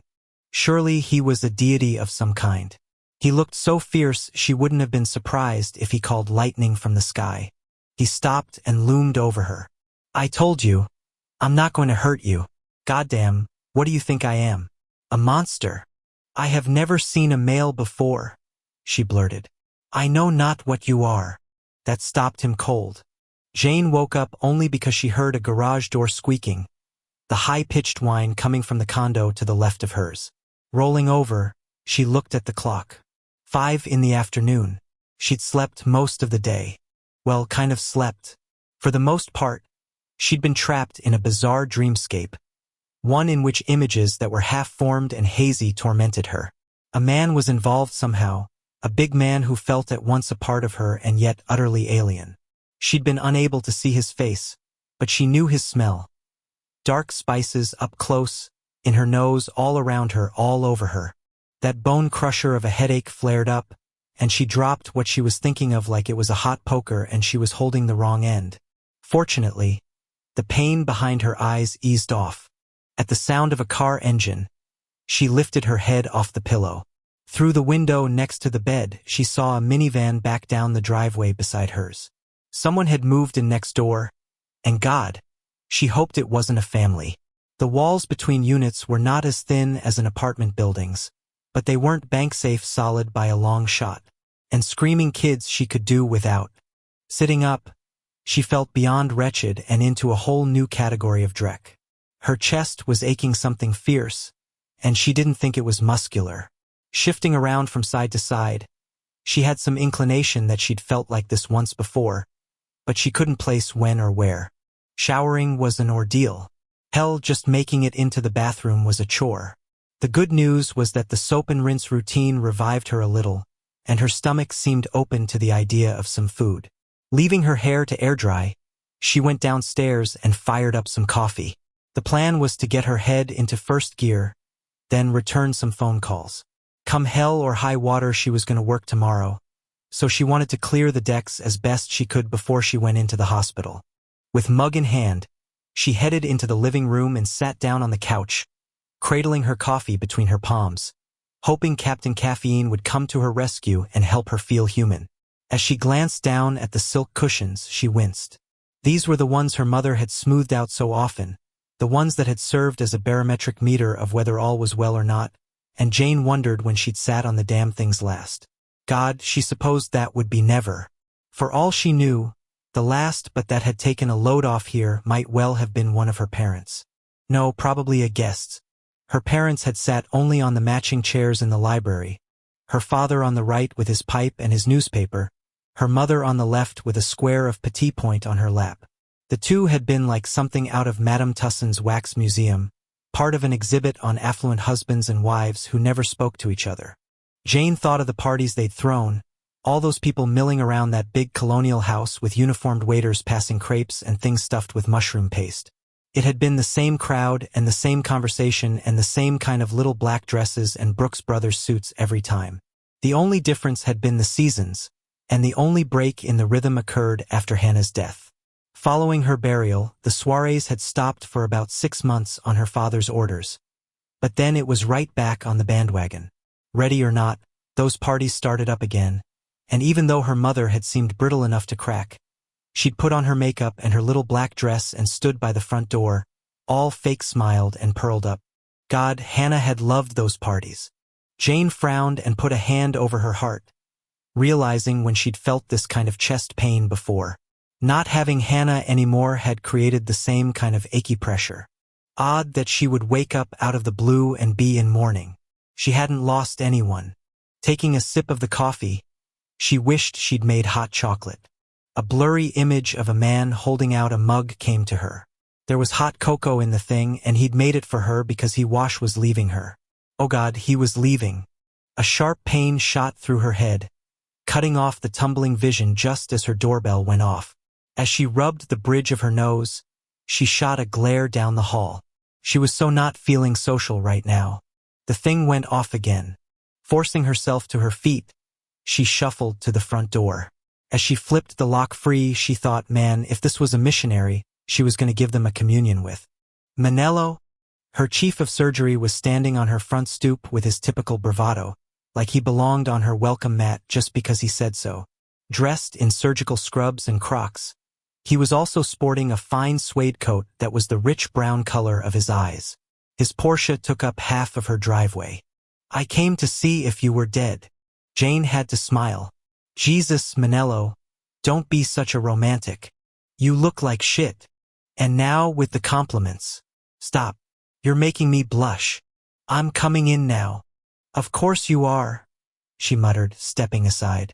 He looked around while he shucked his coat. You know, every time I come in here, I always think this place is so not you. You expect something pink and frilly then? She shut the door, locked it. No, when I first came in, I expected it to be empty. Like my place. Manello lived over in the Commodore, that ritzy high-rise of condos, but his home was just an expensive locker, really decor by Nike. He had his sports equipment, a bed, and a coffee pot. True, she said. You're not exactly house beautiful material. So tell me how you are, Whitcomb. As Manello stared at her, his face showed no emotion, but his eyes burned, and she thought back to the last conversation she'd had with him, the one where he'd told her he felt something for her. The details of what had been said were kind of hazy, and she had some vague impression it had been up in a psycho room over a patient. Her head started to hurt again, and as she winced, Manello said, "Sit down. Now." Maybe that was a good idea. She headed back for the couch. You want coffee? In the kitchen, right? I can pour my own. Had years of training. You couch it. Jane sat back down on the sofa and pulled the lapels of her robe closer as she rubbed her temples. Shit, was she ever going to feel like herself again? Manello came in just as she leaned forward and put her head in her hands, which naturally sent him into full doctor mode. He put his mug down on one of Jane's mother's books on architecture and knelt on the Oriental. Talk to me. What's happening here? Head. Jane groaned. Let me see your eyes. She tried to sit up straight again. It's fading. Shut up. Manello gently took her wrists in his hands and eased her arms away from her face. I'm going to check your pupils. Lean your head back. Jane gave up, just gave the hell up and relaxed against the couch. I haven't felt this horrid in years. Manny's thumb and forefinger went to her right eye and carefully peeled her lid wide while he brought up a penlight. He was so close she could see his long lashes and his 5 o'clock shadow and the fine pores of his skin. He smelled good. Cologne. What kind was it? She wondered in a fuzzy mess. Good thing I come prepared, he drawled, clicking on the little beam. Yeah, you're a Boy Scout all right, hey, watch it with that thing. She tried to blink as he shone the beam in her eye, but he didn't let her. Make your head worse? He said, going over to the left side. Oh no. That feels great. Can't wait for you to damn, that's bright. He clicked the light off and tucked the thing back into the breast pocket of his scrubs. Pupils dilate properly. What a relief. Guess if I want to read under a Klieg light, I'm good to go, right? He took her wrist, put his forefinger on her pulse, and brought his Rolex up. Is there going to be an insurance copay with this exam? She asked. Shoo. 'Cause I think I'm out of cash. Shoo. It was awkward being treated like a patient, and keeping her mouth shut made it worse. Man, there was something to be said for hiding awkwardness behind words. A dark room, a man in a bed, her talking about Hannah's funeral. Another sharpshooter nailed her in the head and she sucked some air in. Shit. Manello let her wrist go and laid his palm on her forehead. You don't feel hot. He put his hands on the sides of her neck, right under her jaw. While he frowned and prodded, she said, I don't have a sore throat. Well, you don't have any swollen glands. His fingers went down the column of her neck until she winced, and he tilted her head to the side. Shit, what the hell? What? There's a bruise here, or something. Goddamn, what bit you? She put her hand up. Oh yeah, I don't know what that is. Or when I got it. Seems to be healing up okay. He palpated the base of her neck, right over her collarbones. Yeah, no swelling here either. Jane, I hate to break it to you, but you do not have the flu. Sure I do. No, you don't. You're an ortho guy, not an infectious disease czar. You're not having an immune response here, Whitcomb. She felt her own throat, thought about the fact that she wasn't sneezing, coughing, or throwing up. But, hell, where did that leave her? I want to have a CAT scan on your head. Bet you say that to all the girls. The ones who present with your symptoms? Absolutely. And here I thought I was special. She shot him a weak smile and closed her eyes. I'll be okay, Manello. Just need to get back to work. There was a long silence, during which she realized that his hands were on her knees, and he was still up close, leaning over her. She lifted her lids. Manuel Manello was looking at her not as a doctor would, but as a man who cared about her would. Shit, he was attractive, especially like this, except something was off. Not with him, with her. Well, duh. She had a headache. He inched forward and stroked her hair back. Jane. What? Will you let me set up a CAT scan for you? As she started to shut him down, he interjected. Consider it a favor to me. I couldn't forgive myself if there was something wrong and I didn't push on this. Shit. Yeah. Okay. Fine. But I don't need. Thank you. There was a moment's pause, and then he leaned in and kissed her on the mouth. Chapter 36. On the other side, Vishouse stared down at Cormia and wanted to shoot himself in the foot. Following her wobbly revelation that she'd never seen a male before, he felt god-awful. It had never dawned on him that she'd known only females. But if she'd been born just after the last premale died, how could she have ever met the opposite sex? Of course she'd be terrified of him. Jesus Christ, he muttered, drawing hard on his hand rolled, then tapping on it. He was ashing on the amphitheater's marble stage, but he didn't give a fuck. I totally underestimated how hard this would be for you. I assumed. He'd assumed she'd be hot to trot for him or some shit. Instead, she was no better off than he was. Yeah, I'm damn sorry. As her lids peeled back in surprise, the jade color of her eyes gleamed. In what he hoped passed for a gentler tone, he said, Do you want this? He moved the hand that held the cigarette back and forth between them. This mating. When she stayed quiet, he shook his head. Look, I can see it in your eyes. You want to run from me, and not just because you're scared. You want to run from what we're going to have to do, right? She brought her hands to her face, the heavy folds of the robe riding down her thin arms and choking the crooks of her elbows. In a small voice she said, I couldn't bear to let down the chosen. Two will do what I must for the good of the whole. Well, wasn't that the theme song for the both of them? As will I, he murmured. Neither of them said another word, and he didn't know what to do. He was no good with females to begin with, and he was even worse now that he was damaged goods from letting Jane go. Abruptly he whipped his head around, aware that they were not alone. You, behind the column, come out. Now. A chosen stepped into view, head bowed, body tense beneath her traditional white wrap. Sire, what are you doing here? As the chosen stared meekly at the marble floor, he thought, Lord save him from the subservience. Funny, during sex he'd demanded it. Now the shit annoyed the hell out of him. You'd better have come to comfort her, he growled. If it's anything other than that, you need to get the hell out of here. It is for comfort, the chosen said softly. I worry for her. What's your name? Chosen. For fuck's sake. As both she and Cormia jumped, he forced his temper deep into his gut. What is your name? Amalia. Okay then, Amalia. I want you to take care of her until I get back. That's an order. As the chosen did some bowing and vowing, he took a last drag on the hand-rolled, then licked two of his fingers and pressed them to the tip. As he put the butt in the pocket of his robe, he wondered for no good reason why in the hell everyone had to wear fucking pajamas on the other side. He glanced at Cormia. See you in 2 days. V left without looking back, walking up the white grass of the hill, avoiding the white silk path that had been laid out. When he came to the scribe virgin's courtyard, he prayed like hell he didn't run into her, and thanked God she wasn't around. The last thing he needed was a post-game wrap-up with the likes of Mumzilla.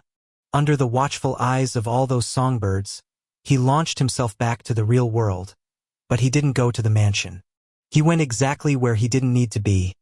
He took form across the street from Jane's condo. It was a bad fucking idea on a skyscraper scale, but he was half dead from sorrow and not thinking right, and besides, he didn't give a shit about anything. Not even the lines that couldn't be crossed between humans and his kind. The night was cold, and he was barely dressed in the fakata ceremony clothes, but he didn't care. He was so numbed out and wrecked in the head, he could have been naked in a sleet storm and not noticed. What the hell? There was a car in her driveway. A Porsche Carrera 4S. Same one Z had, only Z's was iron gray and this number was silver. V hadn't intended to get closer than across the street, but that plan was blown out of the water as he inhaled and caught the scent of a male emanating from the convertible.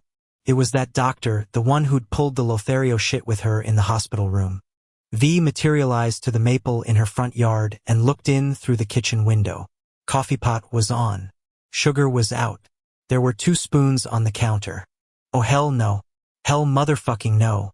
V couldn't see much of the rest of the condo, so he jogged around the side, his bare feet screaming as he crunched through icy snow patches.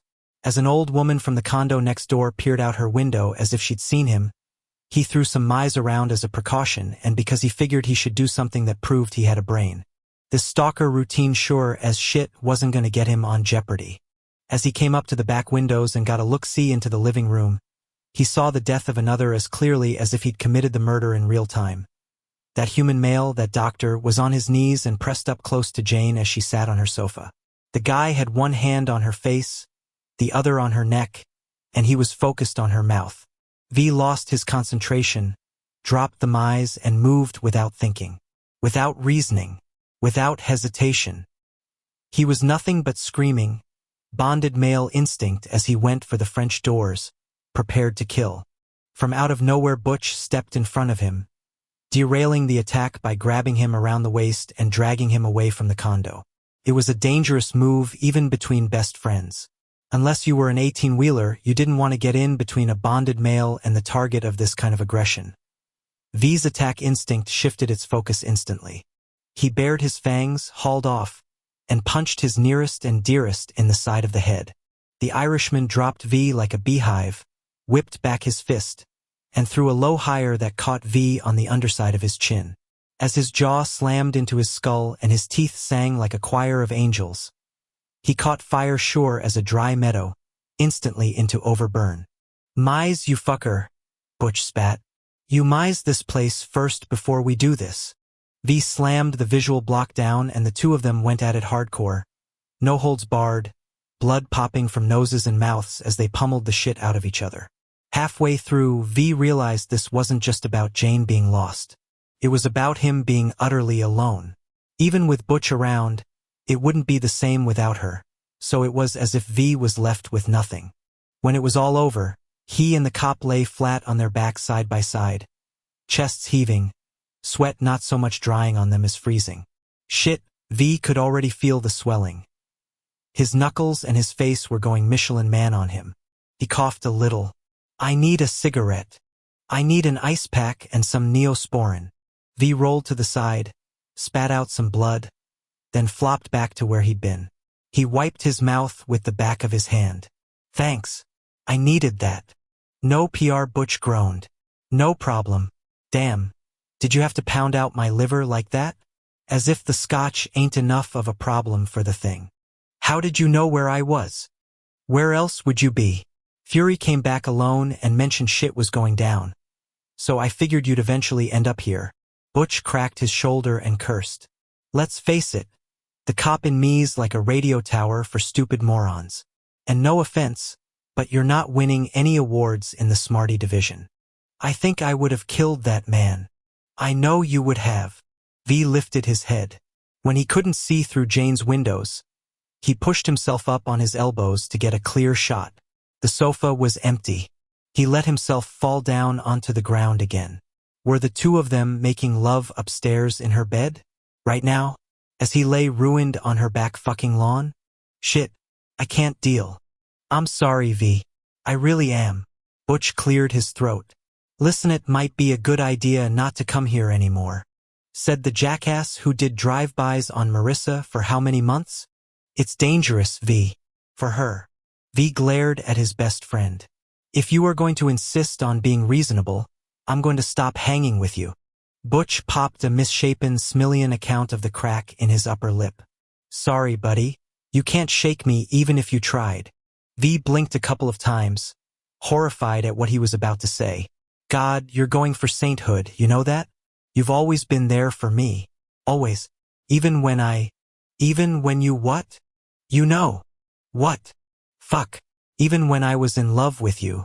Or some shit. Butch clasped his hands to his chest. Was?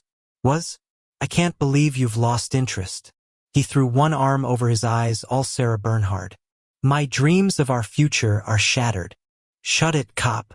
Butch looked out from under his arm. Are you kidding me? The reality show I had planned was fantastic. Was going to pitch it to VH1. 2 bites are better than 1. We were going to make millions. Oh, for the love. Butch rolled over on his side and got serious. Here's the deal, V. You and me, we're in this life together. And not just because of my curse. I don't know if I'm all into divine providence and shit, but there's a reason why we met. And as for that whole you being in love with me thing, it was probably more about you just caring about someone for the first time. Okay, stop right there. You're giving me hives from this caring/sharing shit. You know I'm right. Fuck you, Dr. Phil. Good. I'm glad we agree. Butch frowned. Hey, maybe I could have a talk show. Since you aren't going to be my June Cleaver anymore. I could call it the O'Neill Hour. Sounds important, doesn't it? First of all, you were going to be June Cleaver. Screw that. No way I'd bottom for you. Whatever. And second, I don't think there's much of a market for your particular brand of psychology. So not true. Butch, you and I just beat the crap out of each other. You started it. And actually, it would be perfect for Spike TV. UFC meets Oprah. God, I'm brilliant. Keep telling yourself that. Butch's laughter was cut off as a gust of wind whipped through the backyard. Okay. Big guy, as much as I'm enjoying this, I don't think my tan's improving much, considering it's pitch dark. You don't have a tan. See? This is getting me nowhere. So how about we head home? There was a long pause. Shit, you're not coming with me, are you? I don't feel like killing anyone anymore. Oh, good. The idea that you might only cripple the guy makes me feel a fuck of a lot better about leaving you here. Butch sat up with a curse. Mind if I at least see if he's left? God, do I really want to know? I'll be right back. Butch groaned and got up like he'd been in an accident. All creaky and stiff. Man, this is gonna hurt for a while. You're a vampire now. Body'll be fine and dandy before you know it. Not the point. Marissa is going to kill us both for brawling. V winced. Crap. That's gonna leave a stain, true? Yup. Butch hobbled off. She's going to knock our heads. V glanced up to the condo's second story and couldn't decide whether it was a good or a bad sign that there were no lights on. Closing his eyes, he prayed that the Porsche was gone, even though he had no expectation that it would be. Man, Butch was right. Him hanging here was a situation with police tape around it. This needed to be the last time. He's gone, Butch said. V exhaled like he was a tire deflating, then realized he'd gotten a reprieve only for tonight. Sooner or later, she was going to be with someone else. Sooner or later, she was probably going to be with that other doctor. V lifted his head, then slammed it back down into the frozen ground. I don't think I can do this. I don't think I can live without her. Do you have a choice? Nope, he thought. No choice at all. Come to think of it, that word shouldn't be applied to people's destinies. Ever. Choice should be relegated to TV and meals. You could choose NBC over CBS or steak instead of chicken. But take the concept any further than the stove or the remote control and the word just didn't apply. Go home, Butch. I'm not going to do anything stupid. Stupider, you mean? Semantics are for shit. As you're someone who speaks 16 languages, you know that's a lie. Butch took a deep breath and waited. I guess I'll see you back at the pit then. Yup. V got to his feet. "I'll be back in a while." Jane rolled over in her bed, her instincts waking her. Someone was in her room. She sat up, heart pounding, and saw nothing. Then again, shadows cast by the hall light offered plenty of hiding places behind the bureau and the half-open door and the stuffed chair by the window. "Who's there?" No answer came, but she was definitely not alone. She wished she hadn't gone to bed naked. "Who's there?" Nothing. Just the sound of her own breath. She curled her hands tight on the duvet and took a deep breath. God, there was a marvelous smell in the air, rich and sultry, sexual and possessive. She breathed in again, and her brain flickered, recognizing it. It was a man's scent. Not his was more than a man. "I know you." Her body warmed instantly, blooming, but then heartbreak landed. A pain so great she gasped. "Oh God, you." The headache came back, crushing her skull, making her vow to get that CAT scan ASAP. With a moan, she grabbed onto her head, bracing herself against what was probably going to be hours of agony. Except almost immediately the pain floated away, and so did she. A blanket of sleep eased over her, coated her, calmed her. Right after it landed, a man's hand touched her hair, her face, her mouth. His warmth and love healed the bottomless pit in the center of her chest. It was as if her life had been in a car wreck, but now her parts were put back together, her engine rebuilt, her bumper reattached, her broken windshield replaced. Except then the touch left her. In the dream she reached out blindly. "Stay with me. Please stay with me." A big palm enveloped her hand, but the answer was going to be no. Though the man didn't say a thing, she knew he wouldn't stay. "Please," tears welled. "Don't go." As her hand was dropped, she cried out and reached forward. The covers rustled and cold air rushed in, as did a mammoth male body. In desperation, she grafted herself to the hard warmth and buried her face in a neck that smelled of those dark spices. Thick arms shot around her and held her tight. When she burrowed even closer, she felt an erection. In the dream, Jane moved fast and decisively, as if she had every right in the world to do what she did. She shot her hand down between them and gripped that straining length. As the big body jerked, she said, "Give me what I want." Man, did he ever. She was flipped onto her back. Then her legs were spread and her core covered with a heavy hand. She came immediately, torquing up off the mattress, crying out. Before the sensations faded, the sheets were tossed from the bed and a mouth was on her between her thighs. She grabbed onto thick, luxurious hair and gave herself up to what he did to her.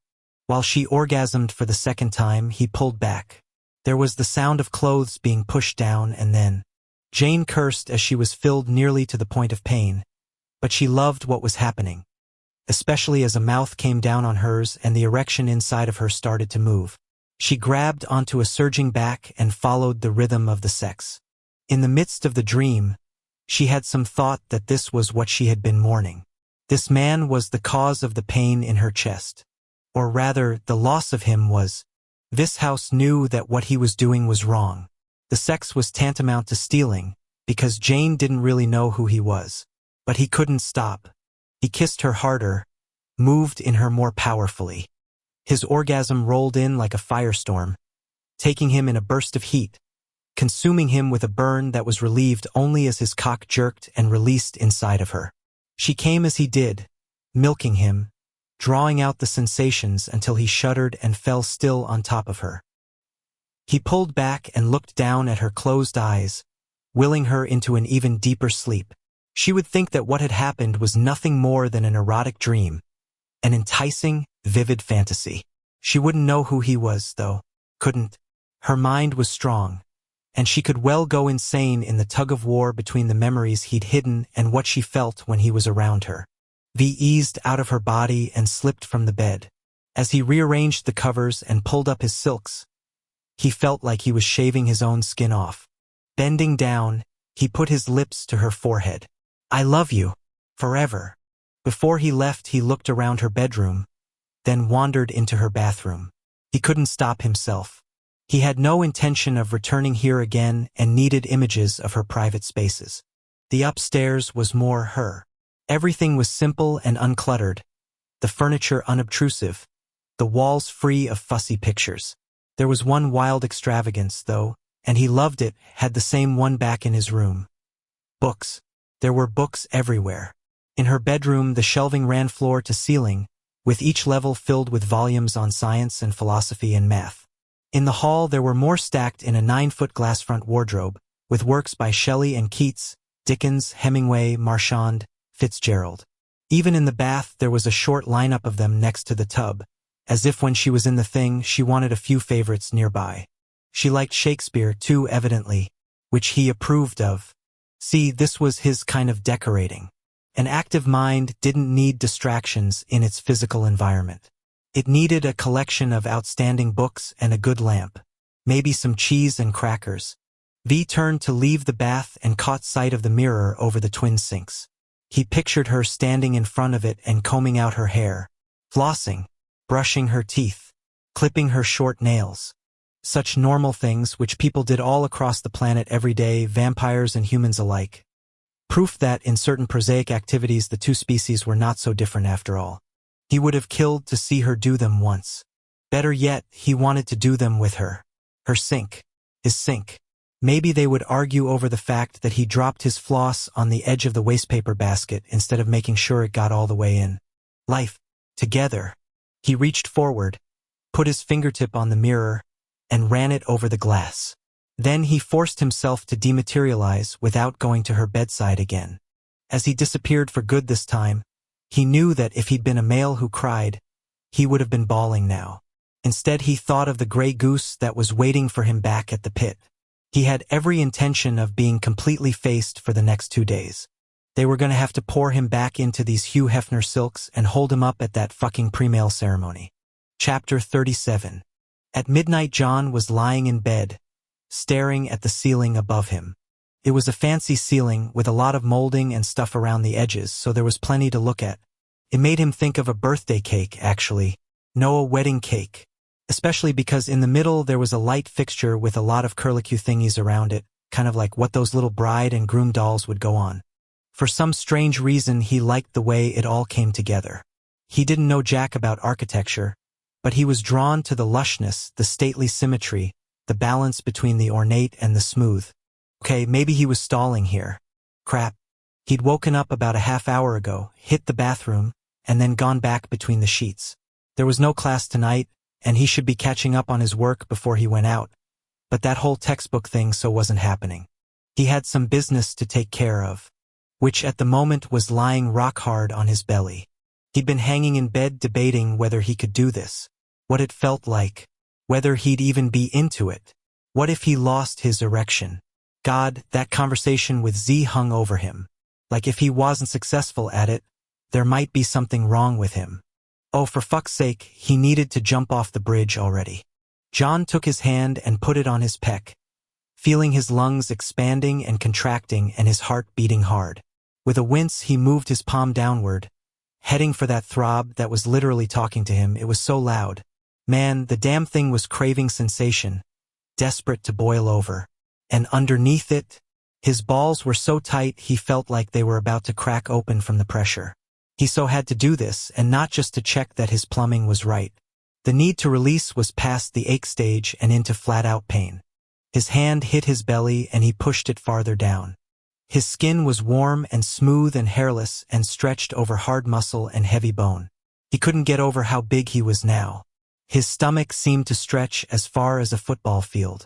He stopped just before he touched himself. Then, with a curse, he grabbed the thing and pulled it. A moan rumbled out of his chest and leaped from his mouth as his erection kicked in his hand. Oh shit, that felt good.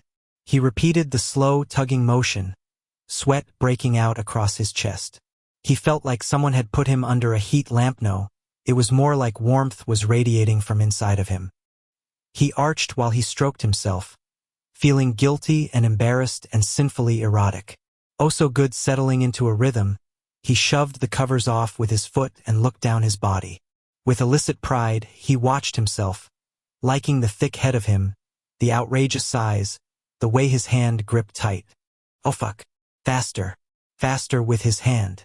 A little clicking noise rose up, the result of the clear, slippery lubricant that came out of the tip getting on his palm. The stuff ran down the shaft, making the erection glisten. Oh fuck. From out of nowhere, the picture of a female came to him. Shit. It was that hard-ass security guard from Zero Sum, and he saw in HD with her man's haircut and her muscled shoulders and her shrewd face and her powerful presence. In a stunning moment of boldness, he imagined the two of them at the club. She had him pressed against the wall, with her hand down his pants, and she was kissing him hard, her tongue in his mouth. Jesus God in heaven, his hand moved at blurring speed, his cock hard as marble. His mind filled with the idea of being inside that female. Critical overload hit when he pictured her breaking off from the kiss and easing down onto her knees. He saw her unzip his pants, take him out, and suck him into her mouth. Fuck. John flipped over onto his side, the pillow getting knocked to the floor, his knees coming up. He shouted without making a sound and jerked around as warm jets went everywhere, landing on his chest and the tops of his thighs and getting on his hand. He kept stroking, eyes nailed shut, veins popping out at his neck, lungs burning. When there was nothing left in him, John swallowed hard, caught his breath and opened his eyes. He wasn't sure, but he thought he'd come twice. Maybe 3 times. Crap. The sheets. He'd made a mess. Man, it had been worth it, though. That was great. That shit was great. Except he did feel guilty about what he'd pictured in his mind. He would die if she ever found out. His cell phone went off. Wiping his hand on the sheets, he picked the thing up. It was a text from Quinn, telling him to get his ass to Blaze in a half hour so they could hit Zero Sum before the action dried up. John hardened again as he thought of the security guard. Okay, this could turn out to be a pain, he thought as he looked at his erection. Especially if he went to the club and saw that female and threw a whole lot of wood. But then, hey, he should look on the bright side. At least his parts were in working order. John sobered. Yeah, everything worked and he had enjoyed it at least by himself. But the idea of having that go down with someone else still left him cold. When Fury walked into Zero Sum at about 1 a.m., he was glad he wasn't with his brothers. He needed some privacy for what he was going to do. With grim resolve, he went to the VIP section, took a seat at the Brotherhood's table, and ordered a martini, hoping like hell none of the brothers decided to do a flyby. He would have much preferred to go somewhere else, but Zero Sum was the only place in town that offered what he was looking for. So he was hung. The first martini was good. His second was better. As he drank, human women came up to the table. The first was a brunette, so that wasn't happening. Too much like Bella. Next one was blonde, which was good, but she was the short-haired one Z had once fed from, so that just felt wrong. Then there was another blonde who looked so strung out she gave him the gilts, followed by a black-haired one who looked like Xena, warrior princess, and kinda scared him. But Thena Redhead stopped in front of the table. She was a tiny thing, no more than 5'5", even with her stripper stillies. But her hair was huge. Dressed in a bubblegum pink bustier and micro-mini, she looked like a cartoon character. You looking for some play, Daddy? He shifted in the seat and told himself to quit being picky and get it over with. It was just sex, for God's sake. Maybe. What's a ticket on the 50-yard line going to cost? She lifted up her hand and touched her lips with 2 fingers. For a full game, $200 to get rid of his virginity, which boiled down to less than $1 a year. What a steal. Fury was half dead as he got to his feet. Sounds good. As he followed the prostitute to the back of the VIP area, he had some vague thought that in a parallel universe he would be doing this for the first time with someone he loved, or cared about, or at least knew. It wouldn't be about a pair of Benjis and a public bathroom. Unfortunately, he was where he was. The woman opened a glossy black door and he went in behind her. As he shut them in together, the techno music faded a little. He was nervous as hell as he held out the money. She smiled up at him as she took it. I'm not going to mind this with you at all. God, that hair. Is it extensions? He shook his head. When she reached for his belt, he took a knee-jerk step back and banged into the damn door. Sorry, he said. She gave him a strange look. No problem. This your first time with someone like me? Try anyone. Yeah. Well, I'm going to take good care of you. She stepped in close to him, and her big breasts pressed into his belly. He glanced down at her head. She had dark roots that showed on top. "You're a big one," she murmured, tucking one hand into his waistband and tugging him forward. He went with her with the grace of a robot, all numbed out and unable to believe he was going to do this. But really, how else was it going to happen? She backed up against the sink and in a quick, practiced hop got herself up on the counter. As she spread her legs, her skirt rose. Her black thigh-highs were topped with lace. She wasn't wearing panties. "No kissing, of course," she murmured, dragging his fly down. "On the mouth, that is." He felt cool air slip inside, then her hand went into his boxers. He flinched as she took hold of his cock. This was what he came here for, he reminded himself. This was what he'd bought and paid for. He could do this. It was time to move on. From Bella. From the celibacy. "Relax, lover," the woman said in a raspy voice. "Your wife is never going to know. My lipstick is 18-hour smudge-proof, and I don't wear perfume. So you can just enjoy yourself." Fury swallowed. "I can do this." As John got out of the dark blue BMW, he was sporting a spanking new pair of black trousers, a black silk shirt, and a cream suede jacket built on the lines of a blazer. They weren't his clothes. Like the car that had driven both him and Quinn downtown, they were Blaze. "We are so ready for this," Quinn said as they walked across the parking lot. John glanced back at the place where he'd taken out those lessers.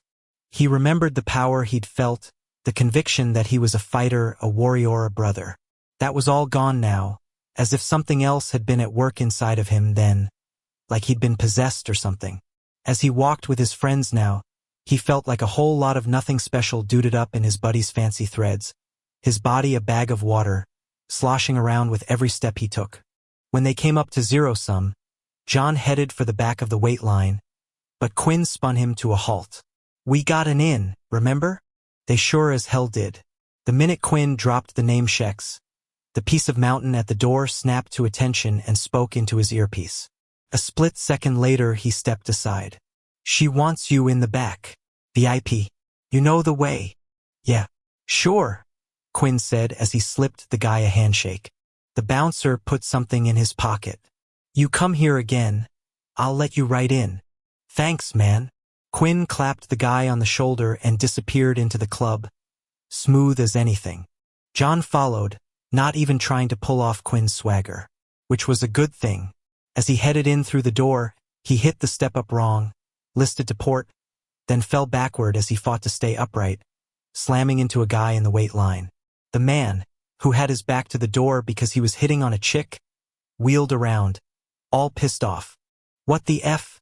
The guy froze as he looked at John, his eyes popping. "Ah, yemmy bad. Sorry." John faltered at the reaction until he felt Blaze's hand land on the back of his neck. "Come on, John. Let's go." John let himself get led inside, bracing for the onslaught of the club's vibe, ready to get lost in the crush of people. It was funny, though. As he looked around, everything seemed less overwhelming. Then again, he was measuring the crowd from a vantage point of about 6'7". Quinn looked around. "To the back." "Where the hell is the back?" "I thought you knew?" Blaze said. "Nah, just didn't want to come off as an idiot. Wait, I think we have a winner." He nodded to a roped-off area that had two huge guys standing in front of it. "That just screams VIP. Ladies, shall we?" Quinn walked over like he knew exactly what he was doing, said 2 words to the bouncer, and what I know, the rope was down and the 3 of them were parading in. Well, Blay and Quinn were parading. John was trying not to run into anyone else. He'd lucked out that the guy at the door had been some kind of pansy. Next time he'd probably manage to land on a hitman, who was armed. The VIP section had its own private bar and bartenders, and its waitresses were dressed like high-class strippers, showing a lot of skin as they went around on a lot of heel. The male patrons were all in suits, the women in expensive bits of nothing much. It was a fast, flashy crowd that made John feel like a total poser. There were banquettes on both sides of the room, 3 of which were open, and Quinn picked the one farthest back in the corner. "This is the best," he pronounced. "Next to the emergency exit. In the shadows." There were 2 martini glasses on the tabletop, but they sat down anyway, and a waitress came over to clear. Blay and Quinn ordered beers. John passed, thinking he needed to stay tight tonight. They'd been chilling for no less than 5 minutes, Blay and Quinn barely getting a start on their Coronas, when they heard a female voice say, "Hey, daddies!" All 3 of them looked up at the blonde Wonder Woman standing in front of them. She was a knockout in a very Pam Anderson kind of way, more breast than anything else. "Hey, baby," Quinn drawled. "What's your name?" "I'm Sweet Charity." She put both hands on the table and leaned in, flashing her perfect chest and her tanning salon skin and her gleaming, bleached teeth. "Want to know why? Like I want my next breath." She bent down a little farther. "Because I taste good and I'm a giver." Quinn's tight smile was all about sex. "Then come over and sit by me." "Boys," came a deep voice. Oh Jesus. A huge guy had come up to their table, and John didn't think it was a good thing. With a beautiful black suit and a pair of hard amethyst eyes and a cropped mohawk, he looked like both a thug and a gentleman. "Charity, you mine elsewhere, feel me?" the male said. The blonde seemed a little bummed as she pulled back from Quinho was looking pissed. Except then she trotted off and well, shit, pulled the same routine 2 banquettes down. As Quinn's expression lost some of its edge, the mohawked male bent low and said, "Yeah, she wasn't just after the pleasure of your company, big man. She's a pro. Most of the women you see walking around in this section are. So unless you want to pay for it, go out to the open access area, pick up a few, and bring them back here, deal?" The guy smiled, flashing a tremendous set of fangs. "By the way, I own this place, so while you're here I'm responsible for your asses. Make my job easy and keep righteous." Before he turned away, he looked at John. Zadist said to say hello. He left on that note, checking out everything and everybody on his way to an unmarked door in the back. John wondered how the guy knew Z, and figured that no matter the connection, that mohawked brassballer was definitely someone you wanted on your side. Otherwise, you might want to pick up a Kevlar bodysuit. Or better yet, leave the country. "Well," Quinn said, "that's an important tip." "Shit. Yeah." Blay shifted in his seat as another blonde strolled by. "Soam, you want to head out to the floor?" "Blay, you little slut." Quinn hustled out of the banquette. "Of course I do. John. I'm gonna hang here," he signed. Save our table."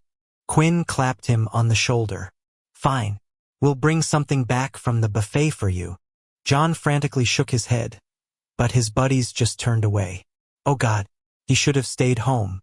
He so should have skipped this. As a brunette waltzed by, he glanced down quickly, but she didn't stop, and neither did any of the others. Like the owner had told all the women to leave them alone, which was a relief, because that brunette looked like she could eat a man alive, and not necessarily in a good way. Crossing his arms over his chest, John leaned back in the leather seat and kept his eyes on the beers. He could feel people staring at him, and no doubt they were wondering what the hell he was doing here, which made sense. He wasn't like Blay and Quinn and couldn't front like he was. All the music and the drinking and the sex didn't energize him. They made him want to disappear. He was thinking seriously of bailing when a blast of heat hit him, like from out of nowhere. He looked up to the ceiling, wondering if he was sitting under an air vent and the furnace had just come on. No. He glanced around. Oh shit. The head of security was coming through the VIP section's velvet rope. As the dim overhead lights hit her, John swallowed hard. She was in the same outfit as before, wearing a muscle shirt that showed off her powerful arms and a pair of leathers that were tight over her hips and long thighs. Her hair had been trimmed since he'd seen her, the brush cut gleaming. The second her eyes met his, he looked away, his face the color of a fire engine. In a panic, he convinced himself that she was going to know what he'd done when he was thinking of her earlier today. She was going to know he came while she was on his mind. Damn it, he wished he had a drink to play with, and a cold pack for his cheeks. He grabbed Blay's beer and took a swig as he sensed she was coming this way. Man, he couldn't decide whether it would be worse if she stopped or didn't stop. Back again, but looking different. Her voice was low, like a banked fire, and made his blush worse. Congratulations. He cleared his throat. which was stupid. Like he could say anything? Feeling the fool, he mouthed the words, "Thank you." "Your friends go trolling?" He nodded and took another pull on the Corona. "Not you, though? Or are they bringing you something?" That amazing voice of hers was pure sex, making his body tingle and his cock stiffen. "Well, in case you didn't know, the bathrooms back there have some extra room and extra privacy." She laughed a little, as if she knew he was aroused. "Have fun with the girlies, but keep tight. Then you won't have to deal with me." She walked away, and as she went the crowd parted for her, men big as football players getting out of her way. As John watched her go, he felt a sharp shooter in the front of his trousers and looked down. He was rock hard, thick as his frickin' forearm. And as he shifted in the seat, the friction of his pants made him bite down on his lower lip. He put his hand underneath the table with the intention of moving things around down there so he could get some more room behind his fly, but the instant he came into contact with his erection, the image of that security guard popped back in his mind and he nearly lost it. He whipped his palm back so fast it banged into the underside of the table. John rolled his hips, looking for relief but making the burn worse. He was itchy and dissatisfied, his mood quickly getting a dangerous edge. He thought about the release he'd given himself in his bed and decided that he could use another. Like now. Like right now before he came again. Shit, maybe he could take care of himself here. With a frown, he looked over to the hallway that disappeared into the back and had doors on either side. One of which happened to open. A small red-headed woman who looked like a professional came out fluffing her hair and rearranging her bright pink getup. Right behind her was Fury? Yeah, that was definitely him, and he was tucking his shirt into the waistband of his slacks. The two didn't say a word to each other. The woman went to the left and started talking up a group of men. The brother kept walking forward, like he was on his way out. When Fury looked up, John locked eyes with him. After an awkward moment, the warrior lifted his hand in greeting, then took off for a side exit, disappearing outside. John swigged up some more beer, utterly stunned. Sure as hell that woman hadn't been in a bathroom with the guy because she was giving him a back rub. God, he was supposed to be Kelly. And this is John. John jerked his head around. Oh, Blay and Quinn had struck gold. The three human women with them were all very pretty and mostly undressed.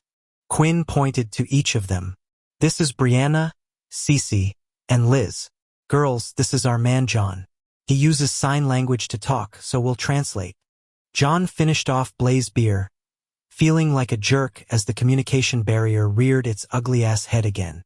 He was thinking about how to word his "I'm going to bail" speech when one of the girls sat next to him, trapping him in the banquette. A waitress came by and took orders, and after she left all this chatter and giggling sprang up, the girl's high notes mixing in with Quinn's deep voice and Blay's shy, low laugh. John kept his eyes down. "God, you are so good-looking," one of the girls said. "Are you a model?" The conversation abruptly lagged. Quinn rapped his knuckles on the table in front of John. "Yo, Jay. She's talking to you." John lifted his head in confusion, meeting his buddy's mismatched eyes. Quinn nodded pointedly toward the girl next to John, then bugged out his peepers. "A kind of would you get with the program here, my man?" John took a deep breath and glanced to his left. The girl was staring up at him with absolute starstruck devotion. "'Cause you are like so beautiful," she said to him. Holy Christ, what did he do with that? As the blood hit his face and his body tensed, he signed quickly to Quinn. "I'm gonna have Fritz pick me up. I've got to go." John beat feet out of the banquette, half trampling the girl who'd sat next to him. He couldn't wait to get home. Chapter 38. When Jane's alarm went off at 5 a.m., she had to hit the snooze button. Twice. Usually she was out of bed and in the shower before noon she was upright. Like the beep beep beep didn't so much wake her up as spring her out of bed like a toaster. Not today. Today she just lay against her pillows and stared at the ceiling. God. The dreams she'd had during the night, dreams of that ghostly lover coming and taking her, riding her hard. She could still feel him on her, in her. Enough, though. The more she thought of all that, the more her chest hurt. So, with a Herculean pull, she diverted her attention to work, which, of course, then just got her tangled up about Manello. She couldn't believe he'd kissed her. but he had laid one right on her mouth. And as she'd always wondered in the back of her mind what he'd be like, she hadn't pulled away, so he'd kissed her again. He was good, which wasn't a surprise. What was a newsflash was the fact that it had felt wrong, like she was being unfaithful to someone. The damn alarm went off again, and she cursed as she shut it up with her hand. Goddamn, she was tired, even though she thought she'd gone to bed early. At least, she assumed it had been early, though she wasn't exactly sure when Manny had left. She recalled him helping her up here and settling her into bed, but her head was so scrambled she couldn't remember what time it had been or how long it had taken her to fall asleep. Whatever. Throwing off the covers, she headed for the bathroom and started the shower. As steam boiled up and clouded the air, she shut the bathroom door, pulled her t-shirt off, and Jane frowned as a feeling of wetness welled between her legs. Doing a quick count of the days, she figured her period must be wonky. It wasn't her period. She'd had sex. Cold shock replaced the heat from the steam. Oh God, what had she done? What had she done? Jane wheeled around, even though she had nowhere to goonly to clamp her hand over her mouth. Written on the mirror, revealed by the steam, were the words, "I love you, Jane." She stumbled backward until she hit the door. Shit, she'd slept with Manny Manello, and hadn't remembered a thing. Fury took a seat in Wrath's study, this time on the delicate pale blue wing chair by the fireplace. His hair was still wet from the shower, and he had a cup of coffee in his hand. He needed a blunt. As the rest of the Brotherhood filed in, he looked at Wrath. "Mind if I light up?" The king shook his head. "I'd consider it a public service. We could all use the contact high today." God, wasn't that the truth? Everyone was off. Zadist was twitchy over by the bookcases. Butch was distracted by the computer on his lap. Wrath looked exhausted behind a mountain of paperwork. Rage was pacing around, unable to settle a sure sign that he hadn't found a fight during the night hours. And Vicious V was the worst of them. He stood by the door, staring into space. Icy before, he was glacial now, a sinkhole in the room. Shit, he was even more grim than he'd been the night before. As Fury lit up, he thought about Jane and V and idly wondered what the sex they'd had been like. He imagined that, while they had had plenty of pummel sessions, there had been lovely moments of communion, too. Yeah, nothing like the stuff he'd had in that bathroom. With that prostitute. He pushed his free hand through his hair. Were you still a virgin if you'd been in a female, but hadn't finished? He wasn't sure. Either way, he wasn't gonna ask anyone. It was all just too skeevy. Man, he'd hoped being with someone would help him move on. But it hadn't. He felt even more trapped, especially as the first thing he'd done when he'd walked through the mansion's door was think of Bella. He'd prayed she didn't catch him coming back smelling of that human woman. Distance was going to require something else, evidently. Unless, damn, maybe it just required itself. He probably should move out of the house. "Let's do this," Wrath said, convening the meeting. In quick succession, he reviewed some issues concerning the Glimmera. Then Rage, Butch, and Z reported on events in the field. Which wasn't much. The Slayers had been relatively quiet of late. Likely because the Forelesser had been killed about 2 weeks ago by the cop. This was typical. Any shift in lessening leadership usually resulted in some downtime in the war, although it never lasted for long. As Fury lit up his second blunt, Wrath cleared his throat. "Now about the pre-mail ceremony." Fury drew in hard as V's diamond eyes lifted. Damn, the male looked like he'd aged 150 years in the last week. His skin sallow, his brows down, his lips tight. He'd never been a party to begin with, but now he looked death-knell drawn. "What about it?" V said. "I will be there." Wrath glanced over. "Fury, you two. We'll go at midnight tonight. Okay?" Fury nodded, then braced himself, because it looked as if this house was going to say something. The brother's body tensed up, his eyes darting around, his jaw working, but then nothing came out of his mouth. Fury exhaled a stream of smoke and stamped the blunt out in a crystal ashtray. It was brutal to watch your brother bleed, to know he suffered while you couldn't do anything about it. He froze, an eerie calm coming over him, one that had nothing to do with the red smoke. "Christ on a crutch," Wrath said, rubbing his eyes. Get out of here, all of you. Go relax. We're all losing it. Fury spoke up. This house, if it weren't for the pre-mail shit, you would be with Jane, right? V's diamond eyes shifted over and narrowed into slits. What the fuck does that have to do with anything? You would be with her. Fury looked over at Wrath. And you would let him, right? I mean, I know she's a human, but you let Mary come into. V cut him off, voice hard as his eyes, like he couldn't believe Fury was being so thoughtless. There's no making it work, so just fucking drop it. But there is. Vicious's eyes flashed violent white. No offense, but I'm on my last nerve. Backing off would be a really good plan for you right about now. Rage surreptitiously moved over next to V, while Zodist came to stand beside Fury. Wrath rose to his feet. How about we drop this? No, hear me out. Fury got up from the chair. The scribe virgin wants a male from the Brotherhood, right? For the purposes of breeding, right? Why does it have to be you? Who the fuck else would it be? V growled as he leaned into a charging stance. Why not me?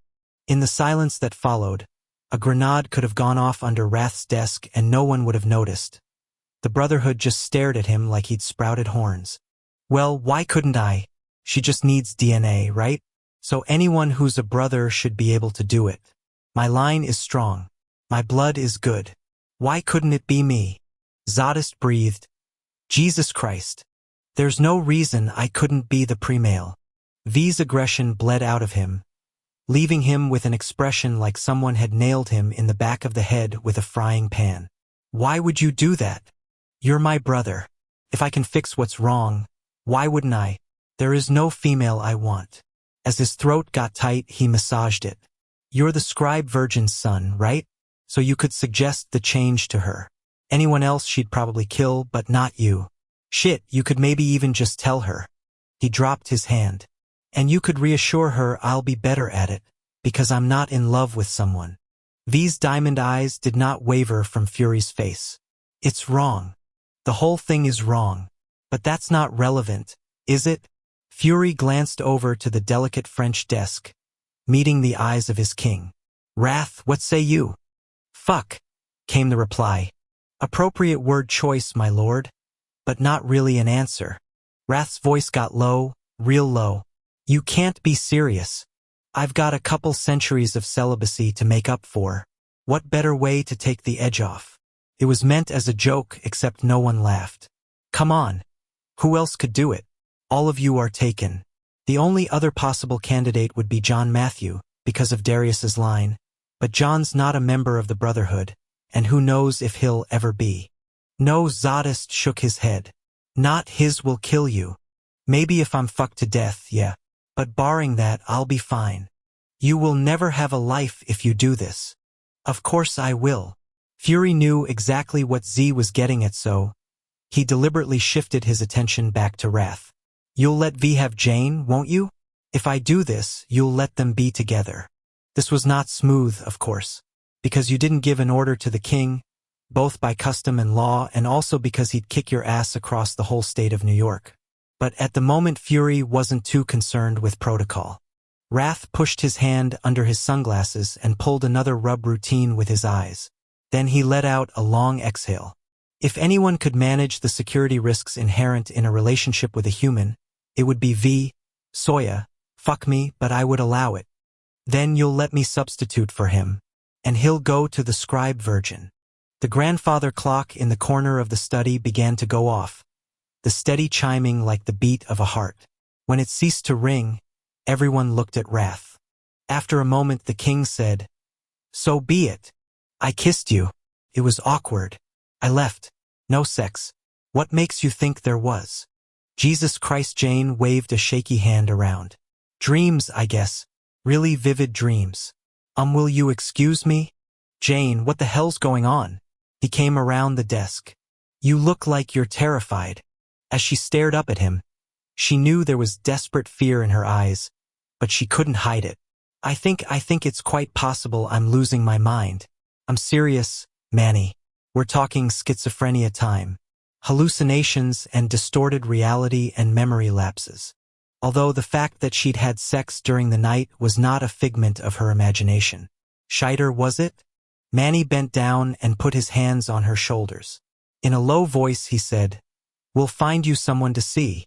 We'll take care of this." "I'm scared." Manny took her hands, pulled her to her feet, and wrapped her up tight against him. "I'm here for you." As she hugged him back hard, she said, "You would be a good man to love, Manello. You really would." "I know." She laughed a little, the choking sound getting lost in the crook of his neck. "So arrogant. Try accurate." He pulled back and put his palm on her cheek, his deep brown eyes grave. "It's killing me to say this, but I don't want you in the ORs, Jane. Not where you're at in your head right now." Her first instinct was to fight him, but then she exhaled. "What will we tell people? Depends on how long it lasts. For now, you have the flu." He tucked a piece of hair behind her ear. "Here's the plan. You're going to talk to a friend of mine who's a psychiatrist. He's out in California, so no one will know, and I'm going to go call him now. I'm also scheduling you for a CAT scan. We'll have it done after hours across town at Imaging Associates. No one will know."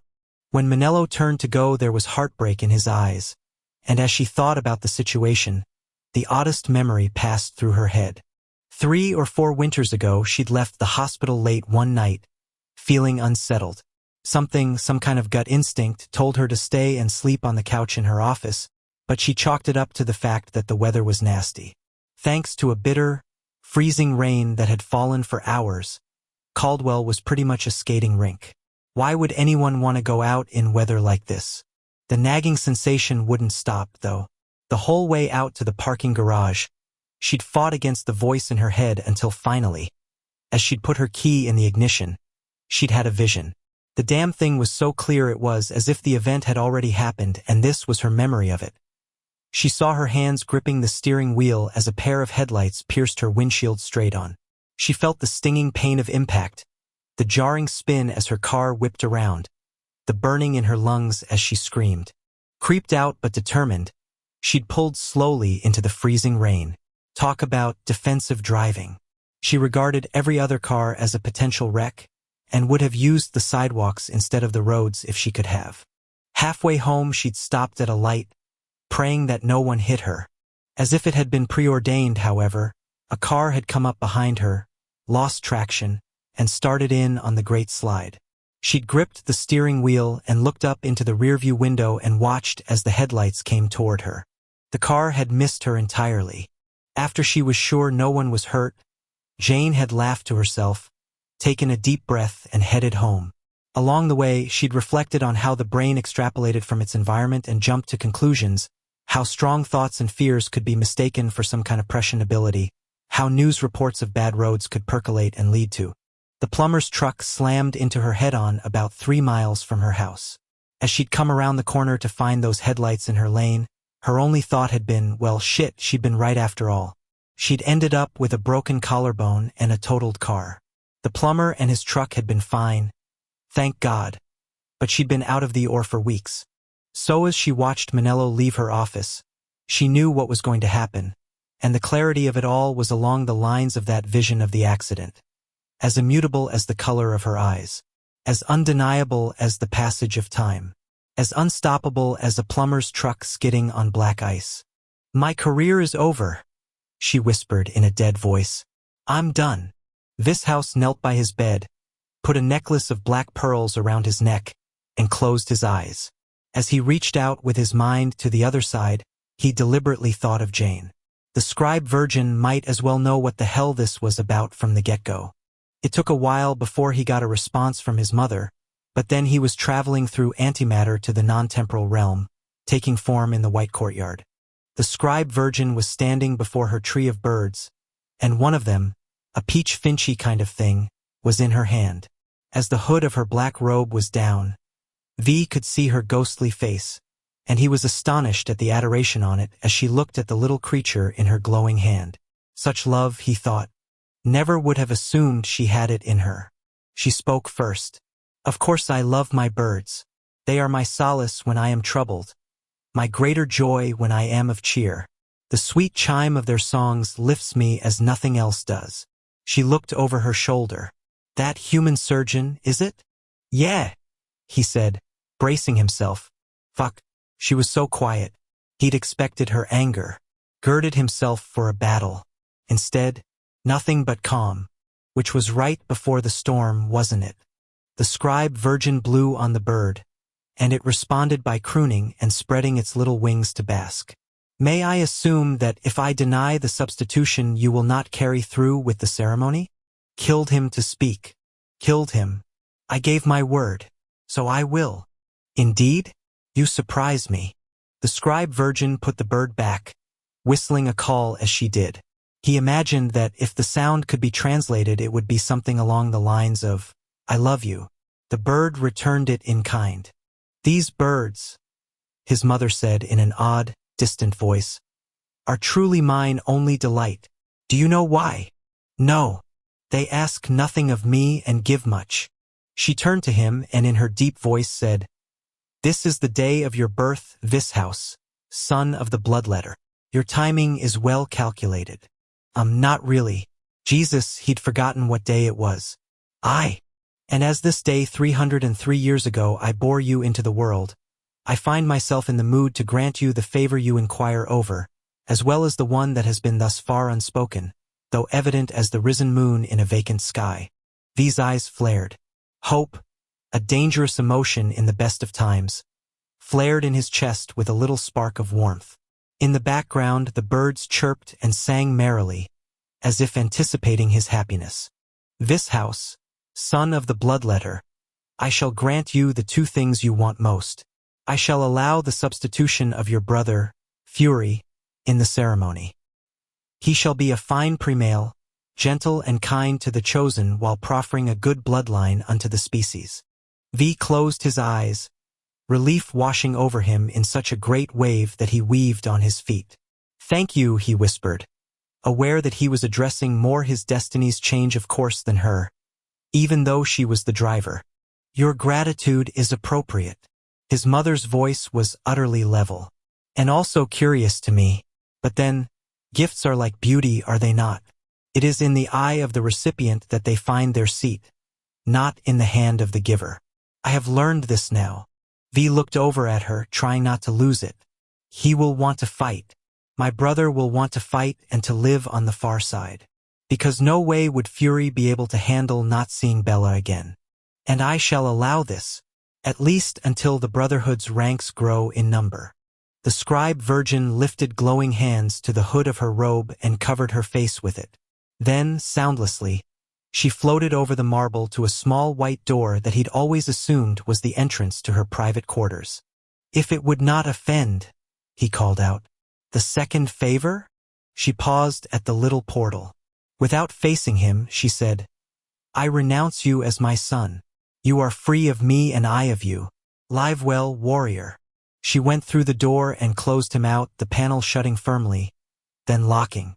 In her wake the birds fell silent, as if her presence was what charmed them into song. V stood in the courtyard and listened to the fountain's quiet, chiming waterfall. He'd had a mother for all of 6 days. He couldn't say he missed her, or that he was grateful to her for giving him his life back. After all, she was the one who'd tried to take everything away from him. As he dematerialized back to the mansion to report in, it dawned on him that even if his mother had said no, he still would have picked Jane over the scribe virgin, no matter what it cost him. And the scribe virgin had known that all along, hadn't she? Which was why she'd forsaken him. Whatever, all he really cared about was getting to Jane. Things were looking up, but he was so not out of the woods yet. She could, after all, still say no. She could very well choose the life she knew over a dangerous half-existence with a vampire. Damn it, though, he wanted her to pick him. V was taking shape in his bedroom and thinking of the way it had been with Jane the night before, when it dawned on him he'd done the unforgivable. He'd finished inside of her. God damn it. He'd been so in his head, he'd forgotten that he'd left some of himself behind. She must be going mad by now.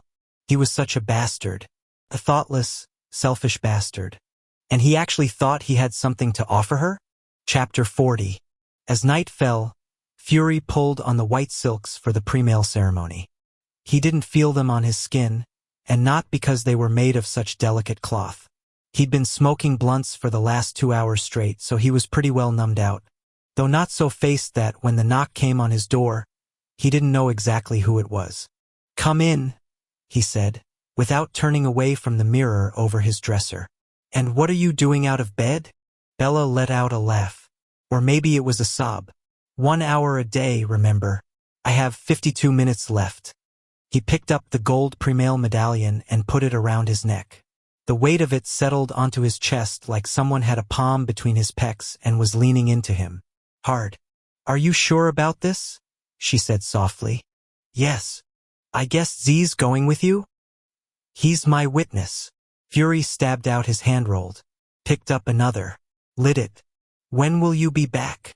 He shook his head as he exhaled. "The pre-mail lives on the other side. This house wasn't going to. Special arrangement. I'll still fight, but I want to stay over there." As she gasped, he stared at his reflection in the mirror's antique glass. His hair was damp and tangled at the ends, so he grabbed a brush and started yanking it through. "Fury, what are you? You can't go to the ceremony." Bald, "Stop. God, you're ripping your hair out."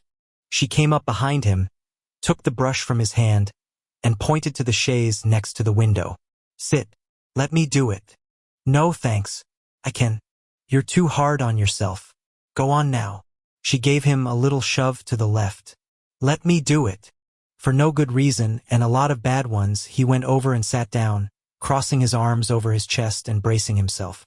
Bella started at the bottom of his mane, the brush clipping the ends first, then working its way up until he felt it come down on the crown of his head and slowly get drawn all the way out. Her free palm followed the strokes, smoothing, soothing. The sound of the bristles going through his hair and the tug on his forehead and her scent in his nose were bittersweet pleasures that left him defenseless. Tears matted his lashes.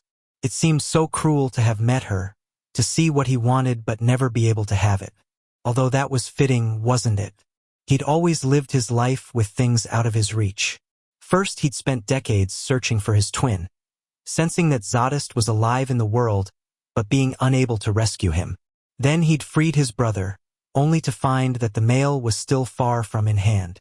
The century that had followed their escape from Z's mistress had been a different kind of hell, with him always waiting for Z to lose it, interceding when the brother did, and worrying when the next round of drama would get started.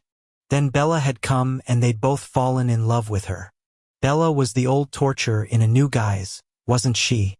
Because his was a destiny of yearning, of being outside looking in, of seeing the fire but not being able to get close enough to it to be warmed by it. "Will you ever be back?" she asked. "I don't know." The brush paused. "Maybe you'll like her. Maybe. Don't stop yet. Please, not yet." Fury rubbed his eyes as the brush resumed its strokes. This quiet time was their goodbye, and she knew it. She was crying too. He could smell the fresh, rainy tang in the air. Except she didn't cry for the same reason he did. She cried because she pitied him and his future, not because she loved him and her heart was breaking at the thought that she would never, ever see him again. She would miss him, yes. Worry about him, sure. But she wouldn't yearn for him. She never had. And all this should have snapped his chain and gotten him to cut out the pansy-ass routine. But he couldn't. He was submerged by his sadness. He would, of course, see Zadist on the other side. But her couldn't imagine her coming over to see him. And it wouldn't really be appropriate, as he'd be the pre-male, and it wouldn't look right if he took private audiences with a female from the outside, even if she was his twin Shellen. Monogamy to his chosen in deed, thought, and appearance was the pre-male's pledge. Then it dawned on him. The baby. He would never get to see her and Z's young, except maybe in pictures. The brush tucked under his hair and ran up his nape. Closing his eyes, he gave himself over to the rhythmic pull and release on his head. "I want you to fall in love," she said. "I am in love. It's all right." She stopped and stepped in front of him. "I want you to love someone for real, not like you think you love me." He frowned. "No offense, but you can't know what I... Fury, you don't really love." He stood up and met her in the eye. "Please pay me the respect of not assuming to know my emotions better than I do. You've never been with a female. I was last night. That shut her up for a moment. Then she said, not at the club. Please, not at. In a bathroom in the back. It was good too. Then again, she was a professional. Okay, now he was being an asshole. Fiorino, may I have my brush back? I think my hair's good now. Fury, the brush. Please. After a moment that was long as a century, she extended the thing toward him. When he reached out and took it, they were linked by the wooden handle for a mere breath. Then she dropped her hand. You deserve better than that, she whispered. You're better than that. No, I'm not. Oh man, he had to get away from her heartbroken expression. Don't let your pity turn me into a prince, Bella. This is self-destructive. All of it. Hardly. He went over to the bureau, picked up his blunt and took a drag on it. I want this. Do you? Is that why you've been lighting up red smokes all afternoon? The whole mansion smells of it. I smoke because I'm an addict. I'm a loose-willed drug addict, Bella, who was with a whore last night in a public place. You should condemn me, not pity me. She shook her head. Don't try to make yourself look ugly in front of me. It won't work. You are a male of worth. For fuck's sake. Who has sacrificed much for his brothers. Probably too much. Bella, stop it. A male who gave up his leg to save his twin. Who has fought bravely for his race. Who is giving up his future for his brother's happiness. You can't get much more noble than that. Her eyes were rock solid as she stared up at him. Don't tell me who you are. I see you more clearly than you see yourself. He paced around the room until he found himself back in front of the dresser. He hoped there were no mirrors on the other side. He hated his reflection. Always had. Fury. Go, he said hoarsely. Please just go. When she didn't, he turned around. For God's sake, don't make me break down in front of you. I need my pride right now. It's the only thing keeping me standing. She put a hand over her mouth and blinked quickly. Then she shored herself up and spoke in the old language. Be of good fortune, Fury, son of Agony. May your feet follow a level path and the night fall gently upon your shoulders. He bowed. As for you, Bella, beloved Nala of mine blooded brother, Zodist. When the door shut behind her, Fury sank down on the bed and brought the blunt to his lips. As he looked around the room he'd stayed in since the Brotherhood had moved into the compound, he realized it wasn't home to him. It was just a guest rooma luxurious. Anonymous guest room, 4 walls of nice oil paintings with good carpeting and drapes lush as a female's ball gown. It would be nice to have a home. He'd never had one. After Zodist had been abducted as an infant, their maman had closed herself in underground, and their father had gone on the hunt for the nursemaid who'd taken Z. Growing up, Fury had lived among the moving, breathing shadows of the household. Everyone, even the dog Jen, had just gone through the motions of life. There had been no laughter, no happiness, no calendar of ceremonies, no hugs. Fury had learned to keep quiet and stay out of the way. It was, after all, the kindest thing he could do. He'd been the replica of what had been lost, the reminder of the heartbreak that was on everyone's mind. He took to wearing hats to hide his face, and he'd walked with a shuffle, curling into himself so as to be smaller, less noticeable. As soon as he'd gone through his transition, he'd left to find his twin. No one had waved him off. There had been no goodbyes. Z's disappearance had used up all of the household's capacity for missing someone. So there was none left over for Fury, which had been good, actually. It made everything easier. About 10 years later, he'd learned from a distant cousin that his mother had died in her sleep. He'd gone back home immediately, but they'd had the funeral without him. His father had died about 8 years later. Fury had made it to that funeral and had spent his last night in the family house. Afterward, the property had been sold, the dog Jen had dispersed, and it was as if his parents had never been.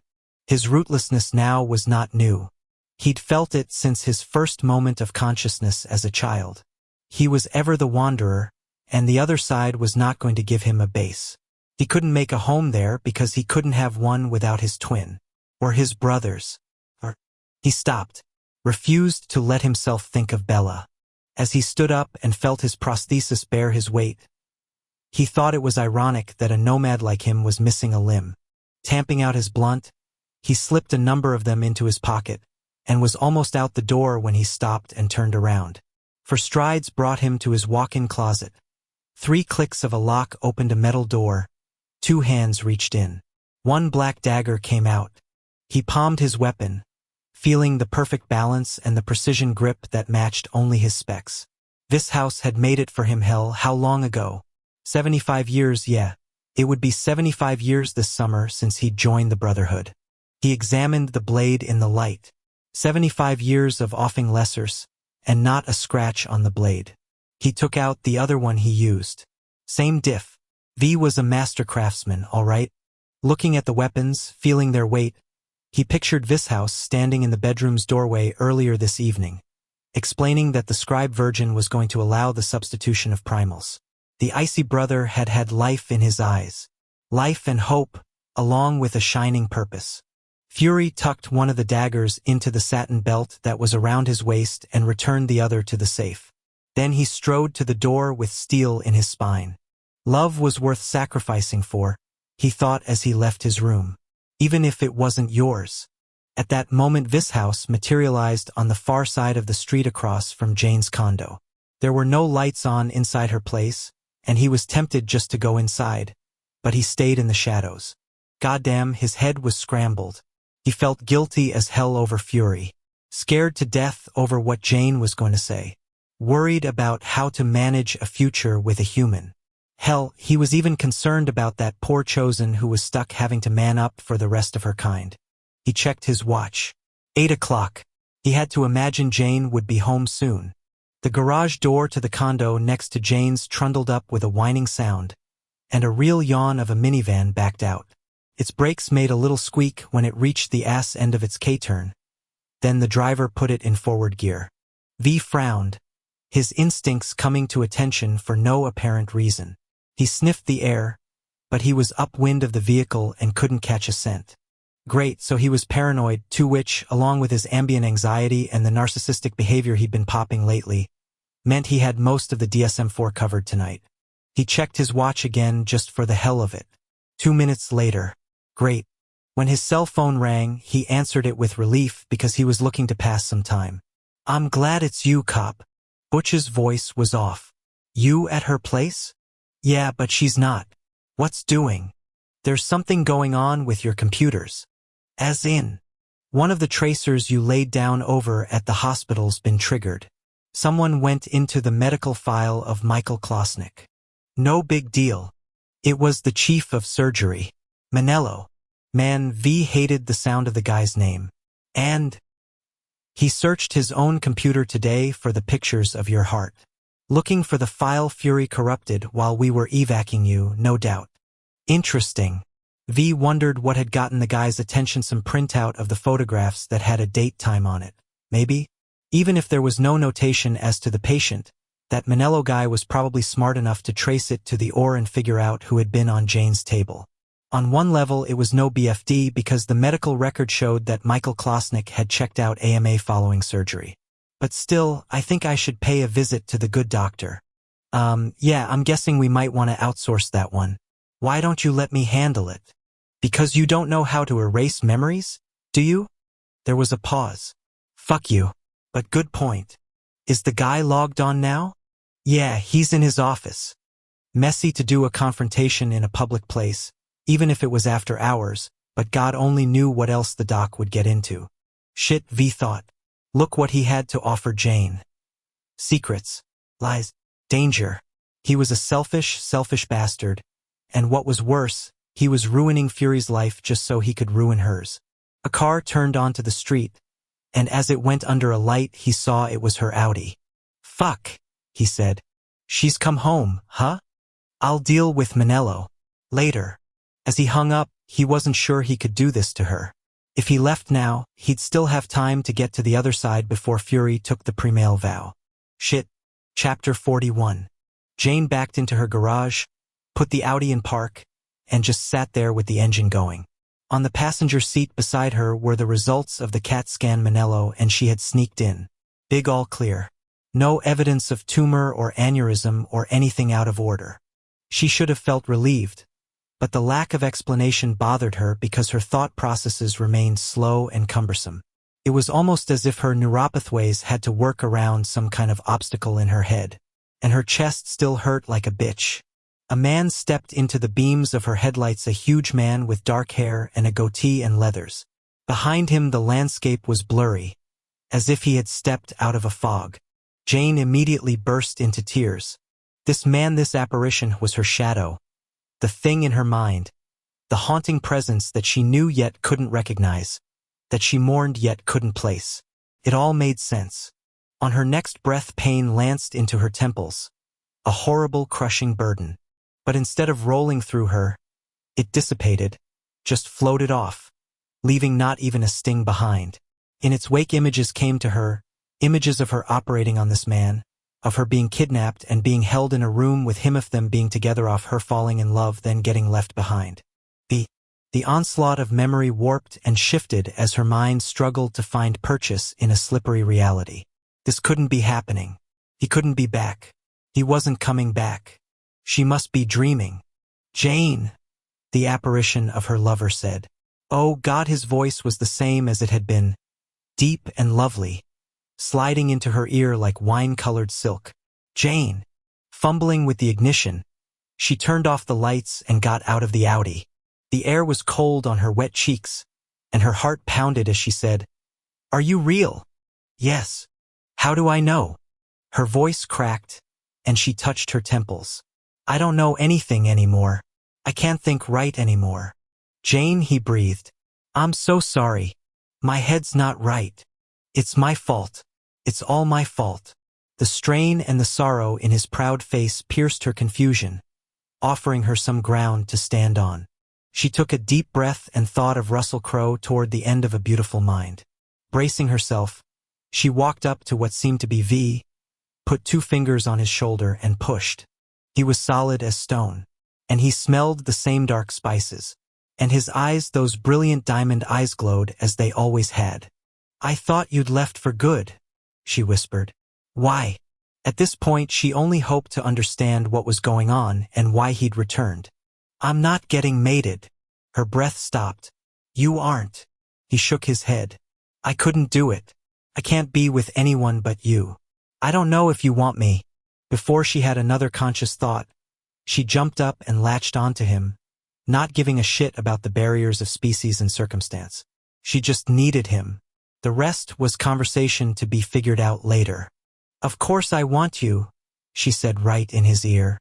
"I love you." He let loose some kind of hoarse word, and his arms crushed her to him.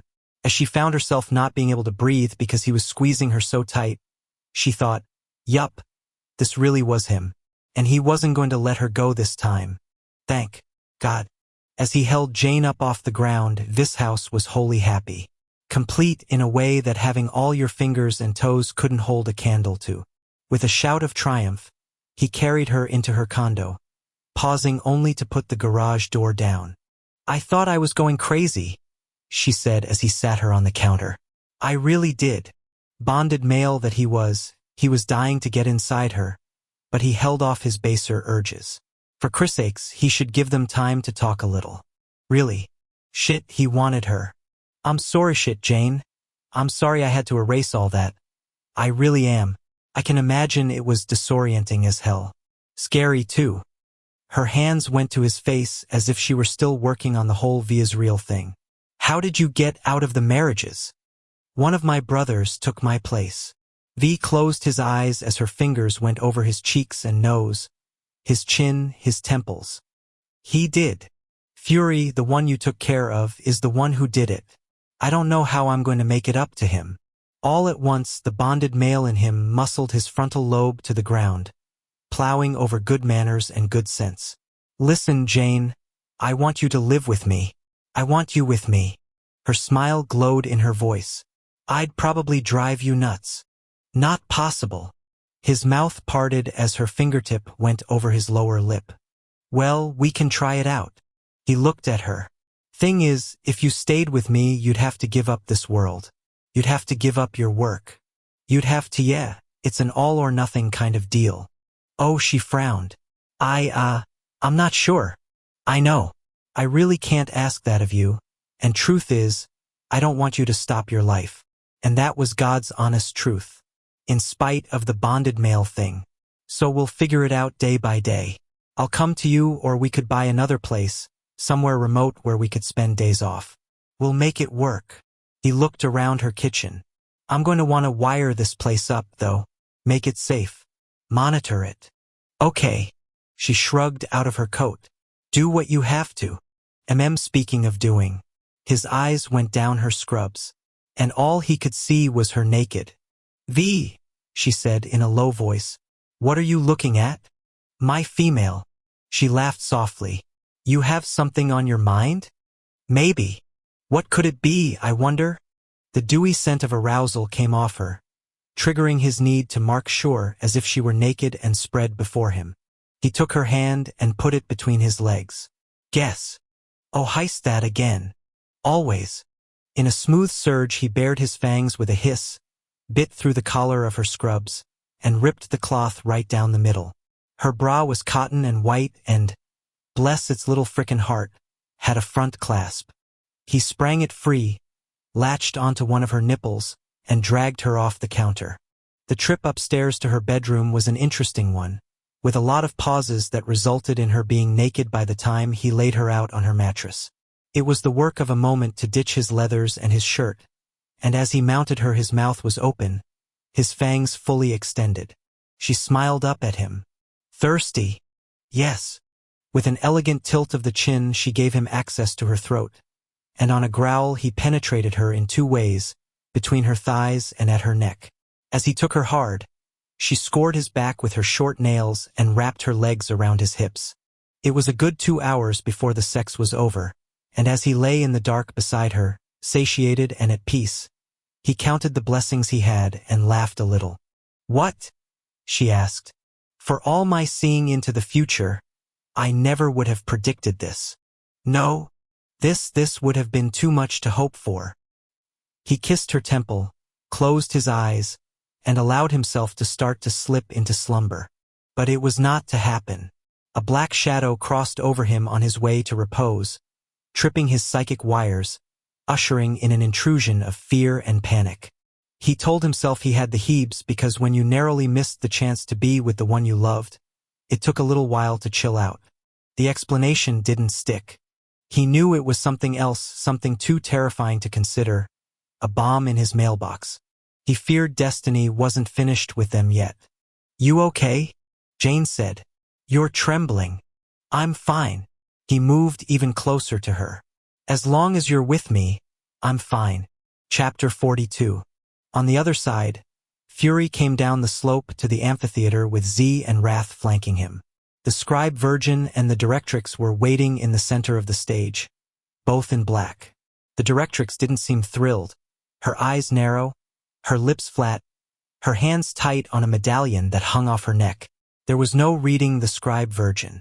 Her face was hidden beneath her robing, but even if it had shown, Fury doubted he'd be able to know what she was thinking. He stopped in front of the golden throne but didn't sit down. Probably would have been a good idea, though. He felt as if he were floating, his body drifting, not walking, his head somewhere other than on his shoulders. Could be the bale's worth of red smoke he'd inhaled, he thought, or that fact that he was marrying over 36 females. Dear God. Wrath, son of Wrath, the scribe virgin pronounced. Come forward and greet me. Wrath walked up to the edge of the stage and knelt down. Your Grace, you have something to ask me. Do it now, provided you phrase it correctly. If it would not offend, I would ask to have Fury subject to the same arrangement this house was provided with in regard to fighting. We are in need of warriors. I am inclined to grant this leave for the time being. He shall live over there. Fury cut in with a solid no as everyone jerked around toward him. He said, I will stay here. I will fight, but I will stay here. He tossed in a little bow to make up for his rudeness. If it would not offend. Zadis' mouth opened. A whole lot of what the fuck are you thinking on his scarred face, but the scribe virgin's short laugh shut him up. So be it. The chosen would prefer that, as would I. Now rise. Wrath, son of wrath, and let us commence. As the king stood to his full height, the scribe virgin lifted her hood. Fury, son of agony, I would ask you to accept the role of primale. Do you consent? I do. Come forth upon the dais and kneel before me. He didn't feel his feet as he walked over and ascended a short set of stairs, didn't feel the marble on his knees as he went down in front of the scribe virgin. When her hand landed on his head, he didn't tremble, didn't think, didn't blink. He felt as though he were in the passenger seat of a car, subject to the driver's whims as to speed and destination. Giving in was just expedient. Odd, because he had chosen this, hadn't he? He had volunteered. Yeah, but God only knew where the decision would take him.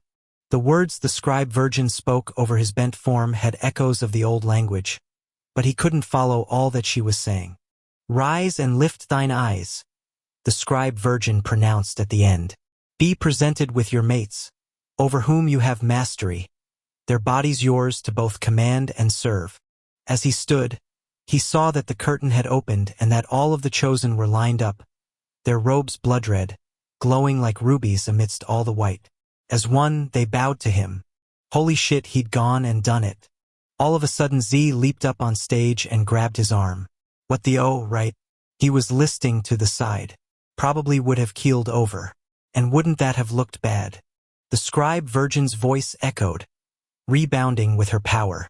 And so it is done. Her ghostly hand lifted, and she pointed to a temple up on the hill. Proceed now to the chamber and take the first among the whole, as a male does. Zadist's hand bit into his arm. Kiss me, brother. Stop it, Fury hissed. It's going to be fine. He disengaged from his twin, bowed to the scribe virgin and wrath, then wobbled down the stairs and began the walk up the hill. The grass was soft beneath his feet, and the odd, ambient light of the other side surrounded him. He wasn't soothed by either. He could feel the eyes of the chosen on his back, and their hunger made him go cold even through his red smoke haze. The temple on top of the hill had Roman lines, with white columns and a loft to its height. On its grand double doors there were 2 gold knots for knobs. He turned the right one, pushed, and went inside. His body instantly hardened from the scent in the air, the heady mix of jasmine and sweet, smoky incense enticing him, sexing him up, as it was supposed to. Up ahead there was a white curtain hanging, and fulminating illumination bled through the fold, the flickering glow coming from what must be hundreds of candles. He pulled the curtain aside, and recoiled, losing some of his erection. The chosen he was to mate with was stretched out on a marble platform with a bedding cushion on it, a curtain falling from the ceiling and pooling at her throat, obstructing her face from view. Her legs were spread and tied down with white satin ribbons, her arms the same. A gossamer thin sheath covered her naked body. The basis of the ritual was self-evident. She was the sacrificial vessel, an anonymous representative of the others. He was the holder of the wine, the one who would fill her body. And though it was absolutely unforgivable of him, for a split second all he could think of was taking her. Mine, he thought. By law and custom and all that was manifest, she was his as much as his daggers were, as much as the hair growing out of his head was. And he wanted to get inside of her. Wanted to come inside of her. Except that wasn't going to happen. The decent part of him overrode his instincts, just plowed them down. She was utterly terrified, crying quietly as if she were trying to hide the sound by biting her lip, shaking such that her limbs were horrid metronomes of fear. Be at ease, he said in a soft voice. She jerked. Then the shaking came back worse than before. All at once he got pissed off. It was appalling that this poor female was put up for his use like an animal, and though he was being used in a similar way, it was his free choice to put himself here. He had serious doubts whether that was true for her, given how she'd been restrained both times. Fury reached up, grabbed the curtain that hid her face, and ripped it down. Holy shit. The female's sobs weren't held in by her biting her lip. She was gagged and bound by the forehead to the bed. Tears streaked her blotchy, red face, and the muscles in her neck stood out in rigid relief. She was screaming, though unable to make a sound, her eyes bulging with terror. He went for what was in her mouth, loosening the tie, removing it. Be of ease, she panted, seemingly incapable of speech, and going on the theory that actions spoke louder than words. He worked off the binding on her forehead and untangled it from her long blonde hair. When he freed her thin arms, she covered her breasts and the juncture of her thighs, and on impulse he took the curtain he'd ripped down and covered her before taking off the ties at her feet. Then he stepped back from her, going all the way across the temple and leaning against the far wall. He figured she might feel safer that way. Dropping his eyes to the floor, he saw only her. The chosen was pale and blonde, her eyes jade green. Her features were fine, the kind that made him think of porcelain dolls, and her scent very much like jasmine. God, she was too delicate to be tortured like this. Too worthy to endure a stranger's rutting. Christ, what a mess. Fury let the silence go on, hoping she'd get used to his presence while he figured out what to do next. Sex was not going to be it, that was for sure. Jane was not big on the sound of music, but she was totally Julie Andrewsing it up as she lay in bed and watched V try to find his clothes. Man, being in love really did make you want to throw out your arms and spin in the sunshine with a big, sappy, happy grin on your face. Plus, she had the short blonde hair to pull it off. Although she was drawing the line at lederhosen, there was just one little problem. Tell me you aren't going to hurt him, she said as V pulled his leathers up his thighs.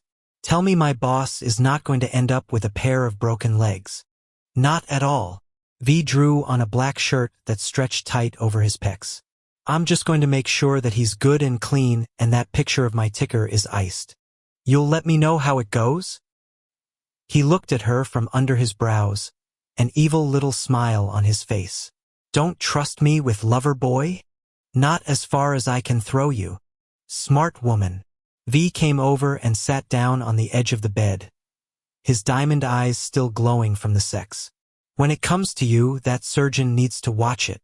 She took his bare hand, knowing that he hated her getting anywhere near the gloved one. Manny knows where he stands with me. Does he?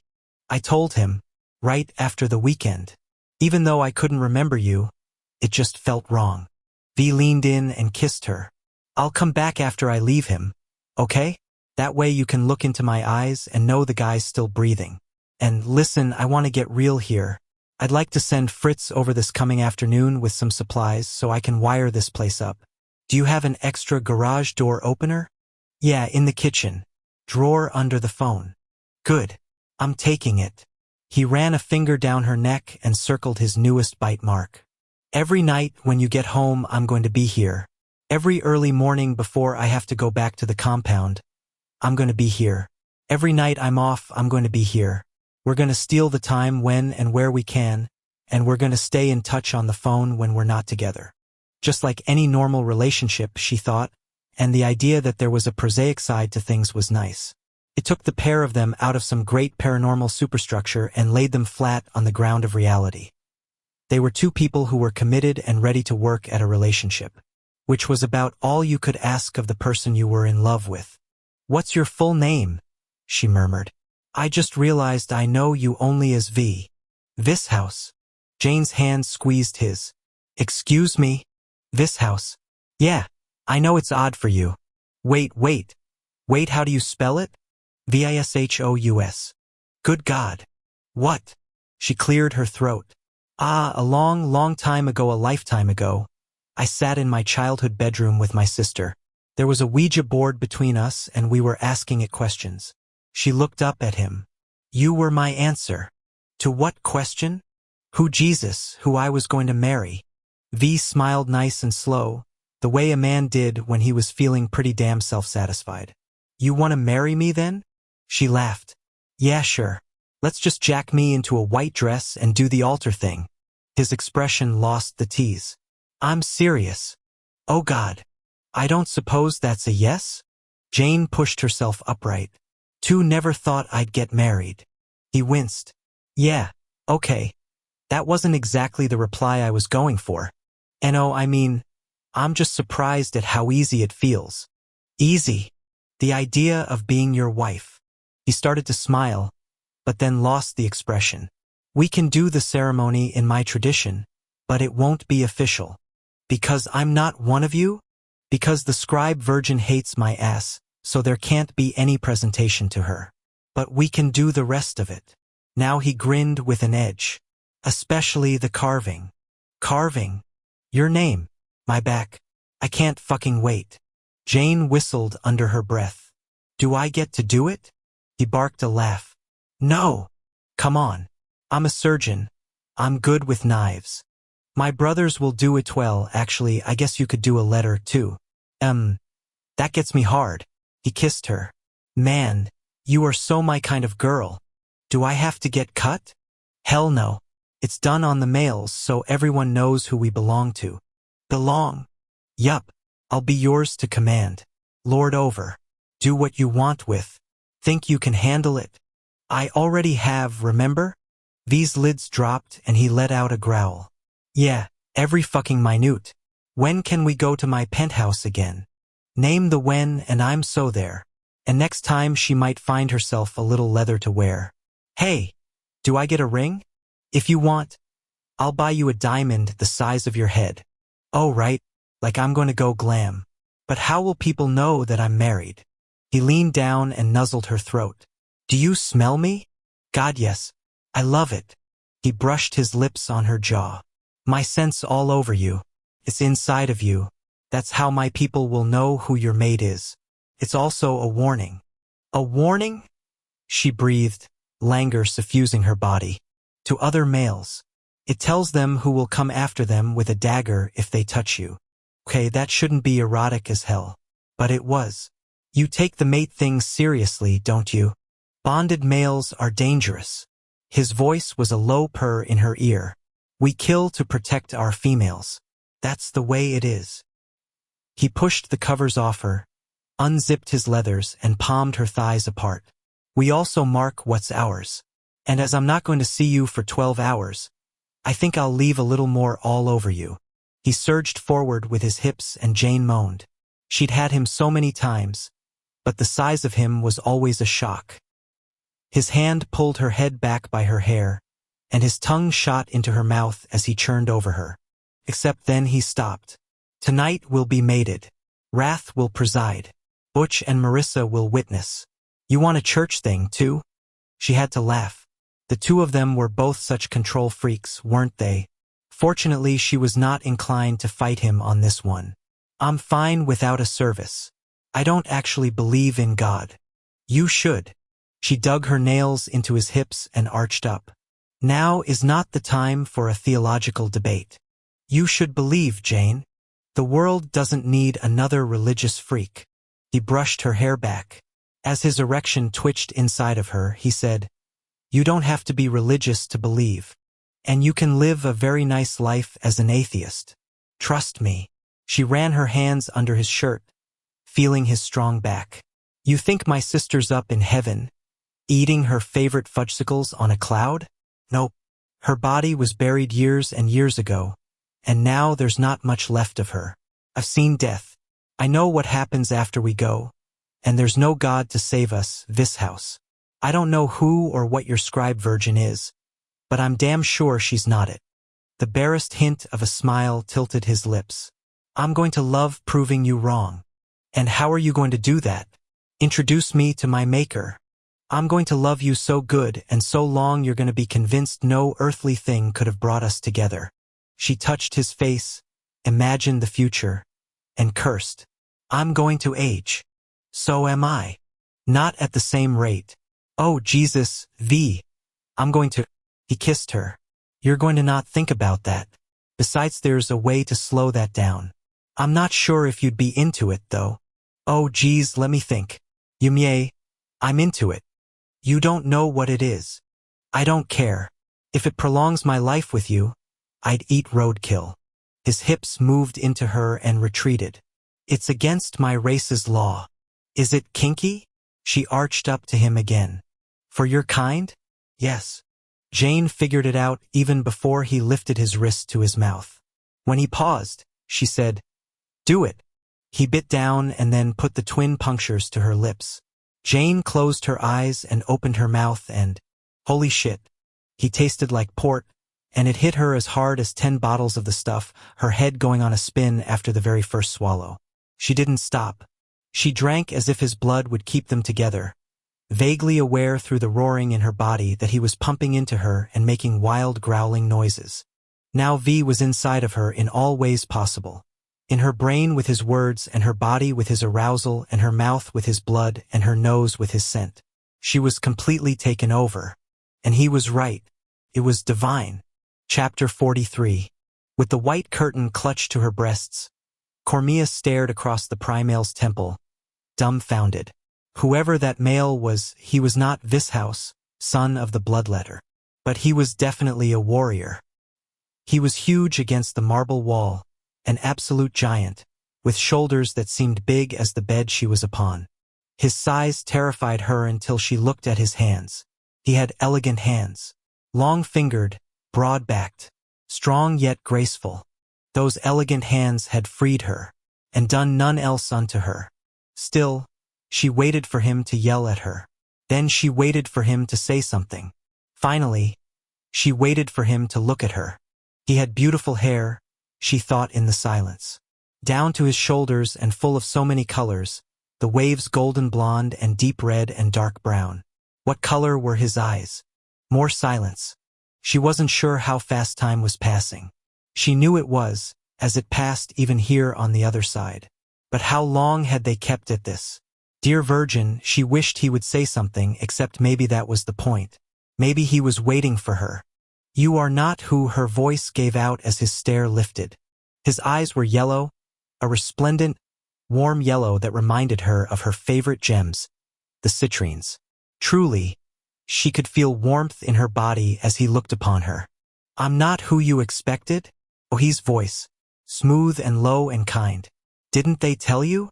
She shook her head, abruptly without words. And not because she was scared.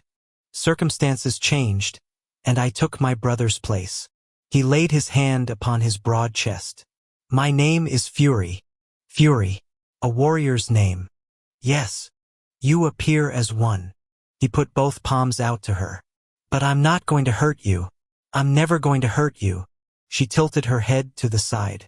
No, he wouldn't, would he? He was a complete stranger and thrice her size, yet she knew with no doubt that he wouldn't harm her. He was going to mate with her, however. That was the purpose of this time together, and she'd sensed the arousal in him when he'd first come in. Althoff wasn't aroused anymore. She reached up and touched her face. Perhaps now that he'd seen what she looked like, he didn't want to follow through? Was she uncomely to him? Dear Virgin, what was she worrying over? She didn't want to mate with him. With anyone. It was going to hurt. The directrix had told her that. And no matter how beautiful this brother was, he was utterly unknown to her. Don't worry, he said in a rush, as if he'd read into her expression. We're not going to. She pulled the curtain closer to herself. We aren't. No. Cormia ducked her chin. But then all shall know that I failed you. You failed Jesus, you aren't failing anyone. He put his hand through his hair, the thick waves catching the light and gleaming. I'm just not, it doesn't feel right. But that is the purpose of me. To mate with you and bind the chosen unto you. She blinked quickly. If we don't, the ceremony is incomplete. So what? I didn't understand. So what if the ceremony isn't complete today? There's time. He frowned and looked around. Hey, you want to get out of here? Her brows shot up. And go where? I don't know. A walk. Or something. I was told I can't leave unless we. Here's the deal. I'm the Primale, right? So what I say goes. He shot her a level stare. I mean, you'd know better than me. Am I wrong?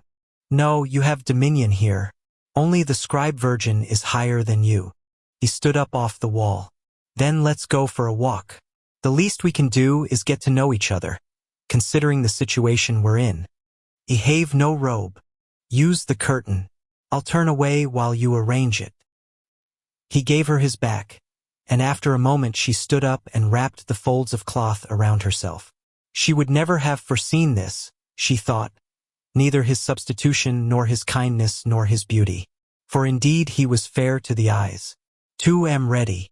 He walked to the door and she followed behind. He was even bigger up close, but he smelled lovely. dark spices that tingled in her nose. When he opened the doors and she saw the white vista before them, she hesitated. What's wrong? Her shame was hard to put into words. She felt selfish in her relief, and concerned that her deficiencies would be borne unto the chosen whole. Her stomach clenched. I have not discharged my duty. You haven't failed. We've just postponed the mating. It'll happen at some point. Except she couldn't get the voices out of her head, or her fears. Mayhap you should just get it over with? He frowned. God, you really are scared of disappointing them. They are all I have, all I know. And the directrix had threatened to expel her if she didn't uphold tradition. I am alone without them. He regarded her for a long moment. What's your name? Cormia. Well, Cormia, you're not alone without them anymore. Now you have me. And you know what? Forget the walk. I have another idea. Breaking into things was one of V's specialties. He was tight with safes, cars, locks, houses, offices. Equally facile with the residential and commercial shit. It's all good. So, cracking wide the door to the St. Francis Medical Center Department of Surgery's palatial suite of offices was no BFD. Slipping inside, he kept up the mize that fogged out the security cameras and ensured that he was hidden from the few folks who were still in this administrative section of the complex. Man, these were some seriously sweet digs. Big reception area, all stately and shit, with the wood-paneled walls and the orientals. Couple of ancillary offices marked with. Jane's office was right over there. V went over and put his finger on the brass nameplate by the door. Etched into the polished surface was Jane Whitcomb, MD, Chief of Trauma Division. He put his head through the door. Her scent lingered in the air, and there was one of her white coats folded on top of a conference table. Her desk was covered with piles of paperwork and files and post-it notes. The chair pushed back as if she'd left in a hurry on some kind of emergency. On the wall there were a number of diplomas and certificates, testament to her commitment to excellence. He rubbed his sternum. Hell, how was this going to work between them? She pulled long hours. He was limited to night visits. What if that wasn't enough? Except it had to be. He wasn't about to ask her to leave a lifetime of work and discipline and success for him. That would be like her wanting him to bail on the Brotherhood. When someone muttered something, he looked across the reception area to where a light glowed at the far end of the suite. Time to take care of business with Dr. Manello. Do not kill him, V told himself as he walked over to a half-open door. It would be a total buzzkill to have to call Jane and tell her that her boss was fertilizer. V stopped and glanced around the jam into the huge office beyond. The human male was seated behind a presidential-looking desk, going through papers even though it was 2 in the morning. The guy frowned and looked up. Who's there? Do not kill him. That shit would totally bum Jane out. Oh, but V wanted to. All he could see was the guy on his knees, reaching out to Jane's face, and the image so did not improve his mood. When it came to someone else macking on their females, bonded males liked closure. Of the coffin lid variety. Vishouse pushed open the door, reached into the doc's mind, and froze him up good like a side of beef. You got pictures of my heart, Doc, and I need them back. Where are they? He shot a suggestion into the man's mind. The guy blinked. Here on my desk. Who are you? The question was a surprise. Most of the time humans had no independent reasoning when they were put down like this. V walked up and looked at the sea of paper. Where on the desk? The man's eyes drifted to the left-hand corner. Folder. There. Who are you? Jane's motherfucking mate, my man, V wanted to say. Hell, he wanted to tattoo the shit on the guy's forehead so Manello never forgot she was totally taken. V found the folder and cracked it open. Computer files. Where are they? Gone. Who are? Never mind who I am. Damn, the SOB was tenacious. Then again, you didn't get to be the chairman of surgery, 'cause you were a laid-back Barkelunger kind of boy. Who else knows about this picture? Jane. The sound of the name leaving the bastard's mouth did not put V into his happy place, but he let it slide. Who else? No one that I know of. Trieto sent it to Columbia. Didn't go through. Who are you? The bogeyman. V searched through the surgeon's mind, just in case.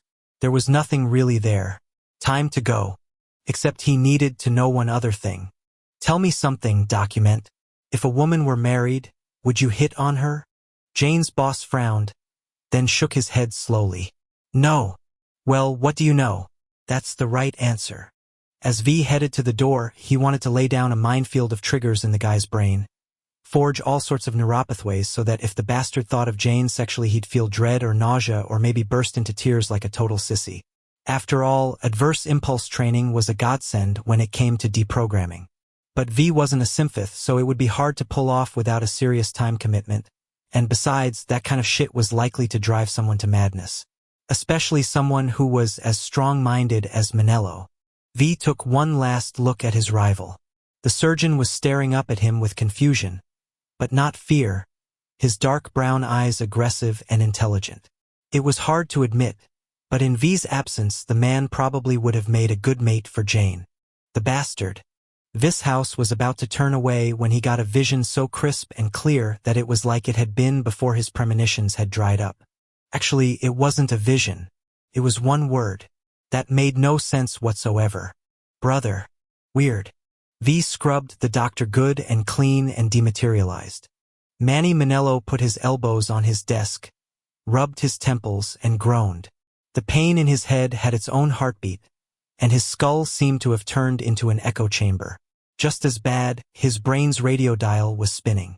Random thoughts bounced all around, a tossed salad of little importance. He had to take his car in for service, he needed to finish going through those residency applications, he was out of Sam Adams, his Monday night b-ball game had been switched to Wednesday.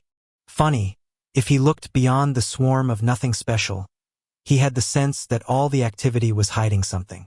For no particular reason, he had an image of the mauve crocheted throw blanket that hung on the back of his mother's mauve couch in his mother's mauve living room. The damn thing was never used for warmth, and God help you if you tried to pull it off. The blanket's sole purpose was to hide a stain from when his father had spilled a plate of Franco-American spaghetti all over the place. After all, there was only so far you could go with a spray bottle of Resolve, and that can shit had red dye in it, which was so not a look on a mauve canvas. Just like that blanket, his scattered thoughts were obstructing some kind of stain in his brain, although damned if he knew what it was. He rubbed his eyes and glanced at his Breitling. Past 2 a.m. Time to go home. As he packed up, he had the sense that he'd spaced on something important, and he kept looking at the left-hand corner of his desk. There was a paperless stretch there, the grained wood showing through in what was otherwise a snowbank of work. The empty space was the size of a file folder. Something had been taken from there. He knew it. He just couldn't figure out what, and the harder he tried to remember, the more his head pounded. He walked over to the door. On the way past his private bathroom, he popped in, found his trusty bottle of 500-count Motrin and took 2. He really needed a vacation. Chapter 44. Maybe this wasn't the best idea, Fury thought as he stood in the doorway of the bedroom next to his at the Brotherhood's mansion. At least the household was otherwise occupied, so he hadn't had to deal with anyone yet. But man, things were looking rocky. Crap. Across the way, Cormia sat on the edge of the bed, that drape clutched at her breasts, her eyes like 2 marbles in a big glass jar. She was so rattled, he wanted to take her back to the other side. But what waited for her there was no better. He didn't want her to face the Directrix's firing squad. Wasn't going to stand for that shit. If there's anything you need, I'm just next door. He leaned out and pointed to the left. I figure you can stay here for a day or so and get some rest. Have a little time to yourself. Sound good? She nodded, her blonde hair falling over her shoulder. For no particular reason he noticed it was a nice color, especially in the dim light of the bedside lamp. It reminded him of polished pine, a rich, shiny yellow. Would you like anything to eat? He asked. When she shook her head, he went over to the phone and put his hand on it. If you do get hungry, just dial *4 and it'll get you the kitchen. Anything you want, they'll bring to you. Her eyes glanced over, then returned to him. You're safe here, Cormia. Nothing bad can happen to you. Fury? You're back. From the doorway, Bella's voice was a combination of surprise and relief. His heart stopped. busted. And by the person he most dreaded explaining this whole thing to. She was worse than wrath, for God's sake. He gathered himself before he could look at her. Yeah, I'm back for a little while. I thought you were. Oh, hello? Bella's eyes whipped up to his before she smiled at Cormia. Ah, my name's Bella. And you are? When there was no reply, Fury said, This is Cormia. She's the chosen who mated. Cormia, this is Bella. Cormia stood and bowed down low, her hair nearly brushing the floor. Your Grace. Bella's hand went to her lower belly. Cormia, it's so nice to meet you. And please, we're not formal in this house. Cormia straightened and nodded once. Then there was a stretch of silence as wide as a 6-lane highway. Fury cleared his throat. Well, if this wasn't awkward. As Cormia stared at the other female, she knew the full story without hearing another word. So that was why the pre-male did not mate. This was the female that he really wanted. His need was in the way his eyes locked and held upon her form, the way his voice deepened, the way his body heated. And she was pregnant. Cormia shifted her eyes over to the pre-male. Pregnant but not with his young. His expression as he stared across the room was one of yearning, not ownership. Ah yes, so this was why he'd stepped in when the bloodletter's son had had a change of circumstance. The pre-male wanted to separate himself from this female because he wanted her and couldn't have her. He shifted his weight from one foot to another while staring across the room. Then he smiled a little. How many minutes do you have left? The female belasmled back. 11. Hell of a trip down the hall of statues. You might want to get started. It's not going to take me that long. The two held eyes. Affection and sadness made hers luminous, and the slight blush on his cheeks suggested he found what he was looking upon beyond lovely. Cormia pulled the edge of the drape closer to her chin, covering her neck. How about I take you back to your room? Fury said, walking over and offering her his arm. I want to see Z anyway. The female rolled her eyes. You're just using that as an excuse to get me into bed. Cormia winced as the pre-male laughed and murmured, Yeah, pretty much. How's it working? The female chuckled and put her hand in the crook of his elbow. In a slightly hoarse voice she said, It's working really well. As usual with youths working really well. I'm so glad you're here for however long you are. That blush on his cheeks got a little brighter. Then he glanced at Cormia. I'll go drop her off. Then I'll be in my room if you need anything. Okay? Cormia nodded and watched the door close behind the two of them. Left on her own, she sat down on the bed again. Dear Virgin, she felt tiny. Tiny on the big mattress. Tiny in the vast room. Tiny against the looming impact of all the colors and the textures around her. Which was what she'd wanted, wasn't it? During the viewing ceremony it was exactly as she'd wished it to be. Except invisible was not the bomb she'd assumed. Looking around the room she was unable to comprehend where she was, and she missed her small, white, womb-like space on the other side.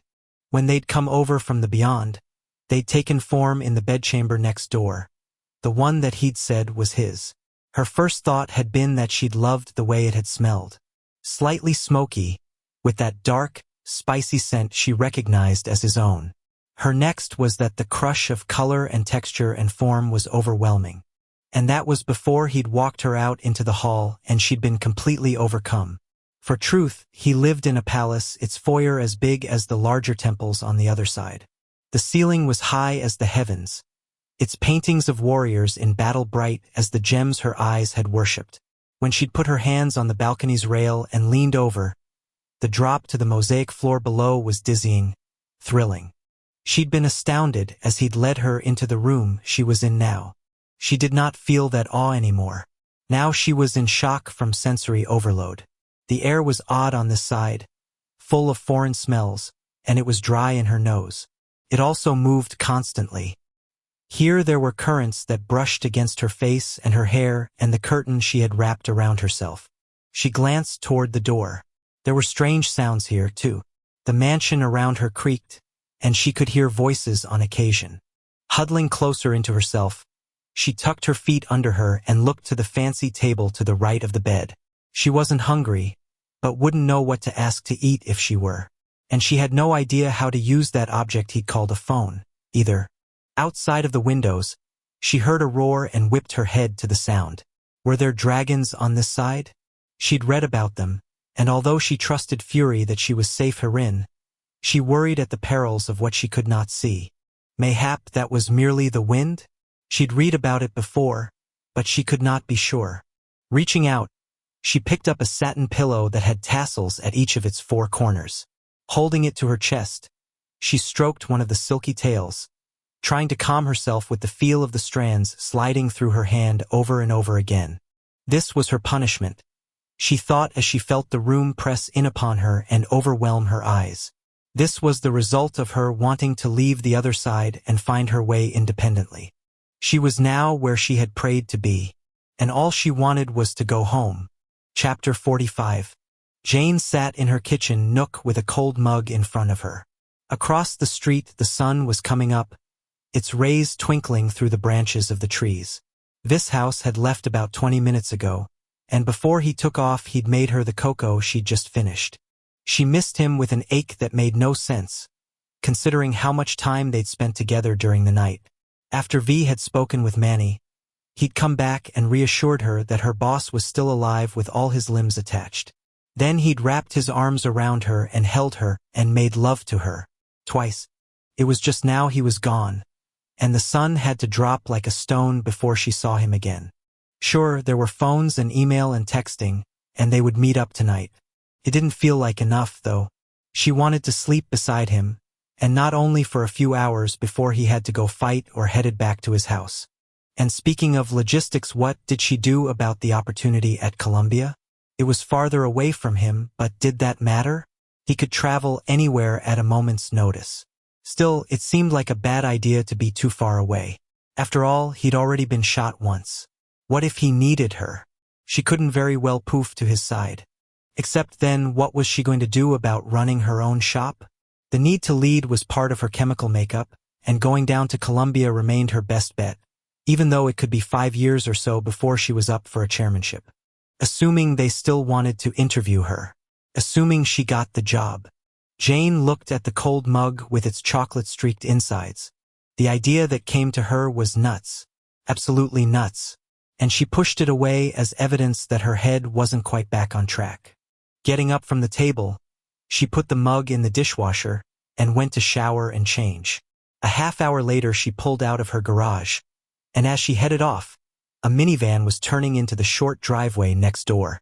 Family. Great. Luckily, the trip downtown was smooth sailing. There was little traffic as she shot down Trade Street, and she hit every light on green until she got to the one opposite the Caldwell Courier-Journal's offices. As she came to a stop, her cell phone went off. No doubt her on-call service.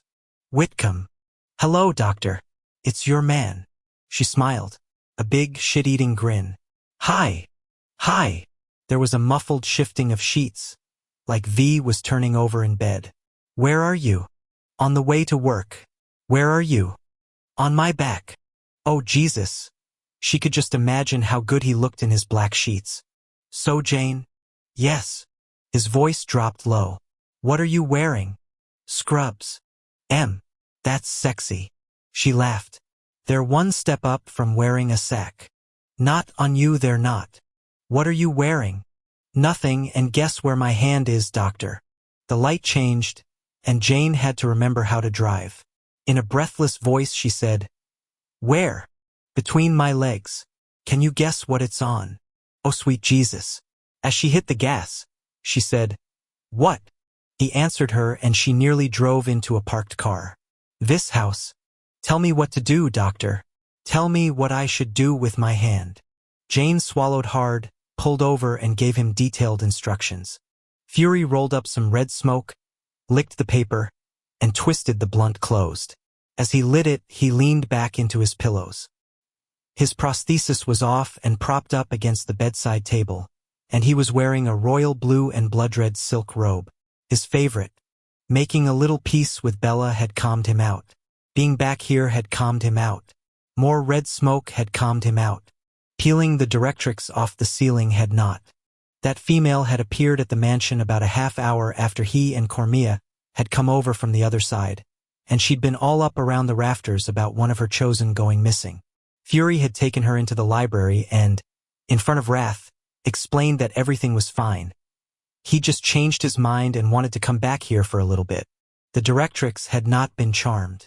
In a haughty voice that had not played well, she'd informed him that as the representative of the Chosen, she demanded to interview Cormia about what had happened in the temple, for the purpose of ascertaining whether or not the premale ceremony was complete.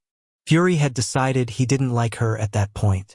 Her shrewd eyes had told him she knew there had been no sex, and he had the clear impression that she wanted deets only because she was looking forward to laying into Cormia. Like that was going to happen. With a smile on his face, Fury had dropped the P-bomb and reminded the bitch that as the premale he was not accountable to her, and that he and Cormia would be back on the other side when he damn well pleased. And not a moment before. Huffy didn't begin to describe the reaction, but he had her by the short hairs, and she knew it. Her eyes had been spitting hatred as she'd bowed and dematerialized. To hell with her was his attitude, and he was of a serious mind to have her ass fired. He wasn't sure how to make that happen, but he didn't want someone like that in charge. She was mean. Fury inhaled and held on to the red smoke. He didn't know how long to keep Cormia here. Christ, for all he knew, she already wanted to go back. The only thing he knew for sure was that when she went it would be her choice, not anything forced on her by those chosen wing nuts. As for him, well, a part of him still wanted to get away from the mansion, but Cormia was a buffer of sorts. Besides, they would head back to the other side and stay there at some point. He exhaled and absently rubbed his right leg where it ended below the knee. It was sore, but then it usually was at the end of the night.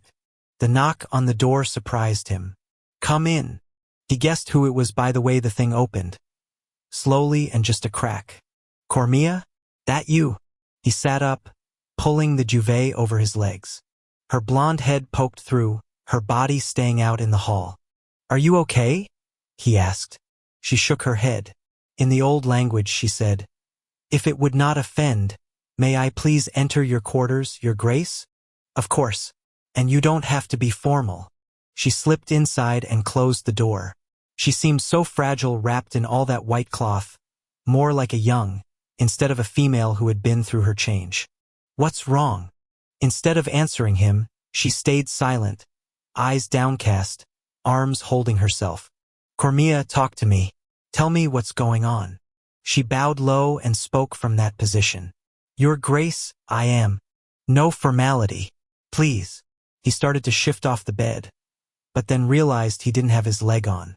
He eased back into place, not sure how she would feel knowing he was missing a piece of his body. "Just talk to me. What do you need?" She cleared her throat. "I am your mate, am I not? Yumye. So should I not be staying with you in your chamber?" His brows shot up. "I thought it would be better for you to have your own room." "Oh." He frowned. Surely she didn't want to stay with him. As silence drifted on, he thought, well, evidently she did. He felt awkward as hell as he said, "I guess. If you want you can stay here. I mean, we could get another bed brought in." "What is wrong with the one you have?" She wanted to sleep with him? Why, oh, right. "Cormia, you don't have to worry about the directrix or any of the others thinking that you're not doing your duty. No one is going to know what you do here, or didn't do, as was the case. It is not that. The wind, at least, I believe it to be the wind, it batters the house. Does it not?" "Well, yeah, it is kind of stormy right now, but we're surrounded by a boatload of stone." As he waited for her to continue and she didn't, it came to him. Man, he was a clueless bastard. Wasn't he? He'd taken her out of the only environment she'd ever known and dropped her in a whole new world. She was rattled by things he took as normal. How could she feel safe when she didn't know which sounds were dangerous and which were not? "Listen, you want to stay here? That's fine with me." He looked around, trying to figure out where to roll in a cot. "There's plenty of room for a rollaway. The bed is good for me." "Yeah, I'll sleep on the cot." "Why?" "Because I'd prefer not to sleep on the floor." There was a stretch over between two of the windows. He could have Fritz. "But the bed is big enough for us both." Fury slowly turned his head toward her, then blinked. "Ahia. We shall share it." Her eyes were still lowered, but there was an intriguing hint of strength in her voice.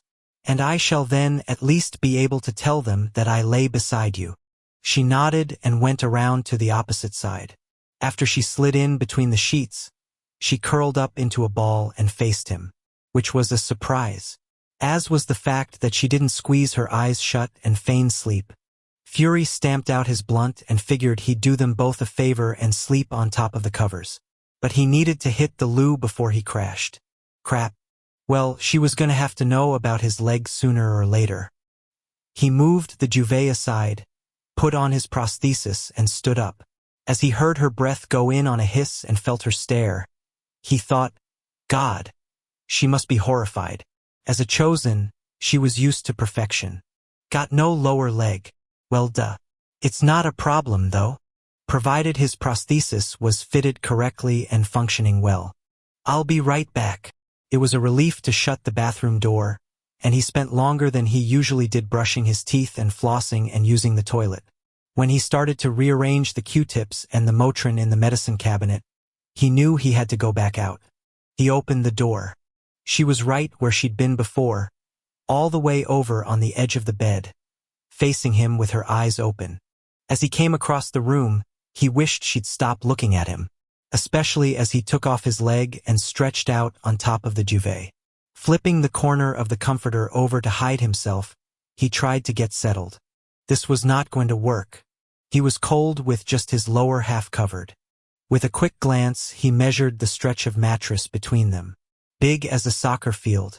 So much space she might as well have been in a different room. I'm going to turn the light out. When her head went up and down on the pillow, he turned off the lamp and slid under the covers. In the black void, he lay rigidly beside her. Jesus, he'd never slept with anyone before. Well, there had been that time during Bella's meeting with V and Butch, but that was because they'd all passed out. Besides, they were males, whereas, well, Cormia was definitely not male. He took a deep breath.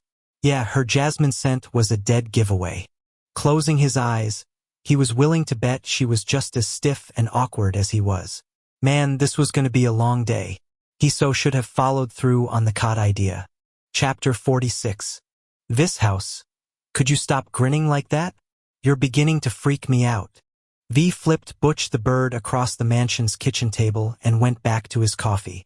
Night was coming soon, which meant in 28 minutes she was free.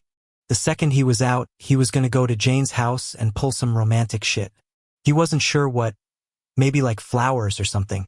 Well, flowers and him installing that security system. 'Cause nothing said lovin' like a shitload of motion detectors. God, he was whipped. For real. She told him she was getting home around 9, so he figured he'd doll up her bedroom a little and then have a visit with her until midnight. Except that only left him 5 hours to hunt. Butch rustled the sports section around, leaned over to kiss Marissa on the shoulder, then went back to the CCJ. In response, she glanced up from her paperwork for Safe Place, rubbed his arm, and went back to what she was doing. She had a fresh bite mark on her neck and the glow of a very satisfied female in her face. V winced and looked down into his coffee, stroking his goatee. He and Jane were never going to have that, he thought, because they weren't ever going to live together. Even if he was off from the Brotherhood, he couldn't crash at her place during daylight hours because of the sun thing, and her coming here wasn't an option for different exposure reasons. There was enough risk with her knowing that the race existed. More contact, more details, more time around the Brotherhood was not smart or safe. As V cradled his mug and leaned back in the chair, he worried about the future. He and Jane were good together, but the forced separations were going to wear on them. He could already feel a strain as he contemplated the goodbye that would have to happen tonight. He wanted her as close as his own skin 24/7. Her voice over the phone, while better than nothing, wasn't enough to truly satisfy him. But what were their other options? There was another rustle of paper as Butch manhandled the CCJ. Christ, he had horrible newspaper etiquette, always mashing the pages and being rough with the creases. It was the same with magazines. Butch didn't so much read them as gnaw on them with his hands. In the process of terrorizing an article on spring training, Butch glanced over at Marissa again, and V knew the two were going to take off soon, but not because they were finished with their coffee. Funny, He knew what was going to happen from extrapolation, not second sight or because he could read their minds. Butch was letting off the bonding scent, and Marissa loved being with her male. It wasn't like V had a vision of them ending up locked in the butler's pantry or back in bed at the pit. Jane's thoughts were the only ones he could read, and then only sometimes. He rubbed the center of his chest and thought about what the scribe virgin had said, that his visions and his prescient ability were obscured because of a crossroads in his own life, and that when he was through, they would come back. Thing was, he had Jane now, so wasn't he past that part? He'd found his female. He was with her. End of story. He swallowed more coffee, kept up with the rubbing. The nightmare had been back again this morning. As he couldn't chalk up that bullshit gunshot sequence to PTSD anymore, he decided it was now an allegory, his subconscious churning over the fact that he still felt out of control in his life. Because falling in love would do that. That had to be why. Had to. 10 minutes, Butch whispered into Marissa's ear. Can I have 10 minutes with you before you go? Please, baby. V rolled his eyes and was relieved to be annoyed at the lovey-dovey routine. At least all the testosterone in him hadn't dried up. Baby, please. V took a pull on his mug. Marissa, throw the sap bastard a bone, would you? The simpering wears on my nerves. Well, we can't have that, can we? Marissa packed up her papers with a laugh and shot Butch a look. 10 minutes. And you'd better make them count. Butch was up out of that chair like the thing was on fire. Don't I always? Mize. As the two locked lips, V snorted. Have fun, kiddies. Somewhere else. They'd just left when Zodist came in at a dead run. Shit. What's doing, my brother? I'm teaching and I'm late. Zodist grabbed a sleeve of bagels, a turkey leg out of the refrige and a quart of ice cream from the freezer. Shit. That's your breakfast? Shut up. It's almost a turkey sandwich. Rocky Road don't count as mayo, my brother. Whatever. He beelined back for the door. Oh, by the way, Fury's here again, and he brought that chosen with him. Figured you'd want to know in case you see a random female ghosting around here. Oh, surprise. How's he doing? Zodist paused. I don't know. He's pretty tight about shit. Not real talkative. The bastard. Oh, and you're a candidate for the View? Right back at you, Babwa. Touché. V shook his head. Man, I owe him. Yeah, you do. We all do. Hold up, Z. V tossed the spoon he'd used to sugar his coffee across the room. You're going to want this, true. Z caught the thing on the fly. Ah, would have spaced that. Thanks. Man, I got Bella on the brain all the time. Feel me? The butler's door flapped shut. In the silence of the kitchen, V took another drink from his mug.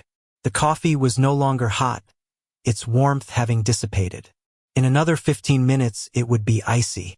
Undrinkable. Yehe knew how hard it was to be thinking about your female all the time. Knew it firsthand. Cormia felt the bed wiggle as the pre-mail rolled over. Once again. It had been thus for hours upon hours. She had not slept all day, and she was sure he had not either, unless he moved around a lot whilst in repose. He let out a mumble and jerked about, his heavy limbs thrashing. It was as if he couldn't get comfortable, and she worried that she was somehow disrupting him, although it was unclear how. She had stayed still since she'd gotten in. It was strange, though. She was comforted by his presence in spite of his restlessness. There was something easing about the knowledge that he was on the other side of the bed. She felt safe with him, though she knew him not. The pre-mail lurched again, groaned, and Cormia jumped when his hand landed on her arm. As did he. With a low growl, he made some kind of questioning sound in his throat, then ran his palm up and down, as if trying to figure out what was in his bed with him. She expected him to pull back. Instead, he grabbed on. Cormia's lips parted in shock as he made a noise deep in his throat and waded through the sheets, his hand going from her arm to her waist. As if she'd passed some kind of test, he rolled into her, a thick thigh coming against hers, something hard pushing into her hip. His hand started moving, and before she knew it, the drapery was loosening and then it was off her body. He growled louder and pulled her flush to him such that the hard length now lay across her thighs. She gasped, but there was no time to react or think. His lips found her throat and sucked on her skin, the draw causing her body to heat. And then his hips began to move. The forward and backward surging made something between her legs well and tingle, something dark and needy unfurling in her belly. Without warning, both his arms shot around her and he rolled her onto her back, his luxurious hair falling down over her face. His thick thigh pushed between hers, and he mounted her, that arch and retreat stroking what she knew was his sex against her. He was huge atop her, but she didn't feel trapped or scared. Whatever this was between them was something she wanted, something she craved. Tentatively, she put her hands on his back. The muscles along his spine were tremendous, and they rippled with his movements under the satin of his robe. He growled anew when she touched him, as if he liked her hands on him, and just as she wondered what his bare skin felt like, he lifted up and disrobed. Then he leaned to one side, took her palm in his, and put it between their bodies. On himself. They both gasped as the connection was made, and she had an instant of pure amazement at the heat and the hardness and the size of Hima's, well, the softness of his skin and the power that seemed to rest in his staff of flesh. She gripped him in reflex as a shocking bolt of fire speared her at her thighs. Except then he cried out and his hips pushed forward and what was in her hand started to kick. Warm bursts shot out from somewhere and covered her belly. Oh, dear Virgin, had she hurt him? Fury woke up on top of Cormia, with her hand on his cock and an orgasm in full swing. He tried to stop his body, grappled to get a rein on the erotic currents thundering through him, but he couldn't stop the momentum, even as he was aware he was coming all over her. The second the sensations passed, he whipped back. And then everything got worse. "I'm so sorry," she said, staring up at him with horror. "For what?" Shit, his voice was shot. And he was the one who should be apologizing. "I hurt you until you bled. Oh, sweet Jesus. It's not blood." He shoved the covers aside so he could get up, realized he was totally naked, and had to fumble through the bedding to find the robe. He yanked the damn thing on, got his leg in place, and lit off the bed, heading to the bathroom for a towel. When he came back over to her, he could only imagine how she'd want that stuff off her. He'd made a mess. He caught sight of the drapery on the floor. Oh great, she was naked too. Fantastic. Actually, maybe you should clean up. He looked away and held out the towel. "Take this. Use it." From the corner of his eye, he watched her awkwardly swipe under the covers, and self-loathing swamped him. Jesus Christ, he was a lecher, overwhelming the poor female. When she handed the towel back, he said, "You can't stay with me. It's not right. For as long as we're here, you're going to be in the other room." There was a slight pause. Then she said, "Yes, Your Grace."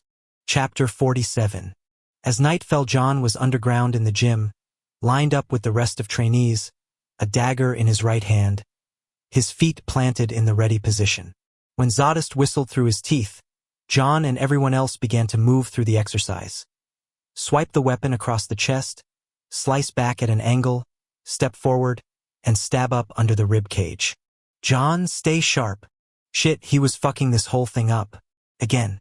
Feeling utterly blind and mostly useless, he tried to find the rhythm in the positions, but his balance was in the crapper and his arms and legs just wouldn't behave.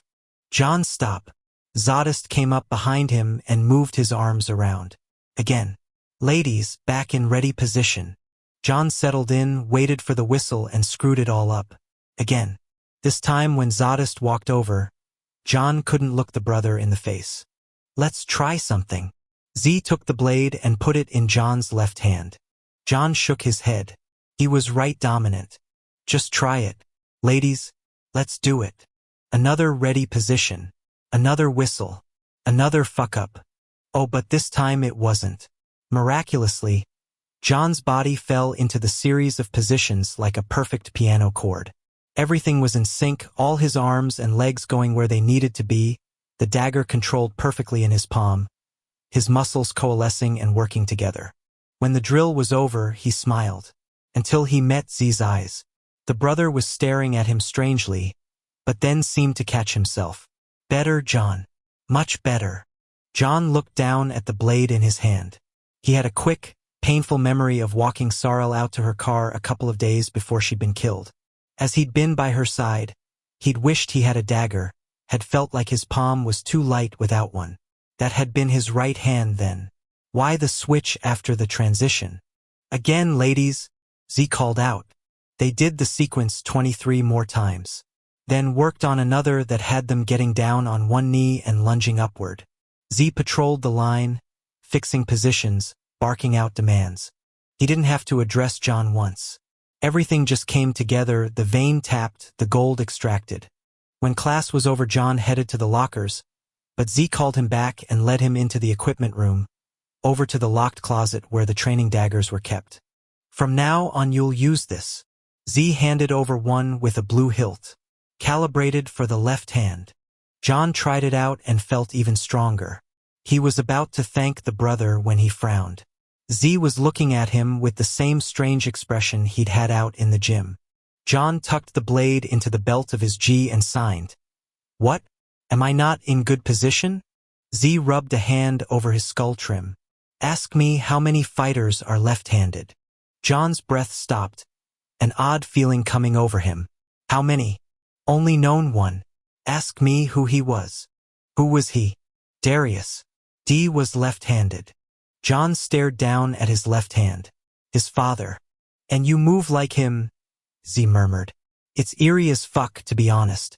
It's like I'm looking at him. Really? Yeah, he was smooth. Like you are. Anyway, whatever. Z clapped him on the shoulder. Lefty. Go figure. John watched the brother leave, then looked at his palm again. Not for the first time, he wondered what his father had looked like. Sounded like. Acted like. God, what he wouldn't give for some information on the mail. Maybe someday he could ask Zadist, although he was afraid of getting emotional. A male should always be tight, especially in front of a brother. Jane backed her car into her garage and cursed at the time as she cut the engine. 11:34. She was 2.5 hours late to meet V at her place. It had been a prime case of delayed departure.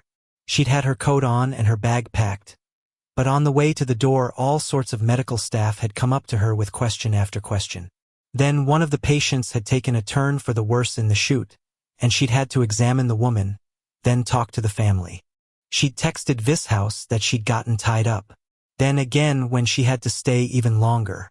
He'd hit her back saying it was fine. But then she'd called when she'd gotten stuck on a detour on the way home, and she'd gone to voicemail. She got out of the car as the garage door eased shut. She was excited to see Vis house, but exhausted too. They'd spent the night before doing a whole lot of not sleeping, and she'd had a long day. As she came in through the kitchen, she called out, "I'm so sorry I'm late." "It's cool," he said from the living room. She walked around the corner and stopped. Vis house was sitting on the couch in the dark, his legs crossed. His leather jacket was next to him, and so was a wrapped bunch of calla lilies. He was still as a frozen lake. "Shit. Hi," she said as she dumped her coat and bag on her parents' dining room table. "Hey." He uncrossed his thighs and planted his elbows on his knees. "Everything at the hospital okay?" "Yeah, just busy." She sat down next to the flowers. "These are lovely. Got them for you." "I'm really sorry." He stopped her with his hand. "You don't have to be. I can imagine how it is." As she measured him, she knew he wasn't trying to guilt her or anything. He was just disappointed, which somehow made her feel worse. If he'd been unreasonable, that was one thing, but this quiet resignation from a man as powerful as him was hard to bear. "You look tired," he said. "I think the kindest thing I can do is put you in bed." She leaned back and gently stroked one of the flowers with her forefinger. She liked that he didn't go average with roses or even the white kind of calla lily. These were a deep peach tone. Unusual. Beautiful. "I thought about you today. A lot." "Did you?" Though she wasn't looking at him, she heard the smile in his voice. "What did you think about?" "Everything. Nothing. How much I wish I were sleeping next to you every night." She didn't tell him she'd turned down the Columbia opportunity. Letting that go didn't sit right, but then, trying for a position in New York City where she'd have even more responsibility just didn't seem like a smart thing to do if the goal was to spend more, not less, time with V. She still wanted to be in charge, but you had to sacrifice things in life to get what you wanted. And the idea that you could have it all was such a fallacy. A yawn sprang up her throat and opened her mouth. Shit, she was tired. V stood and put out his hand. Up you go. You can sleep next to me for a while. She let herself be led upstairs, stripped, and pushed into the shower. She waited for him to join her, but he shook his head. If I start with that shit, I'm gonna keep you up for the next 2 hours. His eyes latched onto her breasts and flashed with light. Oh Christ, I'll just fuck. I gotta wait for you outside. She smiled as he shut the glass shower door and his big black shape stalked off into the bedroom. 10 minutes later she came out, scrubbed, flossed, brushed, and in one of her nightshirts.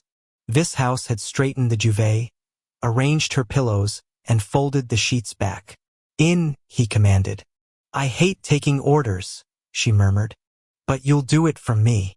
On occasion. He swatted her but lightly as she slid in. Get comfortable. She arranged everything where she wanted it to be as he went around and lay down on top of the bed. When he pushed his arm under her head and cuddled up close, she thought, God, he smelled good. And that soothing hand running up and down her waist was divine. After a while she said into the darkness, So, we lost a patient today.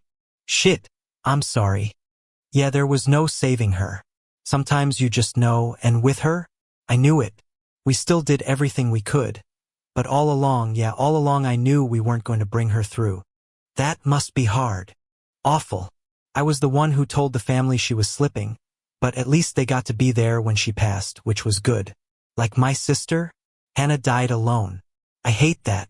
Jane pictured the young woman whose heart had given out in the chute. Death is weird. Most people think it's an on-off kind of thing, but more often it's a process. Really kind of like closing up a shop at the end of the day. For the most part things fail in a predictable manner, until finally the last light in the place goes out and the door is shut and locked. As a doctor, I can jump in and stop the progression by sealing up wounds or giving more blood or forcing the body to regulate its functions with drugs. But sometimes the shopkeeper just leaves, and you can't stop him no matter what you do. She laughed awkwardly. Sorry, don't mean to get morbid. He brushed his hand down her face. You're not. You're amazing. You're biased, she said, before yawning so wide her jaw cracked. I'm right. He kissed her forehead. Now sleep. She must have followed orders, because sometime later she felt him moving away. Don't go. Have to. I'm patrolling downtown. He stood up, a giant of a manner, male, his dark hair catching the dim light from the street lamps out in front of the condo. A wave of sadness came over her, and she closed her eyes. Hey, he said, sitting down next to her. None of that. We're not sad. You and me? We're not sad. We don't do sad. She laughed with a choking sound. How did you know what I was feeling? Or do I look that pathetic? He tapped his nose. I can smell it. Spring rain is what the scent's like. I hate this goodbye shit. Me too. He leaned down and brushed his lips against her forehead. Here. He shrugged out of his long-sleeved shirt, balled it up, and put it under her cheek. Pretend this is me. She breathed in deep, caught the bonding scent, and was calmed a little. As he stood, he looked so strong in just a muscle shirt, invincible like a superhero. And yet he breathed. Please, Ebe, careful. Always. He bent over and kissed her again. I love you. As he pulled away, she reached out and grabbed his arm. Words failed, but the silence said enough. I hate the leaving too, he replied roughly. But I'll be back. I promise. He kissed her again and then headed for the door. As she listened to him go downstairs to get his coat, she cradled his shirt to her face and closed her eyes. With perfectly fucking bad timing, the garage door of the condo beside hers started to rumble up. Halfway through, it got stuck, the motor whining loud enough to make her headboard vibrate. She punched the pillow and rolled over, ready to scream. This house was not a happy camper as he pulled on his dagger holster. He was distracted, vaguely pissed off, achy as shit, and in desperate need to have a smoke and collect his marbles before he went downtown. He felt totally off-center, like he had a heavy duffel bag hanging off one shoulder. This house. Wait. Jane's voice came from upstairs just as he was going to dematerialize. Wait.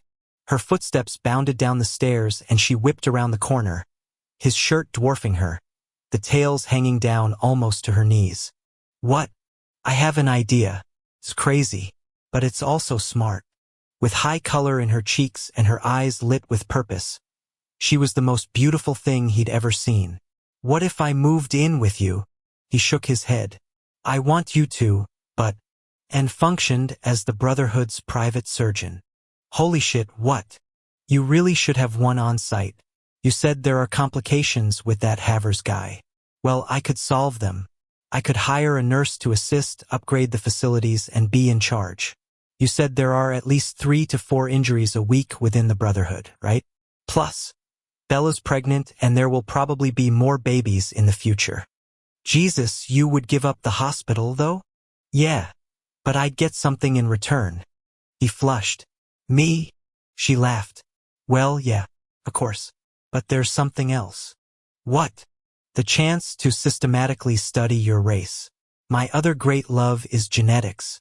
If I got to spend the next 2 decades fixing you boys up and cataloging the differences between humans and vampires, I'd say my life had been well served. I want to know where you came from and how your bodies work and why you don't get cancer. There are important things to be learned, this house. Things that could benefit both races. I'm not talking about you guys as guinea pigs. Well, I guess I am. But not in a cruel way.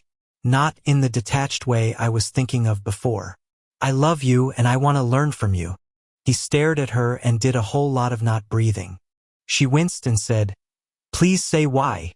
He crushed her against his chest. Yes, yeah, if it's okay with Wrath and you're cool with Itties. Her arms went around his waist and squeezed hard. Holy shit, he felt like he was flying. He was whole, complete, solid in his head and his heart and his body, all his little boxes arranged properly. That Rubik's Cube in out of the wrapper, perfect condition. He was about to get sappy when his phone went off. With a curse, he unclipped it from his belt and barked. What? Janes, you want to meet me here? Right now? Yeah. Fuck. Okay. See you in 2 Hollywood. He clipped the RAZR shut. Rage. You think we'll be able to swing a move-in for me? Yeah, I do. Frankly, Wrath would be much more comfortable if you were in our world. He ran his knuckles down her cheek. And so would I. I just never thought you'd give up your life. Not giving it up, though. Living it a little differently, but not giving it up. I mean, I really don't have many friends. Except Manello. And there's nothing tying me down. I was prepared to leave Caldwell for Manhattan anyway. Plus I am just going to be happier with you. He looked her face over, loving the strong features and the short hair and the piercing forest green eyes. I never would have asked you, to blow everything you have here away from me. That's only one of the reasons I love you. Will you tell me the others later? Maybe. She slipped her hand between his legs, shocking the shit out of him and making him gasp. Might show you, too. He covered her mouth with his and pushed his tongue into her as he backed her up against the wall. He didn't care if Rage waited on the front lawn for an extra. His phone went off and kept ringing. V lifted his head and looked through the window by the front door. Rage was on the front lawn, phone to his ear, staring back. The brother made a show of checking his watch, then flashing his middle finger at V. This house pounded a fist into the sheetrock and stepped off from Jane. I'm coming back at the end of the night. Be naked. Wouldn't you rather undress me? No, because I'd shred that shirt, and I want you sleeping in it every night until you're in my bed with me. Be naked. We'll see. His whole body throbbed at the disobedience, and she knew it, her stare level and erotic. God, I love you, he said. I know. Now run along and kill something. I'll be waiting for you. He smiled at her. Couldn't love you more if I tried. Ditto. He kissed her and dematerialized out front to Rage's side, making sure some mize was in place. Oh great. It was raining. Man, he'd so much rather be cozied up with Jane than out with his brother. And he couldn't help but shoot a short stack glare at Rage. Like another 5 minutes would kill you? Please. You start down that road with your female and I'll be here until summer. Are you? V frowned and looked at the condo next to Jane's. The garage door was jammed halfway up, the glow of brake lights revealed. There was a slam of a car door, then on the breeze the faintest scent of sweetness drifted over, like powdered sugar had been sprinkled in the cold wind. Oh God, no. At that very moment Jane threw open her front door and came running out, his leather jacket in her hand, his shirt flowing behind her. You forgot this. It was a hideous hole-in-one, a revelation of all the pieces he'd seen only fragments of. The dream had arrived in real life. No! He screamed. The sequence played out in a series of seconds that lasted centuries. Rage looking at him as if he were crazy. Jane running over the grass. Him dropping the mice as fear overwhelmed him. A lesser ducking out from under the garage door with gun drawn. The shot made no sound on account of the silencer that was in place. V lunged for Jane, trying to shield her body with his. He failed. She was hit in the back, and the bullet came out the other side, busting through her sternum, going into his arm. He caught her as she fell, his own chest blazing with pain. As they crumpled to the ground, rage tore off after the slayer, not that V really noticed. All he knew was his nightmare. Blood on his shirt. His heart screaming in agony. Death coming, but not for him. For Jane.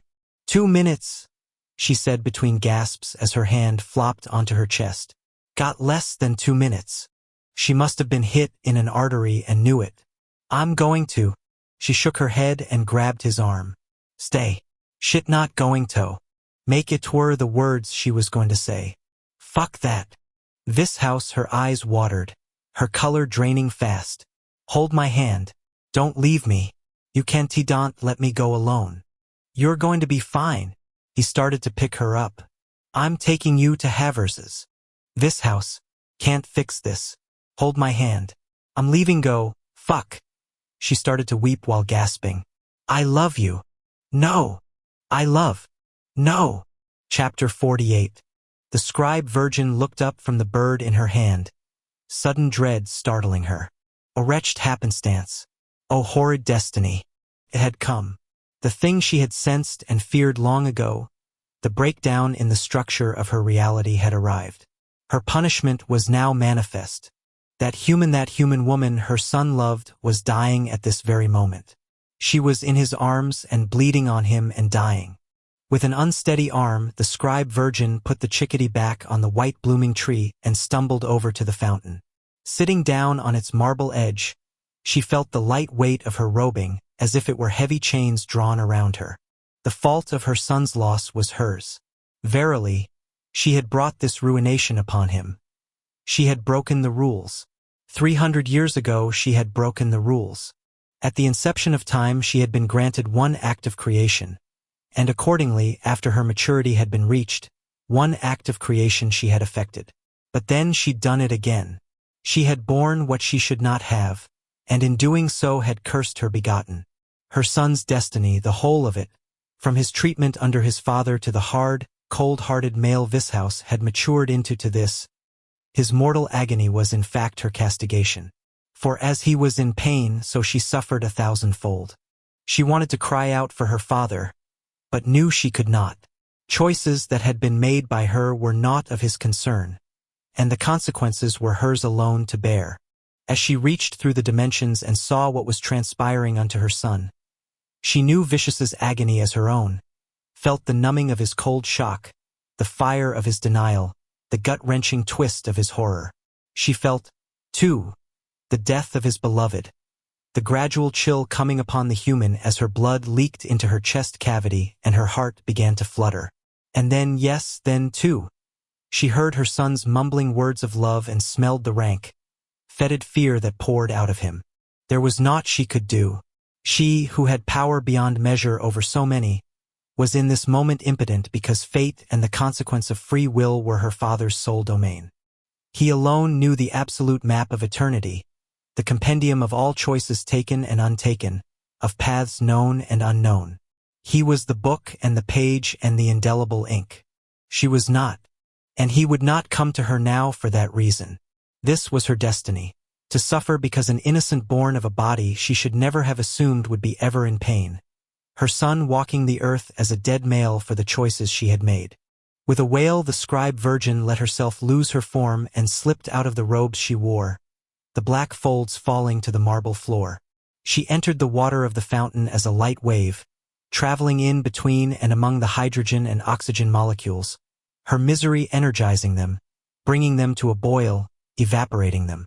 As the transfer of energy continued, the liquid rose up as a cloud, coalesced above the courtyard, and fell back down as tears she was incapable of crying. Over on the white tree, her birds craned their necks to the falling water droplets as if considering this new occurrence. And then as a flock they left their perch for the first time and flew to the fountain. Lining up around the edge, they faced outward from the glowing, seething water she inhabited. They guarded her in her sorrow and regrets, guarded her as though each were big as an eagle and just as fierce. They were, as always, her only solace and friendship. Jane was aware that she was dead. She knew it because she was in the midst of a fog, and someone who looked like her dead sister was standing in front of her. So she was pretty damn sure she'd kicked it. Except shouldn't she be upset or something? Shouldn't she be worried about this house? Shouldn't she be thrilled about reuniting with her little sister? Hannah? She said, because she wanted to be sure she knew what she was looking at. That you? Kinda. The image of her sister shrugged, her pretty red hair moving with her shoulders. I'm really just a messenger. Well, you look like her. Of course I do. What you see now is what's in your mind when you think of her. Okay, this is a little Twilight Zone. Or, wait, am I just dreaming? Because that would be great fucking news, considering what she thought had just happened to her. No, you've passed on. You're just in the middle right now. In the middle of where? You're in between. Neither here nor there. Can you be a little more specific? Not really. The Hanavision smiled her precious smile, the angelic one that had brought even Richard the nasty cook around. But here's my message. You're going to have to let go of him, Jane. If you want to find peace, you're going to have to let go of him. If the him was this house, that just wasn't happening. I can't do that. You have to. Otherwise you'll be lost here. You only have so much time you can be neither here nor there. And then what happens? You are lost forever. The Hanavision got serious. Let him go, Jane. How? You know how. And if you do, you can see the real me on the other side. Let him go. The messenger or whatever it was evaporated. Left on her own, Jane looked around. The fog was pervasive, as dense as a rain cloud and as infinite as the horizon. Fear crawled through her. This was not right. She really didn't want to be here. Abruptly a sense of urgency grew, as if time was running out, though she didn't know how she knew that. Except then she thought of this house. If letting go meant giving up her love for him, that so wasn't possible. Chapter 49. This house was driving Jane's Audi like a bat out of hell through the rain, halfway to Havers's, when he realized she was not in her car with him. Her corpse was. His panic was the only energy in the enclosed space. His heart the only one that pounded. His eyes the only ones that blinked. The bonded male in him confirmed what his brain had been denying. In his blood, he knew that she was gone. V let his foot ease off the accelerator, and the Audi coasted for a stretch, then slowed to a stop. Route 22 was empty, probably because of this early spring storm that was blowing, but he would have stayed right in the middle of the road even if there had been rush hour traffic. Jane was in the passenger seat, belted in upright, with the seat belt holding his muscle shirt against her chest wound as packing. He didn't turn his head. He couldn't look at her. He stared straight ahead, down the road's double yellow line. In front of him the windshield wipers flipped back and forth, their rhythmic slapping like the sound of an old-fashioned clock. Tick-tock, tick-tock. The passage of time was no longer relevant, was it? And neither was his rush. Tick-tock-tick. He felt like he should be dead, too, considering the pain in his chest. He had no idea how he was still up and around when it hurt this badly. Tock-tick.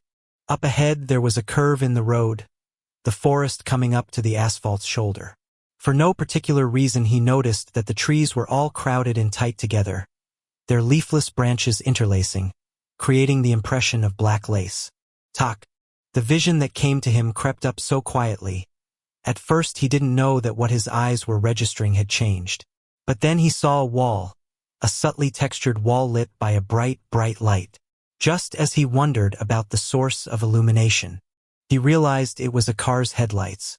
The blare of a horn snapped him to attention, and he stomped on the gas while wrenching the wheel to the right. The other vehicle fishtailed by on the slippery pavement, then resumed its course, disappearing down the road. V refocused on the forest and in quick succession received the rest of the vision like a movie.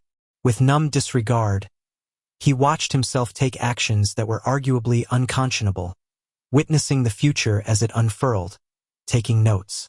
When no more was revealed, he took off with a desperate purpose, heading out away from Caldwell proper at twice the speed limit. As his cell phone went off, he reached into the back seat, where he'd thrown his leather jacket, and took the thing out.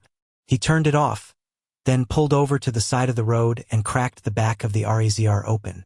Taking out the GPS chip, he put it on the Audi's dash and crushed it with his fist. Where the fuck is he? Fury hung back as wrath paced around his study, and the other brothers stayed out of the male's way as well. When the king got all bulldozer like this, you got out of his path or he'd mow you into the carpet. Except apparently he was looking for a response. Am I talking to my fucking self here? Where the hell is V? Fury cleared his throat. We don't really know. The GPS conked out about 10 minutes ago. Conked out. Just went silent. Usually it'll flicker when he's got the phone with him. But yeah, we're not even getting that. Great. Fucking terrific. Wrath popped up his wraparounds and rubbed his eyes while wincing.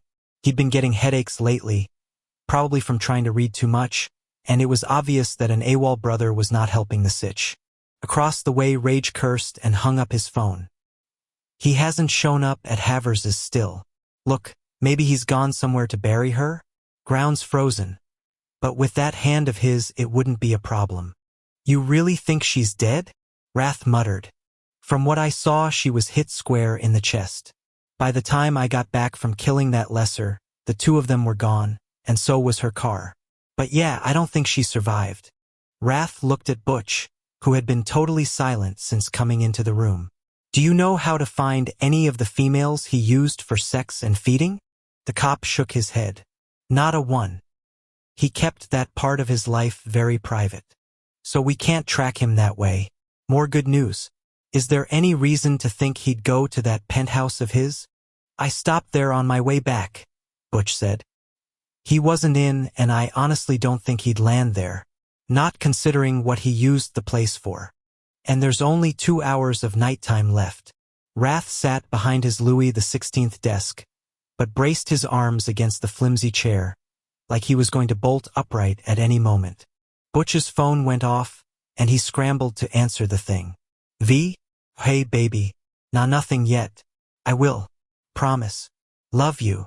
As the cop hung up, Wrath turned toward the fire in the fireplace and was quiet for a while, no doubt reviewing, as they all were, what kind of options they had, which were, like none. This house could be anywhere at this point, so if the brothers scattered to the 4 arms of the compass, they'd be doing the needle in the haystack routine. Besides, it was pretty obvious V had killed the GPS chip. He did not want to be found. Eventually Wrath said, "The pin's out of the grenade, gentlemen. Now it's just a question of what gets blown." V picked the place for the car accident with care. He wanted to be close to their destination, but still far enough for discretion, and just when he got within range, a curve in the road offered itself up for use. Perfect.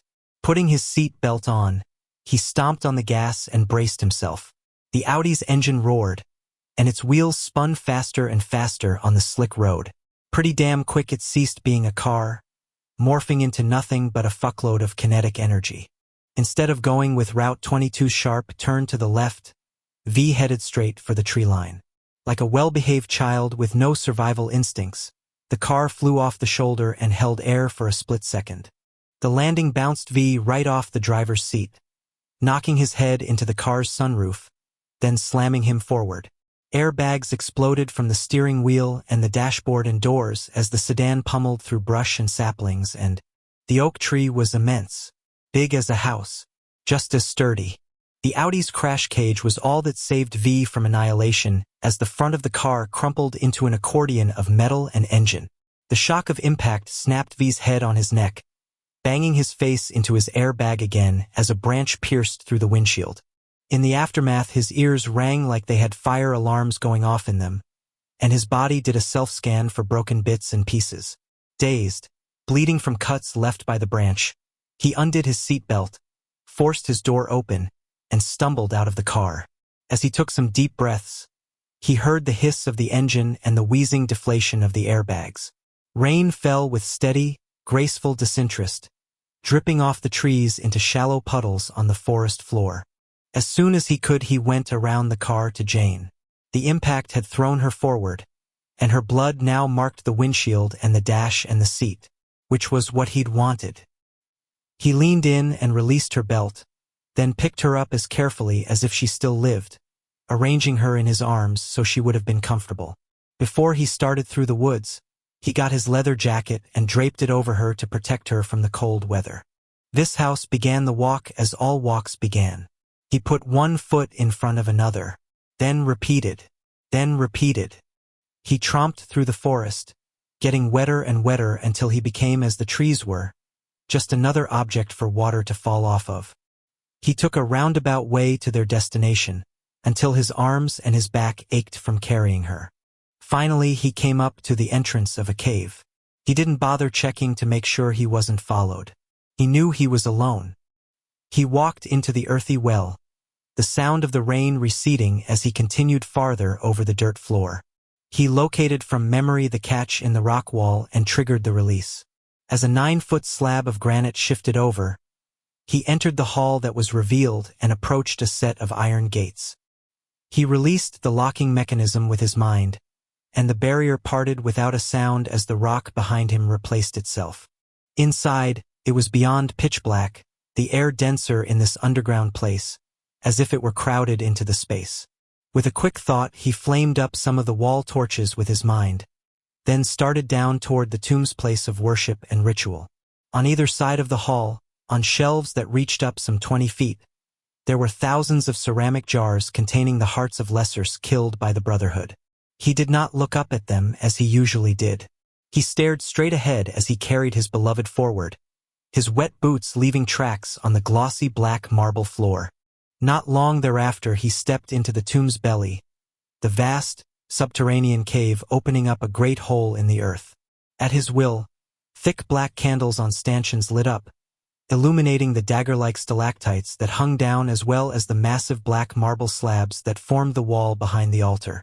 The slabs were what he had seen in his vision. When he'd stared down Route 22 and looked at the trees, he had pictured this memorial wall. As with the trees' interlocking branches, the inscriptions on the marble, all those names of warriors who had served in the Brotherhood for generations, formed a subtle, gentle pattern, looking like lace from afar. In front of the wall, the altar was crude, but powerful. An enormous block of stone set on 2 stout lintels. In the center was the ancient skull of the first member of the Black Dagger Brotherhood, the most sacred relic the brothers had. He pushed it aside and laid Jane down. She had lost her color, and her limp white hand as it fell off to the side made him shake all over. He carefully returned it to her, putting it on her chest. He stepped away until his back hit the etched wall. In the candlelight, and with his jacket over her upper torso, he could almost imagine she was sleeping. Almost. Surrounded by the subterranean vista, he thought of the cave of the warrior camp. Then he saw himself using his hand on the pretrans who had threatened him, and on his father. He undid his glove and slid it off his glowing palm. What he contemplated now went against the laws of both nature and his species. Reanimation of the dead was not an appropriate or allowable course of action under any circumstances. And not just because it was the Omega's realm. The chronicles of the race, those volumes and volumes of history, provided only 2 examples, and neither had resulted in anything but tragedy. But he was different. This was different. Jane was different. He was doing this out of love, whereas the examples he read about had been done out of hatred. There had been a murderer that someone had brought back to use as a weapon, and a female returned to life as an act of revenge. and there was more in his favor. He healed Butch on a regular basis, drawing the evil out of the cop when he did his business with the lessers. He could do the same for Jane. He absolutely could. With iron resolve, he pushed from his mind the outcomes of those other forays into the Omega's realm of dark arts, and focused on his love for his female. The fact that Jane was a human was not an issue, as reanimation was the act of bringing that which was dead back to life, and the dividing line was the same no matter the species. And he had what he needed. The ritual required 3 things: something of the Omegas, some fresh blood, and a source of electrical energy such as a harnessed lightning bolt. Or in his case, his fucking curse. V walked back out to the Hall of Jars and didn't waste time picking. He took one randomly from the shelf, its ceramic marked by fine cracks and its color a murky brown, which meant it was one of the early ones. When he returned to the altar, he slammed the jar into the stone, shattering the thing, revealing what it had housed. The heart inside was covered with a black, oily sheen, preserved by what flowed in the Omega's veins. Though the exact nature of the induction into the lessening society was unknown, it was clear the Omega's blood went in first before the heart was removed. So this house had what he needed from their enemy. He looked at the skull of the first brother and didn't think twice about using the sacred relic for what was an unlawful purpose. He took out one of his daggers, scored his wrist, and bled into the sterling silver cup that was mounted in the top of the skull. Then he palmed the lesser heart and squeezed it with his fist. Black drops of distilled evil welled and fell, mixing with the red of his blood. The liquid sin had magic to it, the kind that ran against the rules of the righteous, the kind that turned torture into sport, the kind that enjoyed pain inflicted on the innocent, but it had eternity in it, too. And that was what he needed for Jane. No! He spun around. The scribe virgin had appeared behind him, her hood down, her transparent face a mask of horror. You must not do this. He turned away and brought the skull up next to Jane's head. On a fragmentary thought, he found an odd, reassuring parallel that she knew what the inside of his chest looked like, and he was about to know the same of her. There is no balance in this. No price given. V removed his jacket from his female. The bloodstain under it on his shirt was like a bullseye right in the middle of her chest, between her breasts. She will come back not as you know her, his mother hissed. She will come back evil. That shall be your result. I love her. I can take care of her like I take care of Butch. Your love will not change the outcome, nor will your facility with the Omega's remnants. This is forbidden. He wheeled on his mother, hating her and her stupid fucking yin and yang bullshit. You want balance? A trade? You want to stick it to me before I can do this? Fine. What's it going to take? You saddled rage with his curse for the rest of his fucking life. What are you going to do to me? Parity is not my law. Then whose is it? And how much do I fucking owe? The scribe virgin seemed to take a moment to collect herself. This is beyond what I may gift or not. She is gone. There is no return once a body has been left fallow as hers has been. Bullshit. He leaned back over Jane, prepared to cut open her chest. You shall condemn her ever after. There will be nowhere for her to go but to the Omega, and you will have to send her there. She will be evil and you will have to destroy her. He looked at Jane's lifeless face, remembered her smile, tried to find it in the pasty skin. He could not. Balance, he whispered. He reached out and touched her cold cheek with his good hand and tried to think of all that he could give, all that he could trade. It is not just about balance, the scribe virgin said. Some things are forbidden. As the solution became clear to him, he didn't hear anything else from his mother. He lifted up his precious, normal hand, the one he could touch people and things with, the one that was as it should be, not some cursed burden of destruction. His good hand. He put it down on the altar, splaying the fingers out and flattening his wrist. Then he took the blade of his dagger and laid it on his skin. As he leaned in, the weapon's sharp blade cut right through to the bone. No! The scribe virgin screamed. Chapter 50. Jane was out of time, and she knew it in the same way she knew when a patient was taking a turn for the worse. Her internal clock went off, her alarm starting to beep. I don't want to let go of him, she said to no one. Her voice didn't travel far, and she noticed that the fog seemed more so dense it was starting to obscure even her feet. And then it dawned on her. They weren't obscured. With cold dread she realized that unless she did something, she was going to dissolve and take her place within the wall of ambient nothing. She would be forever alone and lonely, pining for the love she'd once felt. A sad, shifting ghost. Now she was finally struck by emotion, and it was one that brought tears to her eyes. The only way to save herself was to let the yearning for this house go. That was the key to the door. But if she did it, she felt as if she were abandoning him, leaving him alone to face a cold, bitter future. After all, she could imagine how it would be for her if he died. In a surge the fog grew even thicker and the temperature dropped. She looked down. Her legs were disappearing, first up to her ankles, now to her calves. She was leaching out into the nothingness, dispersing. Jane began to cry as she found her resolve and wept for the selfishness of what she had to do. How did she let go of him, though? As the fog crawled up to her thighs, she panicked. She didn't know how to do what she must. The answer, when it came to her, was painful and simple. Oh God, letting go meant you accepted what couldn't be changed.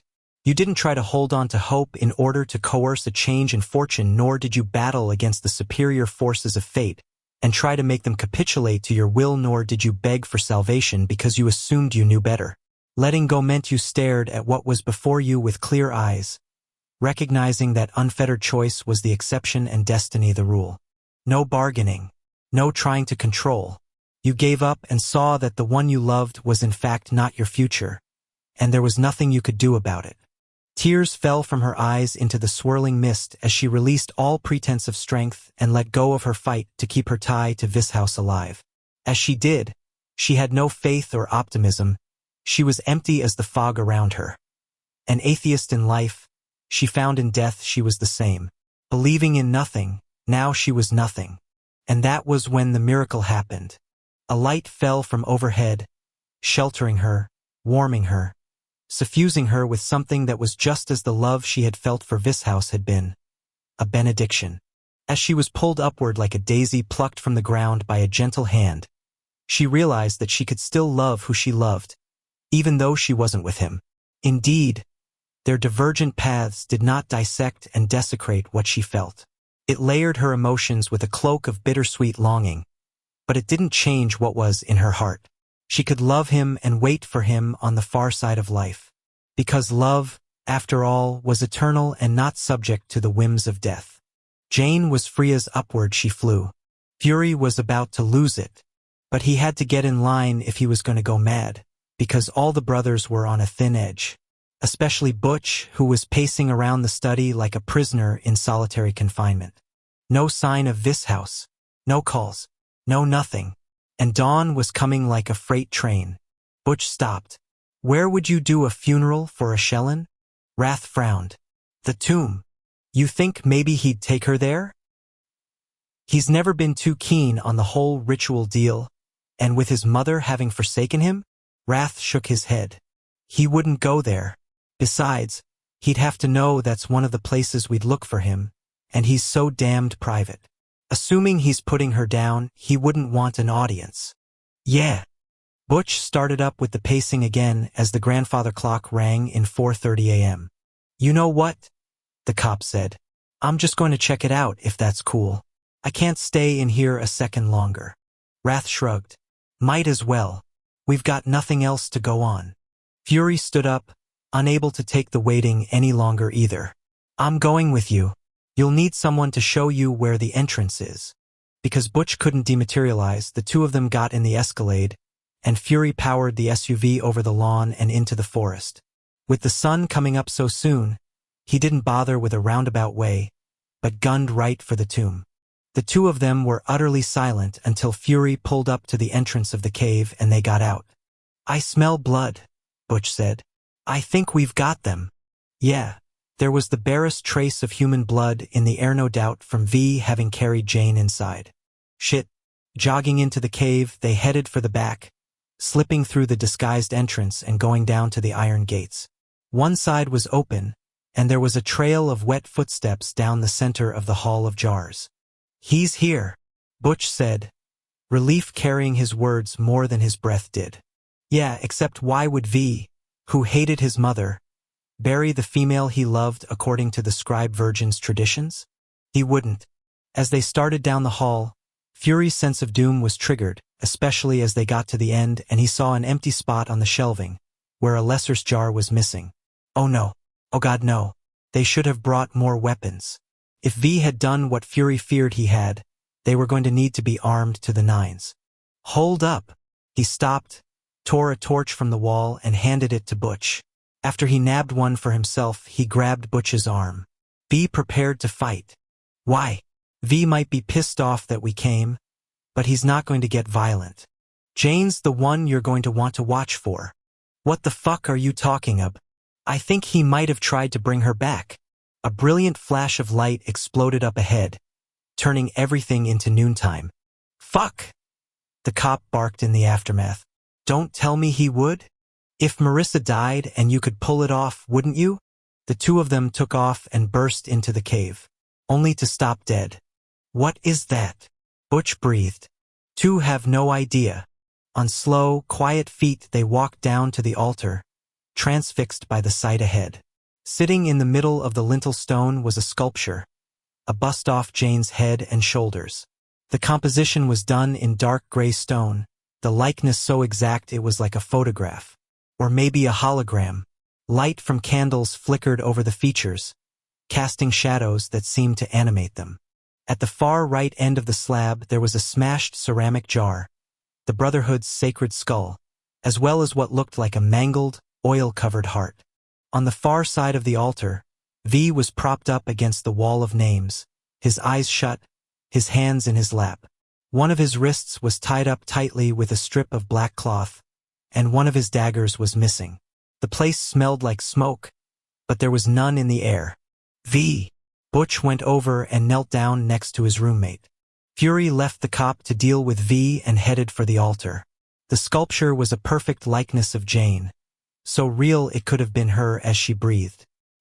He reached out, compelled to touch the face, but the instant his forefinger came into contact with it, the bust lost all form. Shit. It wasn't made of stone but ash, and now it was nothing more than a loose mound of what must be Jane's last remains. Fury looked over at Butch. Tell me V's alive? Well, he's breathing at any rate. Let's get him home. Fury looked at the ashes. Let's get them both home. He needed something to carry Jane in, and he sure as hell wasn't going to use a lesser jar. He glanced around. There was nothing. Fury took off his silk shirt and spread it flat on the altar. It was the best he could do, and they were out of time. Daylight was coming, and there was no negotiating with its arrival. Chapter 51.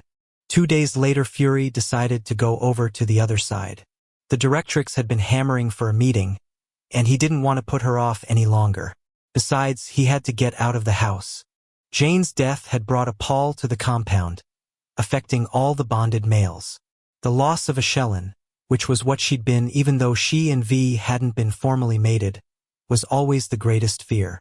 But to have her killed by the enemy was nearly unendurable. Worse, to have it happen less than a year after Wellesley was likewise murdered was all a horrible reminder of what each of the males knew to be true.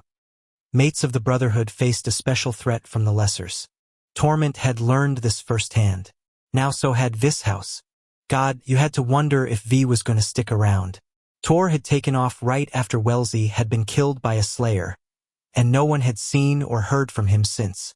Though Wrath maintained that he could feel that the brother was still alive, they had all pretty much given up on the idea of him reappearing in this decade or the next. Maybe in some future era he would come back. Or maybe he would die out in the world alone somewhere. But they wouldn't see him again anytime soon, and hell, the next place might well be the Fade. Shit, poor Vis house. Right now V was in his room at the pit. Lying next to the brass urn Fury had eventually put Jane's ashes in. The brother hadn't spoken or eaten anything, according to Butch, though the guy's eyes were apparently open. It was clear he had no intention of explaining what had happened in the tomb. To Jane. Or to his wrist. With a curse, Fury knelt by his bed and put the Primal's medallion around his neck. Closing his eyes, he traveled directly to the chosen sanctuary, thinking of Cormia along the way. She too stayed in her room, eating little and saying less. He checked on her frequently, though he didn't know what to do for her other than bring her books, which she seemed to like. She was particularly into Jane Austen, although she didn't quite understand how something could be fiction or, as she put it, a constructed lie. Fury took form at the amphitheater because he didn't know the layout very well yet and figured it was a good starting point. Man, it felt bizarre to be standing in the middle of all the white. Weirder still to walk around the back of the stage and get a gander at the various white temples. Goddamn, the place was an ad for Clorox. No color anywhere. And it was so quiet. Freaky quiet. As he picked a direction and started walking, he worried about getting mobbed by a bunch of chosen and was not exactly in a hurry to go head-to-head with the directrix. To blow some time, he decided to take a look at what was inside one of the temples. Picking one randomly, he went up its shallow marble steps, but found that the double doors were locked tight. Frowning, he bent down and looked at the large, oddly shaped keyhole. On impulse, he took the Primal medallion off and stuck it into the door. Well, what do you know? The thing was a key. The double doors opened without a sound, and he was surprised at what was inside. Lining both sides of the building, and sitting 6 or 8 deep, were bins and bins of precious stones.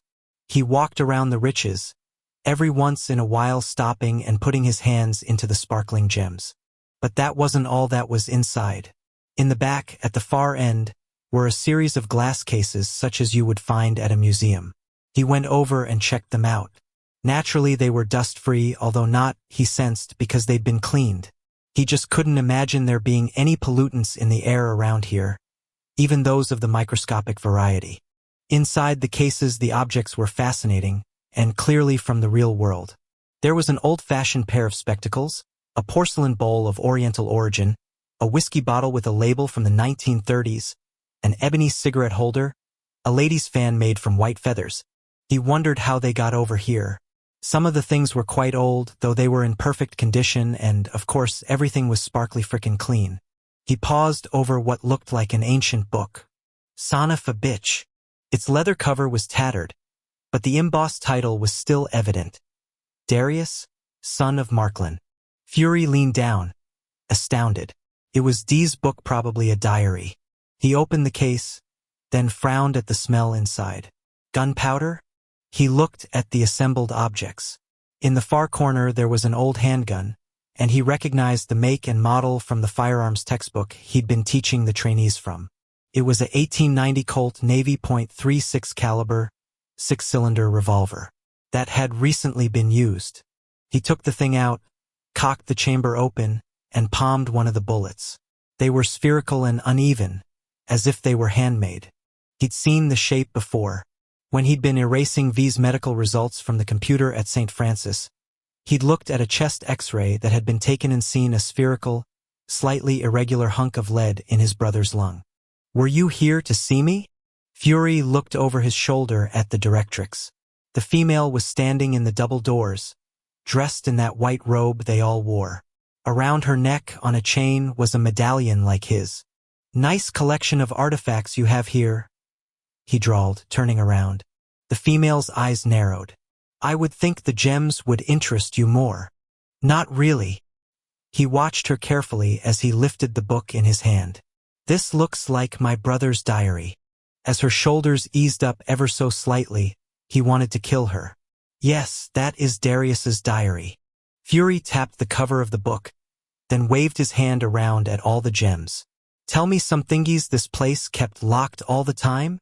"Yes, ever since the attack. You and I are the only ones with keys, right?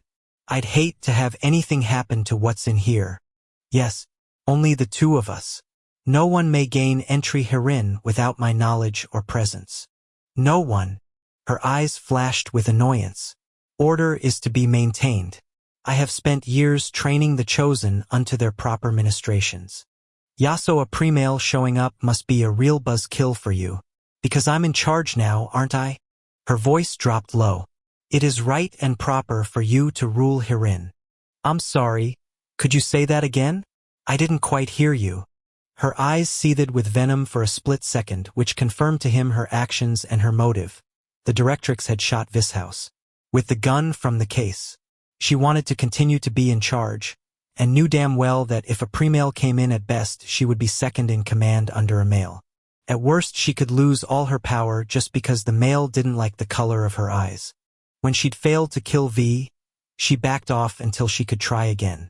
No doubt she was smart enough and nasty enough to defend her territory until either the brothers ran out or the pre-male role started to look cursed. You were about to say something, weren't you? He prompted. The directrix smoothed the medallion hanging from her throat. You are the pre-male. You are the ruler herein. Good. Glad we're both straight on that. He tapped Darius's diary again. I'm taking this back with me. Are we not meeting? He walked over to her, thinking that if she had been male he would have snapped her neck. Not right now, no. I have something I have to take care of with the scribe virgin. He leaned down, putting his mouth next to her ear. But I'll be back for you. Chapter 52. Vishouse had never cried before.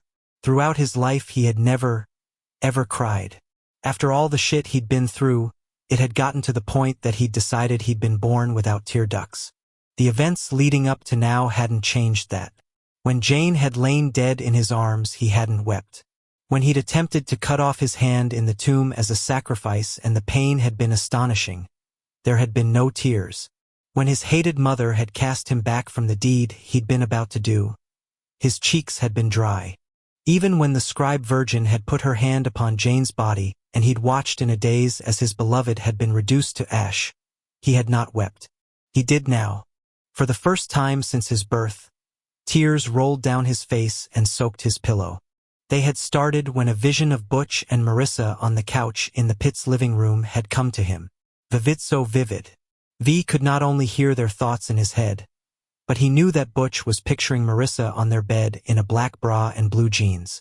And Marissa was imagining him taking off her blue jeans and putting his head down between her thighs. V knew that in 6 minutes Butch was going to take the orange juice Marissa had in her hand and put it on the coffee table. He was going to spill it because the glass was going to land on the corner of a Sports Illustrated, and the juice was going to get on Marissa's jeans. The cop was going to use this as an excuse to take her down the hall and get her good and naked. Except on the way, they would stop by V's door and lose their sexual impulses. With sad eyes, they would go to their mated bed and hold each other in silence. V put an arm over his face and wept uncontrollably. His visions were back. His curse of the future returned to him. The crossroads in his life was over, which meant this was his existence from now on. He was to be nothing but an empty shell that lay next to the ashes of his beloved. And sure enough, in the midst of his crying, he heard Butch and Marissa come down the hall, heard them pause in front of his bedroom, then heard them shut their door. No sounds of sex got muffled by the wall between the rooms. No headboard banged. No throaty cries sounded. Just as he'd foreseen. In the silence that followed, V wiped his cheeks, then looked at his hands. The left one still throbbed a little from the damage he'd done to it.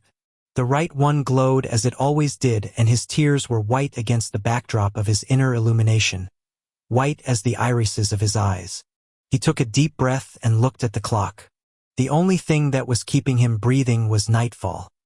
He absolutely would have killed himself by now, would have taken his Glock and put it in his mouth and blown the back of his head out if it weren't for nightfall. He was making it a personal mission to eradicate the lessening society. It was going to take the rest of his life, but that was fucking fine because there was nothing else out there for him. And he would have preferred to leave the Brotherhood to do it, but Butch would die without him, so he was going to have to stick around. Abruptly, he frowned and looked toward the door. After a moment, he wiped his cheeks again and said, I'm surprised you don't just come in. The door opened without benefit of a hand. On the other side, the scribe virgin stood in the hallway, her black robes covering her head to foot. I was not sure of my welcome, she said in a low voice as she floated into the room. He didn't lift his head from the pillow. Had no interest in honoring her in any way. You know what your welcome is. Indeed, so I will get down to the purpose of my visit. I have a gift for you. I don't want it. Yes, you do. Fuck you. Beneath her robes, her head seemed to drop. Not that he gave a shit that her precious little feelings were hurt. Leave. You will want. He jerked upright. You took what I wanted. A form entered the doorway, a ghostly form. V. And I give it back to you, the scribe virgin said. In a certain manner. Vishouse didn't hear a word she said, because he couldn't comprehend what he was looking at. It was Jane kind of. It was Jane's face and Jane's body. But she was a transparent apparition. Jane. The scribe virgin spoke as she dematerialized. You need not thank me. Just know that your curse is the way you may touch her. Goodbye. Okay, as romantic reunions went, this one was bizarre and uncomfortable. And not just because Jane supposed she could be classified as a ghost.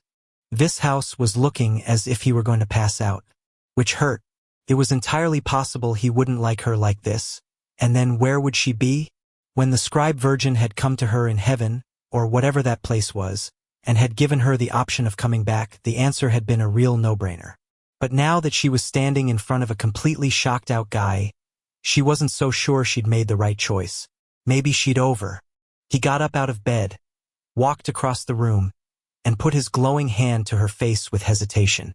On a sigh, she leaned into the imprint of his palm and the warmth of his flesh. Is this you? He said hoarsely. She nodded and reached out to his cheeks, which were a little red. You've been crying. He captured her hand. I feel you. Me too.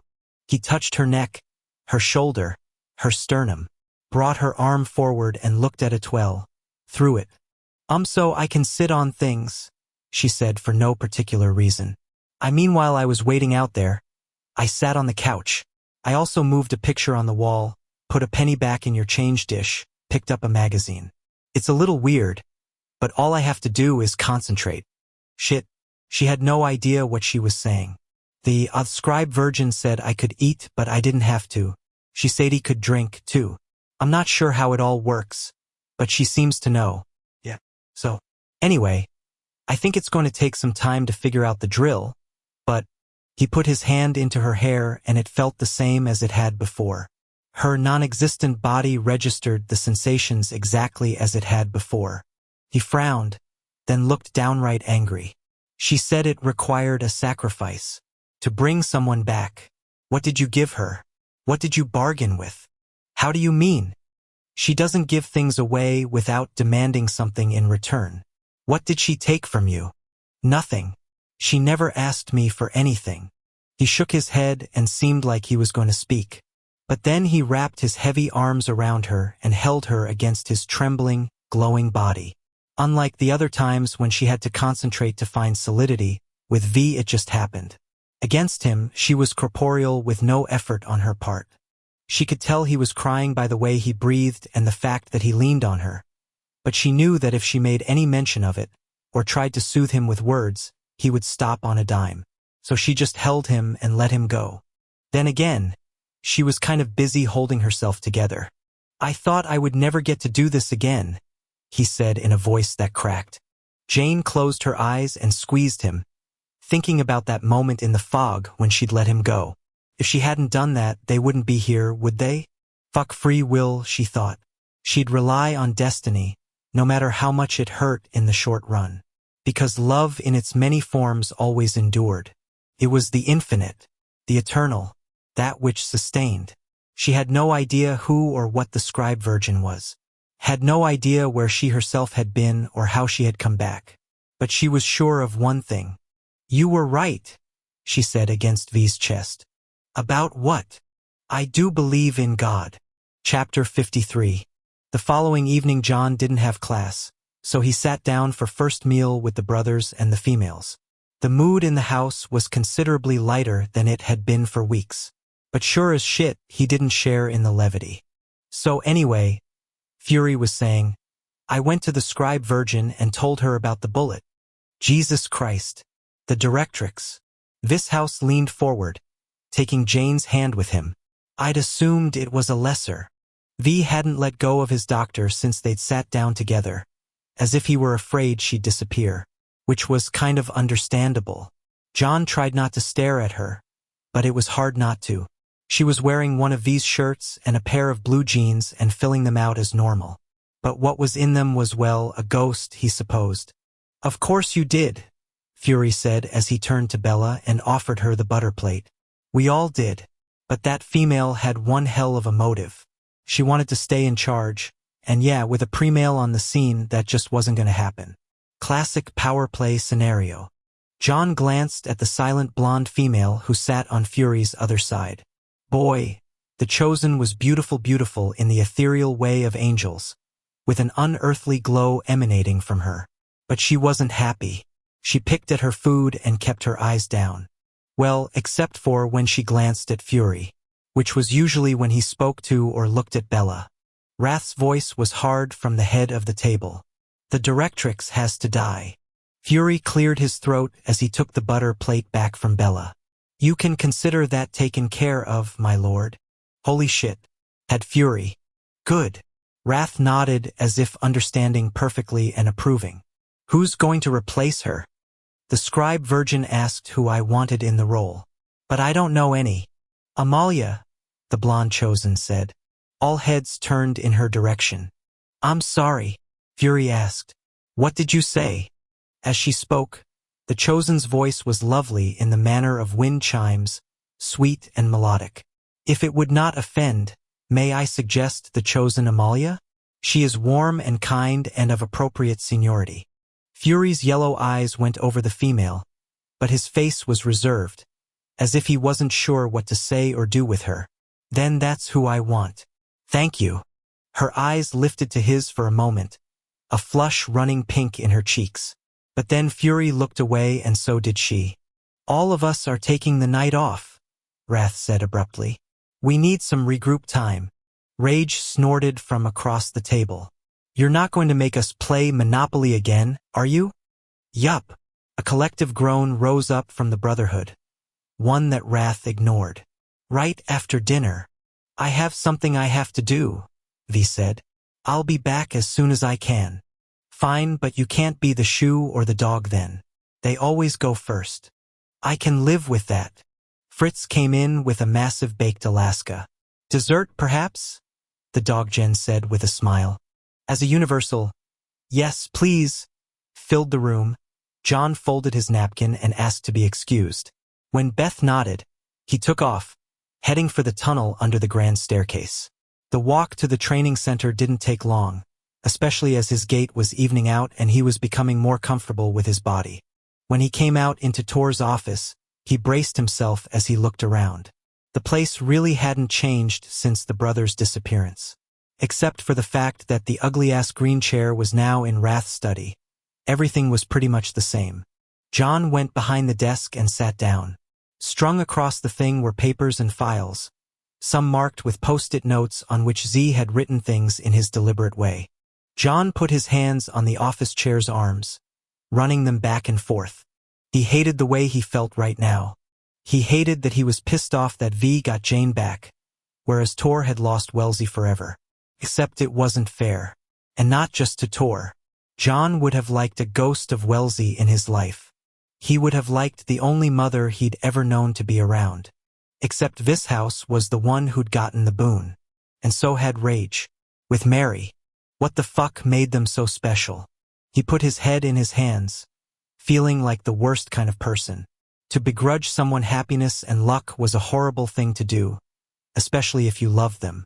But it was so damn hard to miss Tor so badly and mourn Wellesley and... Hey! John looked up. Z was standing in the office, though God only knew how he'd managed to make no noise coming through the closet. What's on your mind, John? Nothing. You want to try that again? John shook his head and glanced down. Idly he noticed that Lash's folder was on the top of a pile, and he thought of the guy.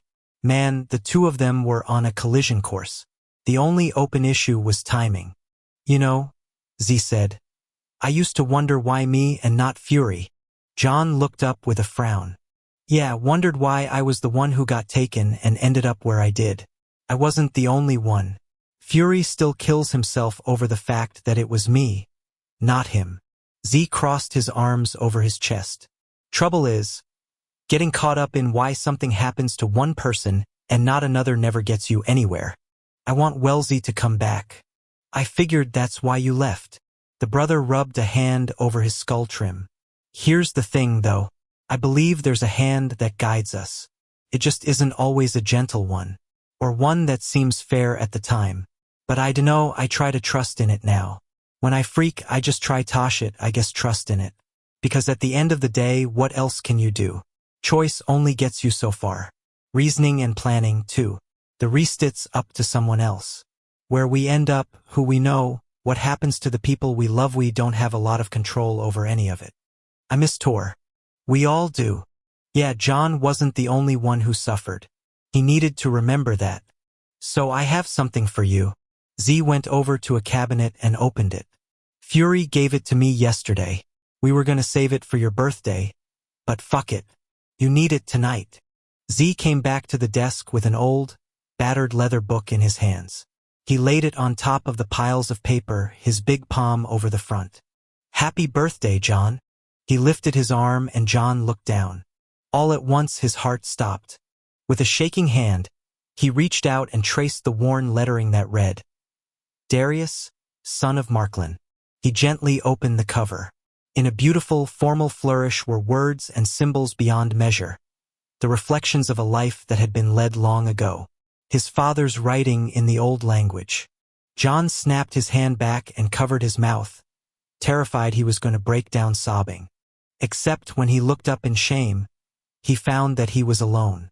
Z, with his characteristic grace, had allowed him to have his pride. And now having given him his father's diarisome joy as well. Right after first meal, this house materialized to the scribe virgin's courtyard. He was a little surprised that he got permission, considering the way things were, but he was glad he did. After he took form, he frowned and looked around at the white marble mountain and the colonnade and the portal into the Chosen's area. Something was different. He wasn't sure what, but something. Greetings, sire. He turned around. A Chosen was standing by what he'd always assumed was the door to the scribe virgin's private quarters.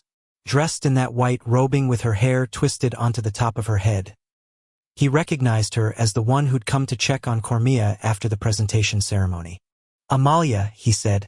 She seemed surprised he remembered her name. Your Grace. So this was the one Cormia had recommended as directrix. Made sense. The female did seem kind. I'm here to see the scribe virgin, although he figured she knew that. With all due deference, sire, she is not receiving this day. Not receiving me or anybody? All comers.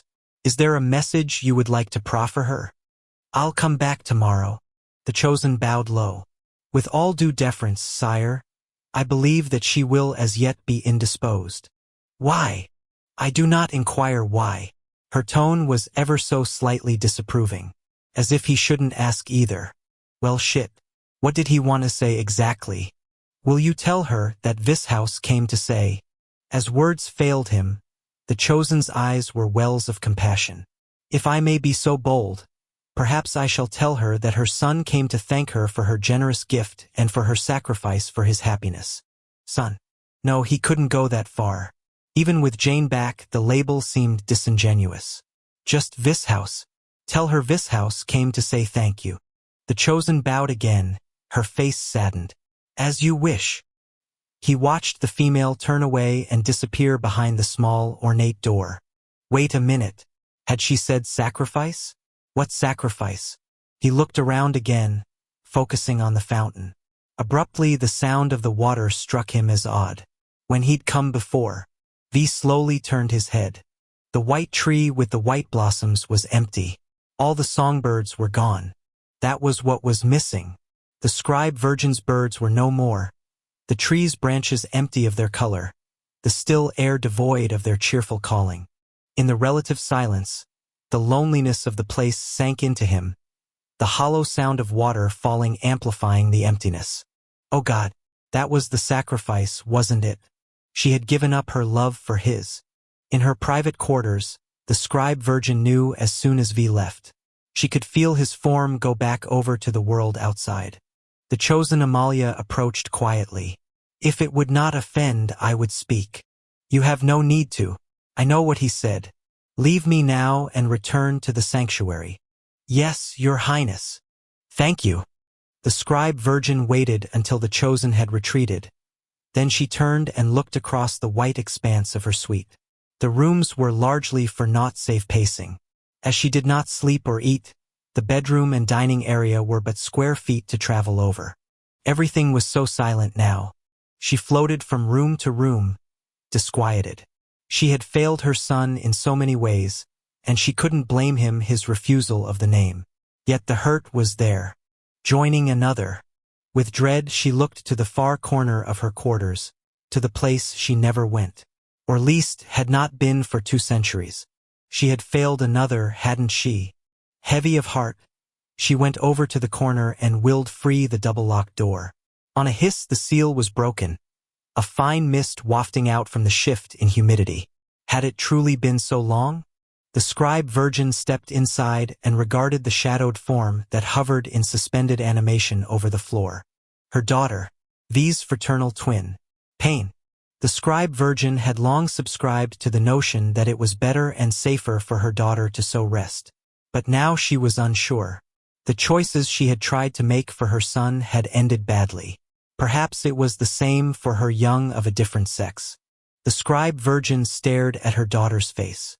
Pain was not like other females, hadn't been since birth. She had her father's warrior instinct and urge for battle, and was no more content to dally with the chosen than a lion could be caged satisfactorily with mice. Perhaps it was time to free her daughter, as she had freed her son. It seemed only fair. Protection had indeed proven to be a dubious virtue.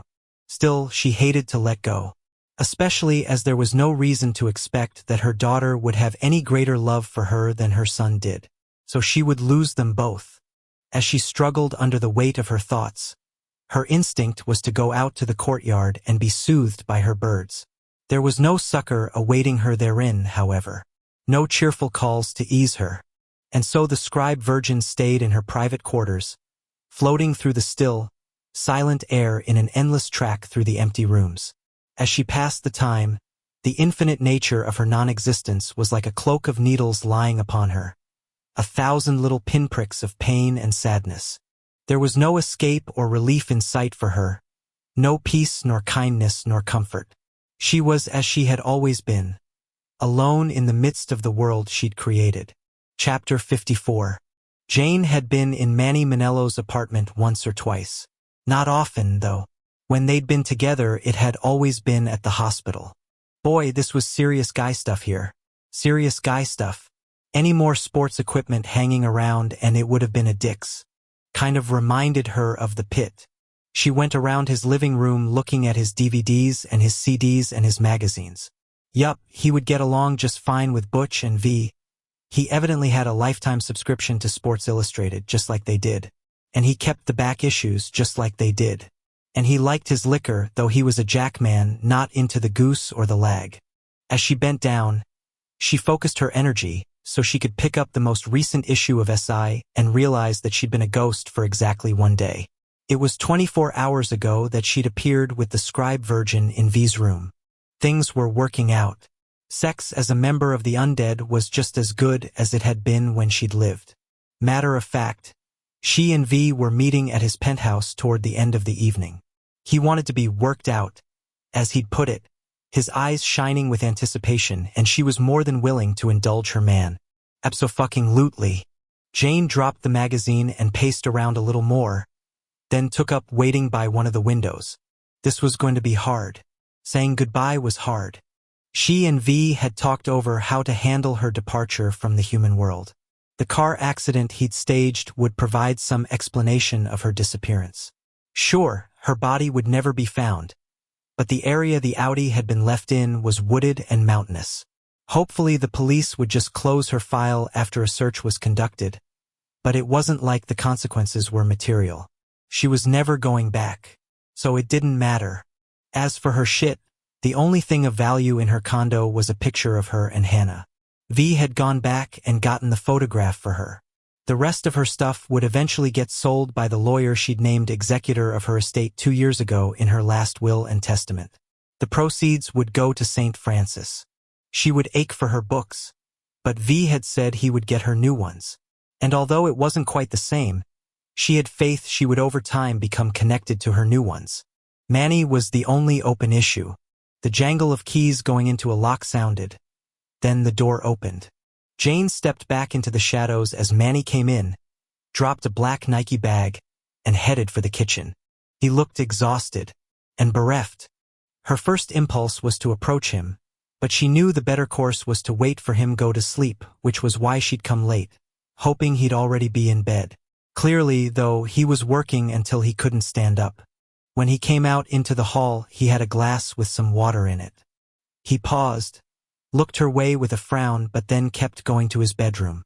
She heard the shower, footsteps, then a soft curse, as if he were stretching out on his bed, but was stiff. She waited and waited, then finally went down the hall. Manny was on the bed, a towel around his hips, his eyes fixed on the ceiling. The man was not going to sleep anytime soon. She stepped into the light thrown by the lamp on the dresser. "Hey!" His head snapped toward her. Then he jerked upright. "What? You're dreaming." "I am." "Yeah. I mean, ghosts don't exist." He rubbed his face. "This feels real." "Of course it does. Dreams do." She tucked her arms around herself. "I wanted you to know I'm okay. I really am. I'm okay and happy where I ended up." No reason to mention that she was still in Caldwell. "Jane," his voice cracked. "I know. I'd feel the same way if you'd been taken away. I can't believe you died. I can't believe you." He started to blink fast. "Listen, it's all okay. I promise you. Life, well, it ends okay, it really does. I mean, I saw my sister, my parents, some of the patients we lost. They're all still around, just not where we can see. I mean, you can see them. But it's all right, Manny. You shouldn't be afraid of death. It's just a transition, really? Yeah. But you're not here anymore. I have to live without you." Her chest ached at the tone of his voice and the fact that there was nothing she could do to relieve his suffering. It also hurt because she had lost him as well. "I'm really going to miss you," she said. "Me too." He rubbed his face again. "I mean, I miss you already. I'm sick from it.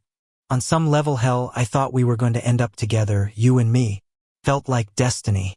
Shit, you were the only woman I knew who was as strong as I was. But yeah, guess it wasn't meant to be. Plans of mice and men and all that shit. There's probably someone out there even better." "Oh yeah?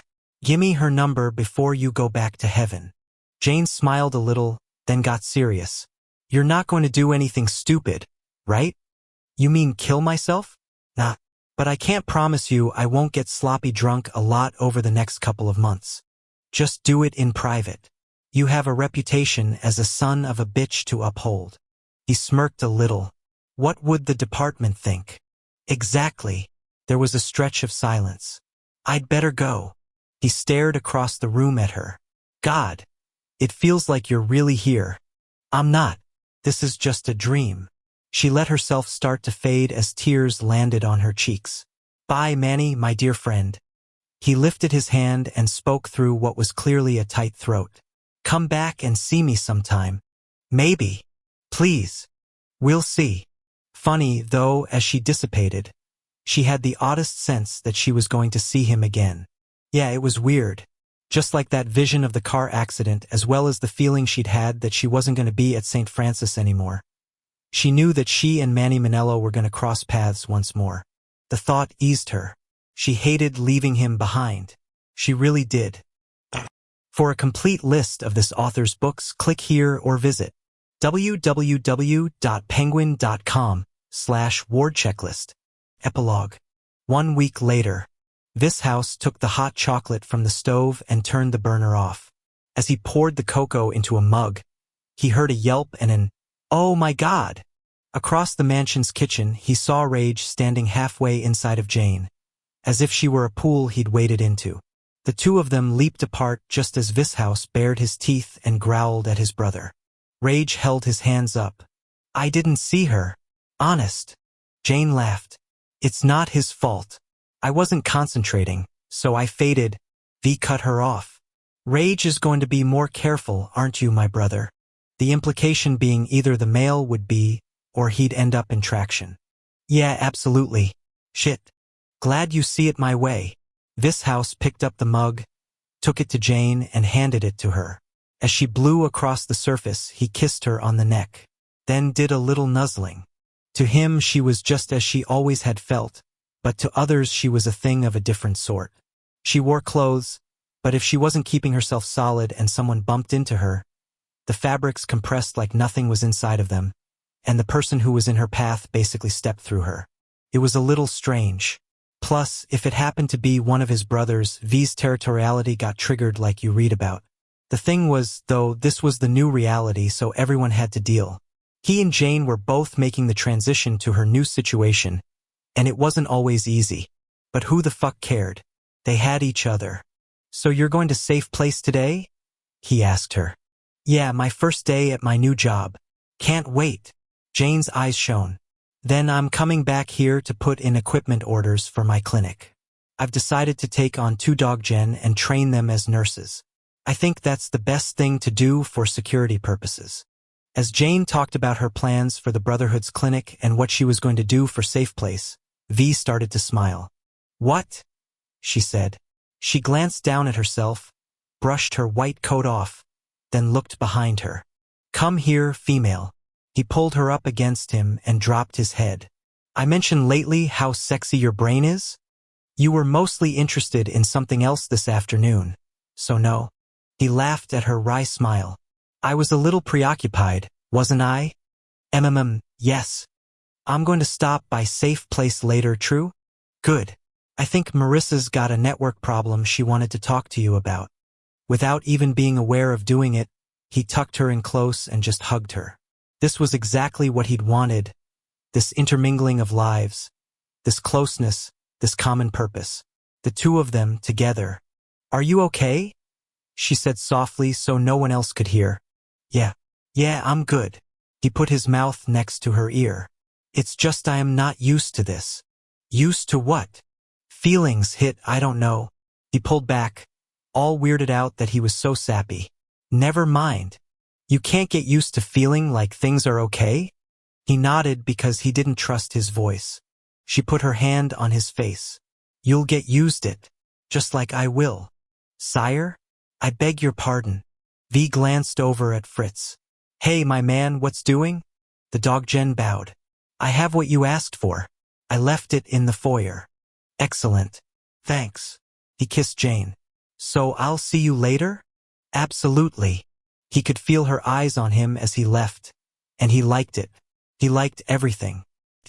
Well, shit. He was just full of the joys of spring, wasn't he? As he emerged into the foyer, he found what Fritz had left for him on the table by the foot of the grand staircase.